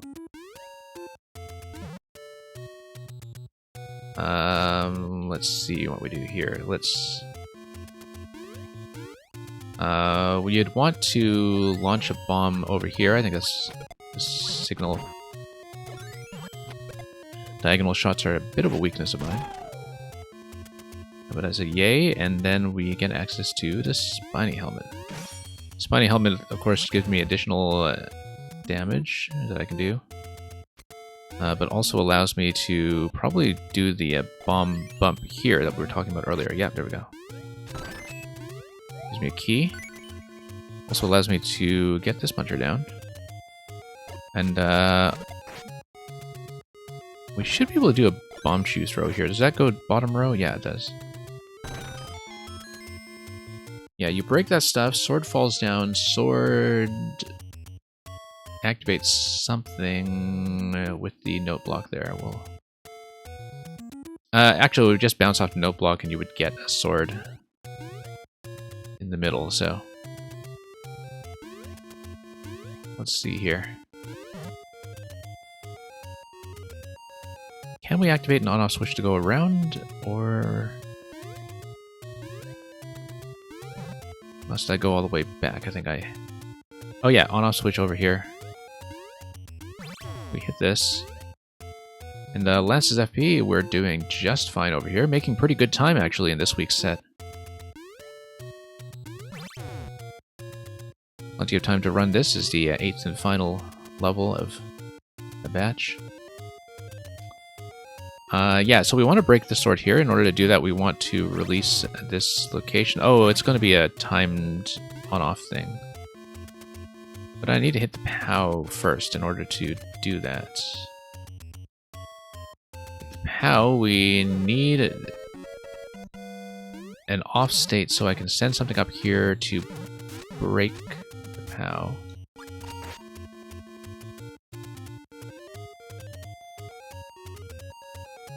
So do we have an on-off interaction that we can do? Yeah, should have considered that much earlier. 80 seconds.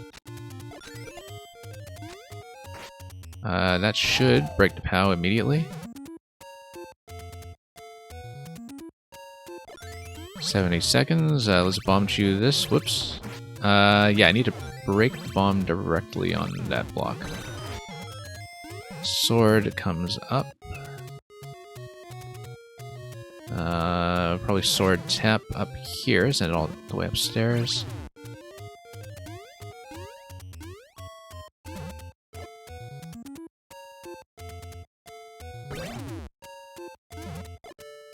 And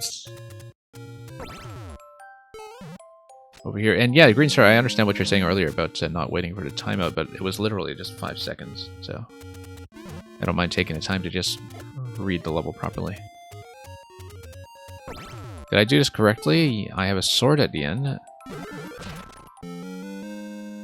Okay, that's fine. Nothing up here. Oh, let's get through here. 15 seconds. No checkpoint yet. Okay, we have to be quick. We have to be really quick on our previous segment, so...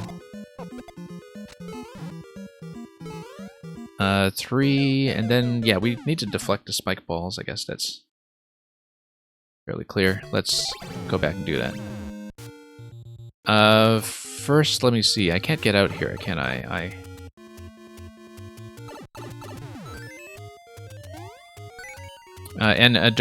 Bescheid Visitor, as far as reaching timeout goes, I really should have clipped this, and I still have the video, so I can still clip them, but on both Lord of the Shelmets this year and the big Yoshi puzzle last year, like the Yoshi Not Taken or something like that, on both of those, when I played through them, I had checkpoints that I hit with like 0 or 1 on the clock.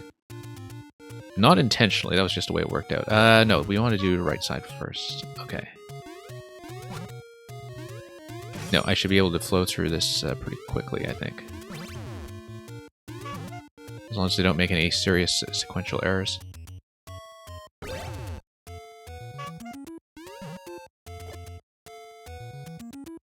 Whoops. There we go. Like I said about those sequential errors. That happened to Carl Sagan in your 2YMM also, yeah. Yeah, I haven't seen Carl play anything this year except for Cosmic Compass. Because I think, like, Carl has so much going on in his stream these days that he just takes some things by this chain of personal recommendation that gradually works its way up to him. And I think Cosmic Compass was the only thing that sort of cut through the noise this year, as far as I know. Which is too bad, because a lot of the puzzles have been quite good, I think.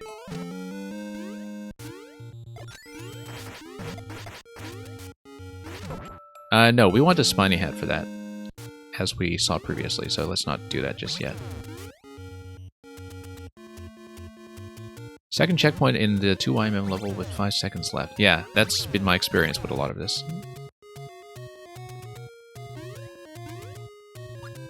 And okay. Whoops. Okay, I actually managed to get that. Let's grab the Spiny Hat. And do all these Spiny Hat things. That should be a key. Yeah. Puncher gets out of the way. Bomb Chew will go all the way down.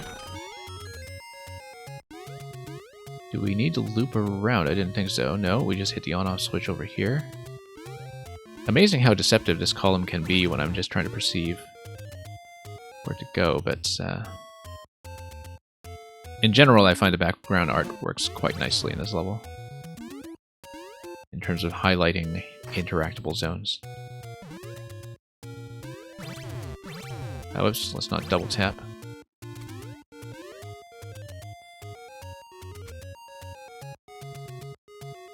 Carl wanted to promote co-op makers and... yeah, so I guess you barely missed a window for that. Hang on, let's try to drop this a little better here. Yeah, because it's you and Ravel MX, I think, who are the co-op specialists I've seen show up here. Like, keep saying that I want to do a co-op stream at some point, but it'll take some setting up.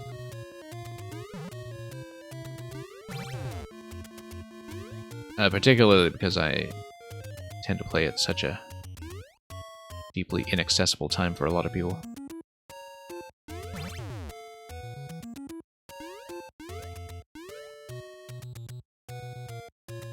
Did we do everything we need? No, I need to get the Master Sword up and running. That requires me to send it through here with the Bombchu as before. We have about 200 seconds this time though, so...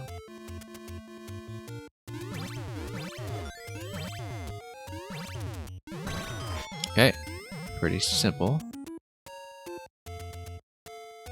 And then we send us up to Twister. Skyward Sword. Okay, here we go.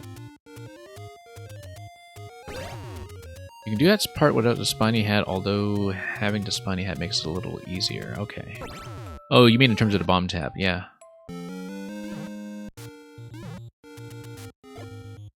It seemed a little bit fussy without the hat, so might as well do it the way I know how. Okay, 200 seconds this time through the door, so let's see what we do here. It's going to be a deflection fight, which I guess is supposed to be kind of like the Aghanim fights, I guess, or like Phantom Ganon and some of the 3D games, which was of course modeled after Aghanim to begin with. So we want to probably send the spike balls down these slopes to hit the on-off switches. Oh, okay. One's enough. Yeah, that's fine. That's great. How vile to put the key door on the right instead of the left. I mean, we're expecting some kind of final phase here as well.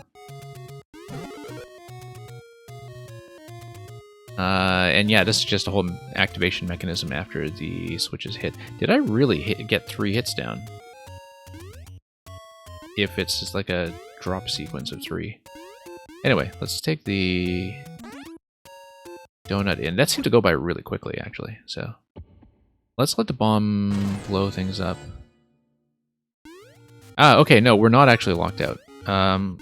Oh, yeah, I can jump out. Or am I locked out? Because... yeah, we came in through that pipe to begin with. I may be locked out. Oh yeah, no. I'm locked out now because I took the coin, although I don't see, given the one-way panels, how I could have gotten down there in the first place.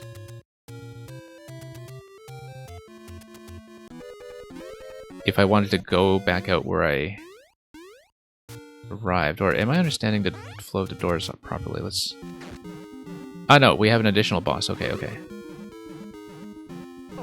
I was just wondering, I was past the point of... no cake, but... or whatever it was through the... pipe at the very beginning. Whoops. Okay, let's... take this carefully. Whoops. Like I'm usually saying here when playing Link Dungeons, diagonal shots are a bit of a weakness. Okay, we have a phase where I can't hit, and I need to get back to the damage phase myself by tossing a bomb and probably tapping it in. No. Panels seem to be obstructing that a bit. Let's throw like this. Yeah, there we go. Much better. Oh, we're at 27 seconds. I should really keep that in mind. We're likely going to hit timeout this time too, then.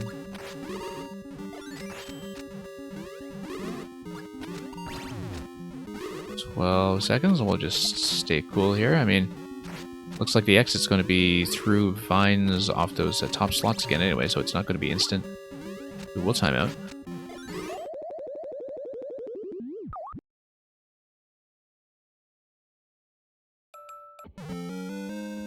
But checkpoint is going to be placed here, so everything is going to work out just fine.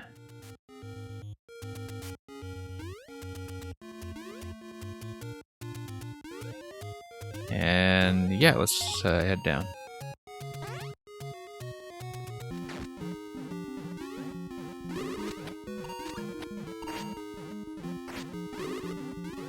And a lot of this is just going to be avoidance.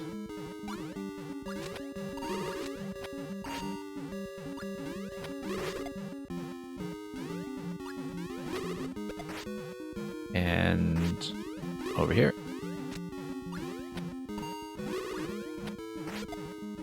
And yeah, I guess it's when you have a sufficient number of hits to register as one of the main hits on Ludwig, you get that activation of the on-off switch because he's in his shell form.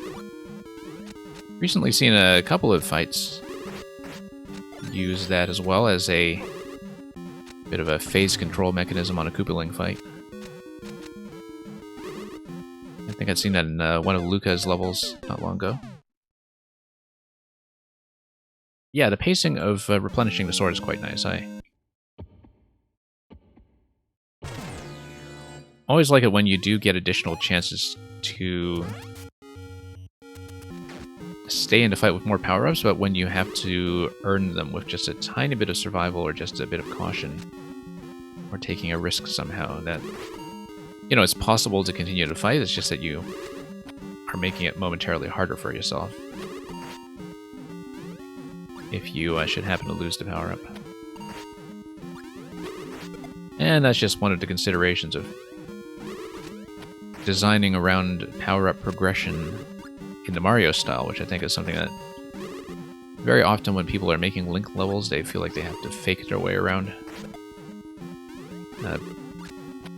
Because so many Link levels are designed sort of with the expectation that you wish you could just have Link on permanently, and it's nice to just have a little bit of risk here as we try to reclaim the Master Sword whenever that's necessary.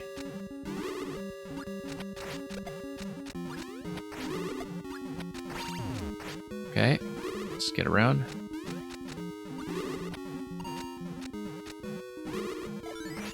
And so yeah, as you were saying, that power-up distribution is always something that you need to pace your way around when one of the abilities is required to progress.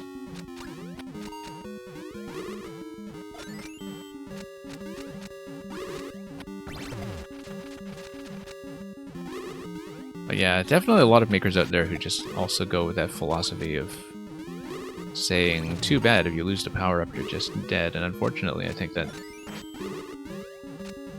doesn't really lean into the strengths of the Mario Maker format very much.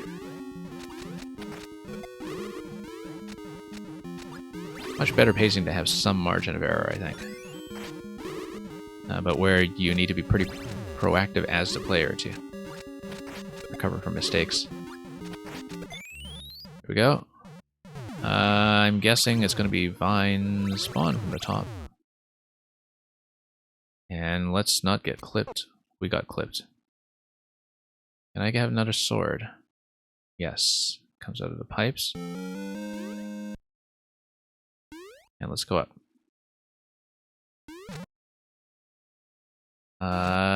Okay, that's just a pipe spawning mechanism on either side. Very complex. Yeah, but you just have the repeated muncher over there on the right side now.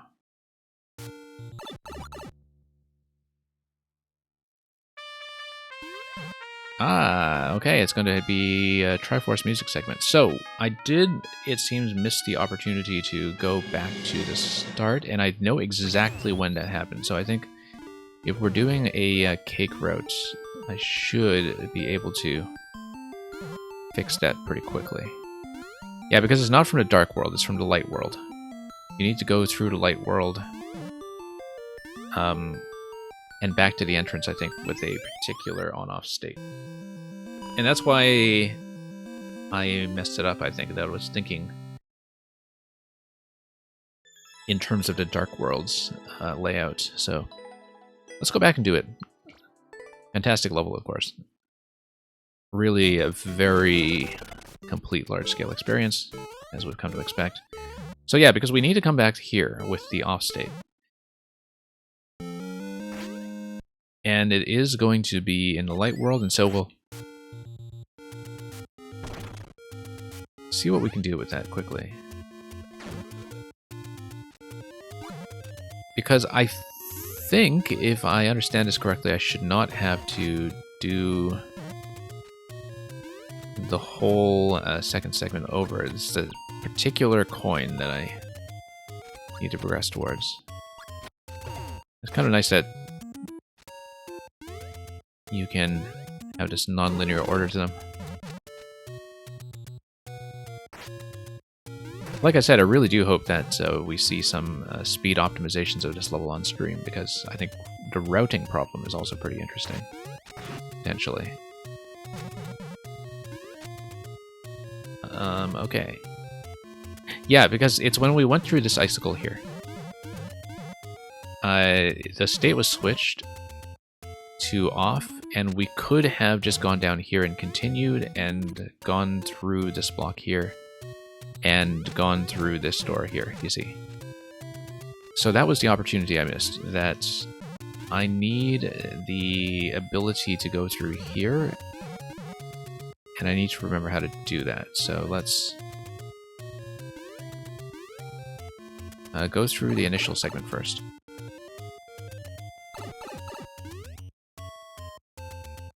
And thank you for all the GGs. We're not done yet, of course.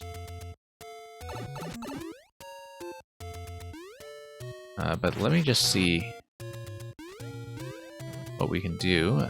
I feel like it's, yeah, after the completion of the Tower of Hera, that's when you have an on-off state switch, I believe, because that's what locks you up, or out of the tower. Early on, you also, I think, need to spine how to progress through this. So yeah, we do need to do it first. We'll get that done. Hardest part of speedrunning levels like this is zoning out. Oh yeah. And a lot of sloppy mistakes that you can make under pressure, for sure. And yeah, certainly in terms of keeping track of where you are in the route, it can be surprisingly challenging.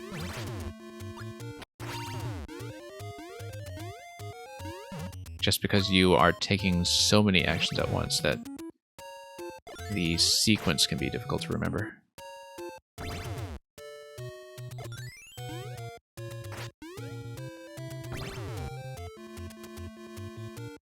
And yeah, stop this. Down here. Nope, we hit the switch up top.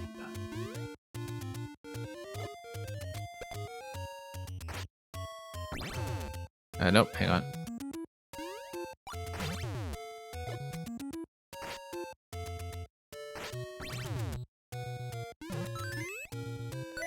Okay, pretty straightforward here.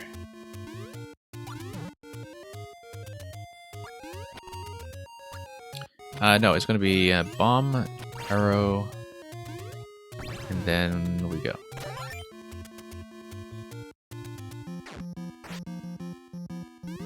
Okay, let's slap Moldorm around a little bit.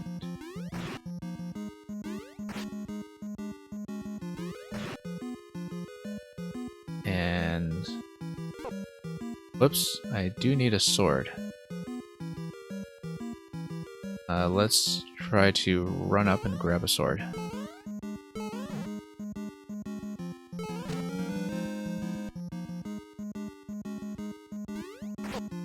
Nope, let's run up and grab another sword. And yeah, like I was saying, nice to have just this little bit of a requirement to survive a bit and just not be too careless as you try to get through content that you've beaten already. Whoops.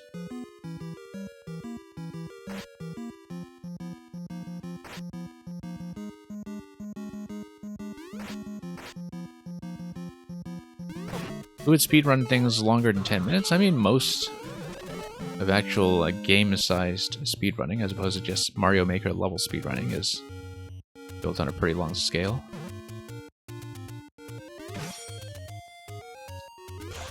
I mean, I think that's when speedrunning tends to be the most impressive, right? Like when you have a chunk of content big enough that there's a lot of stuff to get down consistently. Including that whole navigational element. So we didn't actually set the on-off switch. But do I need to? No, I just need the spiny hat, don't I? To get through here and start flowing through the pipe segment. So let's do the checkpoint first. Because we'll want to continue as checkpoint, I think.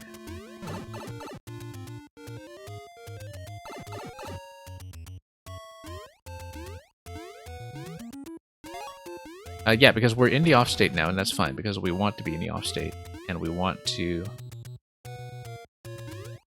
warp back to the beginning. So we don't need to do every coin, I don't think. We just need to get back to the appropriate location.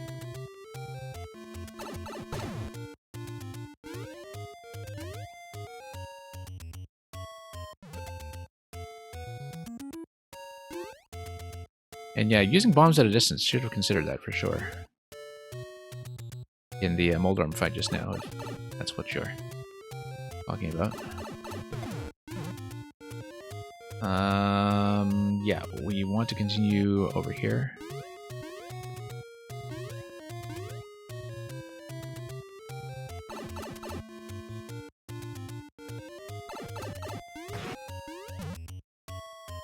It's sort of interesting because this is sort of a, I mean, you know, just inherently with the light and dark world concept, it's... wait, let's get rid of this guy first. Do I have a POW? Do I have access to a POW? Thank you for the follow.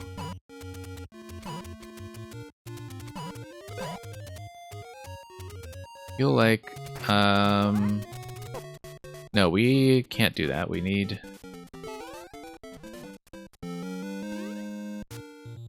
78 seconds, let's see. I feel like I need some kind of POW. And I don't want to get locked up above there. Let's... Oh, no. If you have the P-switch active, then the conveyor belt is frozen. So we want a spiny hat, and then we want to come back with the P-switch. The P-switch will do the trick. So... Yeah, slightly different from the version I tested. Yeah, that's fine. I think we figured it out, so...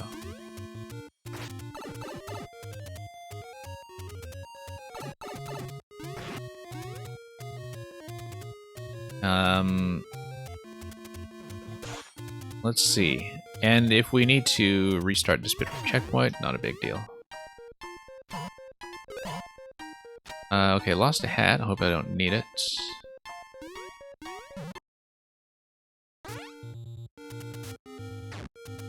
Get through here, 25 seconds. Can I get through here without the spiny hat? We're about to find out.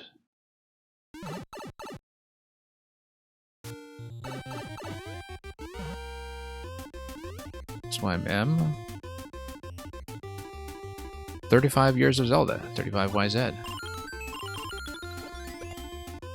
Let's break the scroll. We have 3 seconds left to see... Not cake.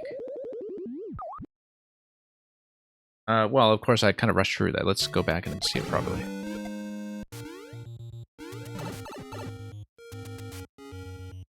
Let's take a look at that.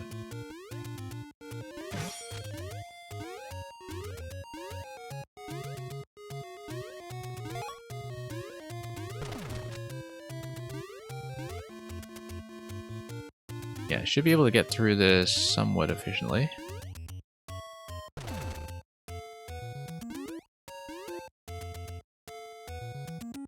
I guess there was also the scroll break next to the tower, which is just this. Okay.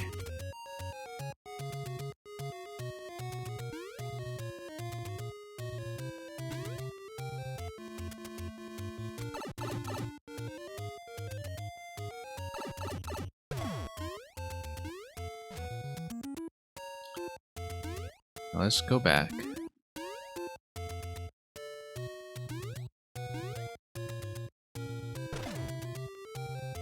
And find way down. Ah, yes, it's with the... let me think about this. We went through here, we went down. It's the P-switch segment, which is down below. So I actually want to change worlds first, I think.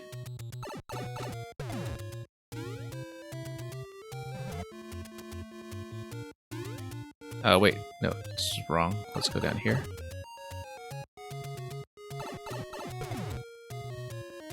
And yes, down below.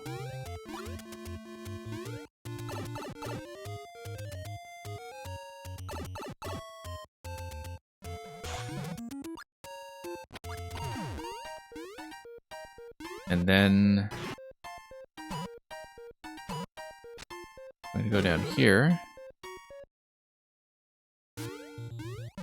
This time we do have the spiny hat.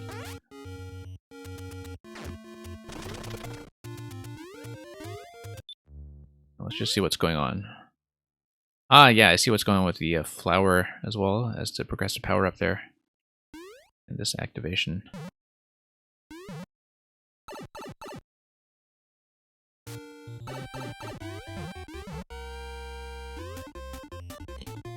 Okay, so yeah, this was the cake then. 35YZ. No, I just saw the text and I didn't read this properly as the actual cake. So I think this is the only secret we had left, right? If we... So I did see it on a previous attempt completely then. I wasn't sure because I just rushed through this so quickly. In that case, I think we're satisfied unless we missed something else that's critical. We did see E6YMM text and we had the completion, of course. That will be nowhere near the 7-minute record, so... That's the Light and Dark Worlds, and that's it for week number 4 of 6YMM, or week number 8 overall.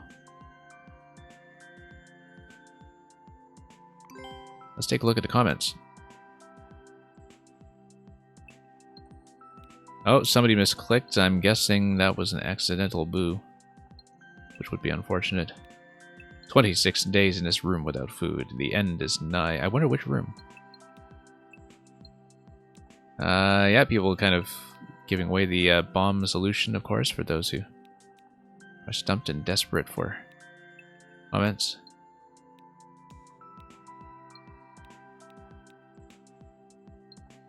YZ. And do let me know, by the way. I need to show this off, by the way, for people who haven't seen this yet, because I showed off the ones that were on my levels at the end of viewer levels the other day. That's some of the comment art that had come out since the last time I toured the comment art is really well worth looking at. Look at this one here. And so if there's a similar illustration, I mean, here we have, you know, Bowser as the Eye of Sauron. If there's something similar that's going to come out with a Link to the Past, do let me know about it when it comes. But for now, yeah, it looks like a lot of people are still just kind of getting started on this one, and so we'll have to check back for lots of artwork later in the week, I'm sure. Anyway, fantastic level, fantastic whole set of levels this week, I think, that wound up going pretty efficiently considering how much time we spent on some of the secrets hunting along the way. Doubling back this way and that, just to see things twice. So, in terms of... Did I see the drawing of Gollum with a helmet? I think I did, but let's take a look again.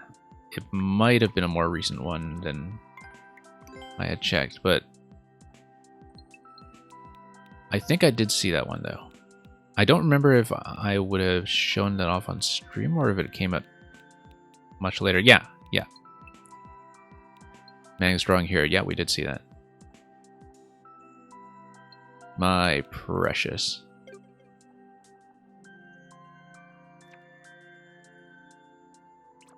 And yeah, thank you for that, Mang. Always glad to see some of Mang's illustrations pop up here and there, so. And Aegis has totally been on the illustration game as well. So is Grakowski, actually. Grakowski has a very distinctive, kind of very schematic style, as you might expect from somebody who's a puzzle master. It's sort of true for the illustrations as well, so. Anyway, 6YMM is, spoiler alert, not quite over. If you watch the trailer for the most recent week, you'll find out that there actually is more this time around, whereas 4YMM only ran up to 8 weeks last year. I don't know at this point if I will be playing it at the exact same time slot next week, because starting on, I believe, the Friday to Saturday stream, we will be covering Metroid Dread, and so Metroid's going to be taking over for a little bit, but we'll be going back to Mario Maker as necessary, and until then, have fun with all the levels so far, if you're still catching up on some, and with all the new ones to come. And those of you with the levels out this week, do continue to enjoy watching all of the streamers that are crashing against your latest creations. So, with that said, we'll be sending you on a raid fairly shortly. I don't know if I'll be doing any more Maker content this week, or if I'll just be off until Metroid. I might try to squeeze in an additional stream of some sort. It won't be viewer levels or anything. It will be some kind of curated content, or maybe a catch-up session, but can't guarantee that at this point. Usually, information about the schedule is going to be on the Discord. If we don't see you for Mario Maker this week, we will definitely see you for Metroid in a few days' time.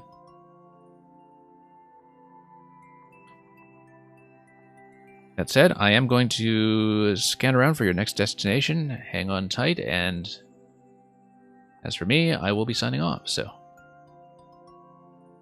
Thank you for the levels. Thank you so much for watching and joining me for this experience. And we're almost at the end, so.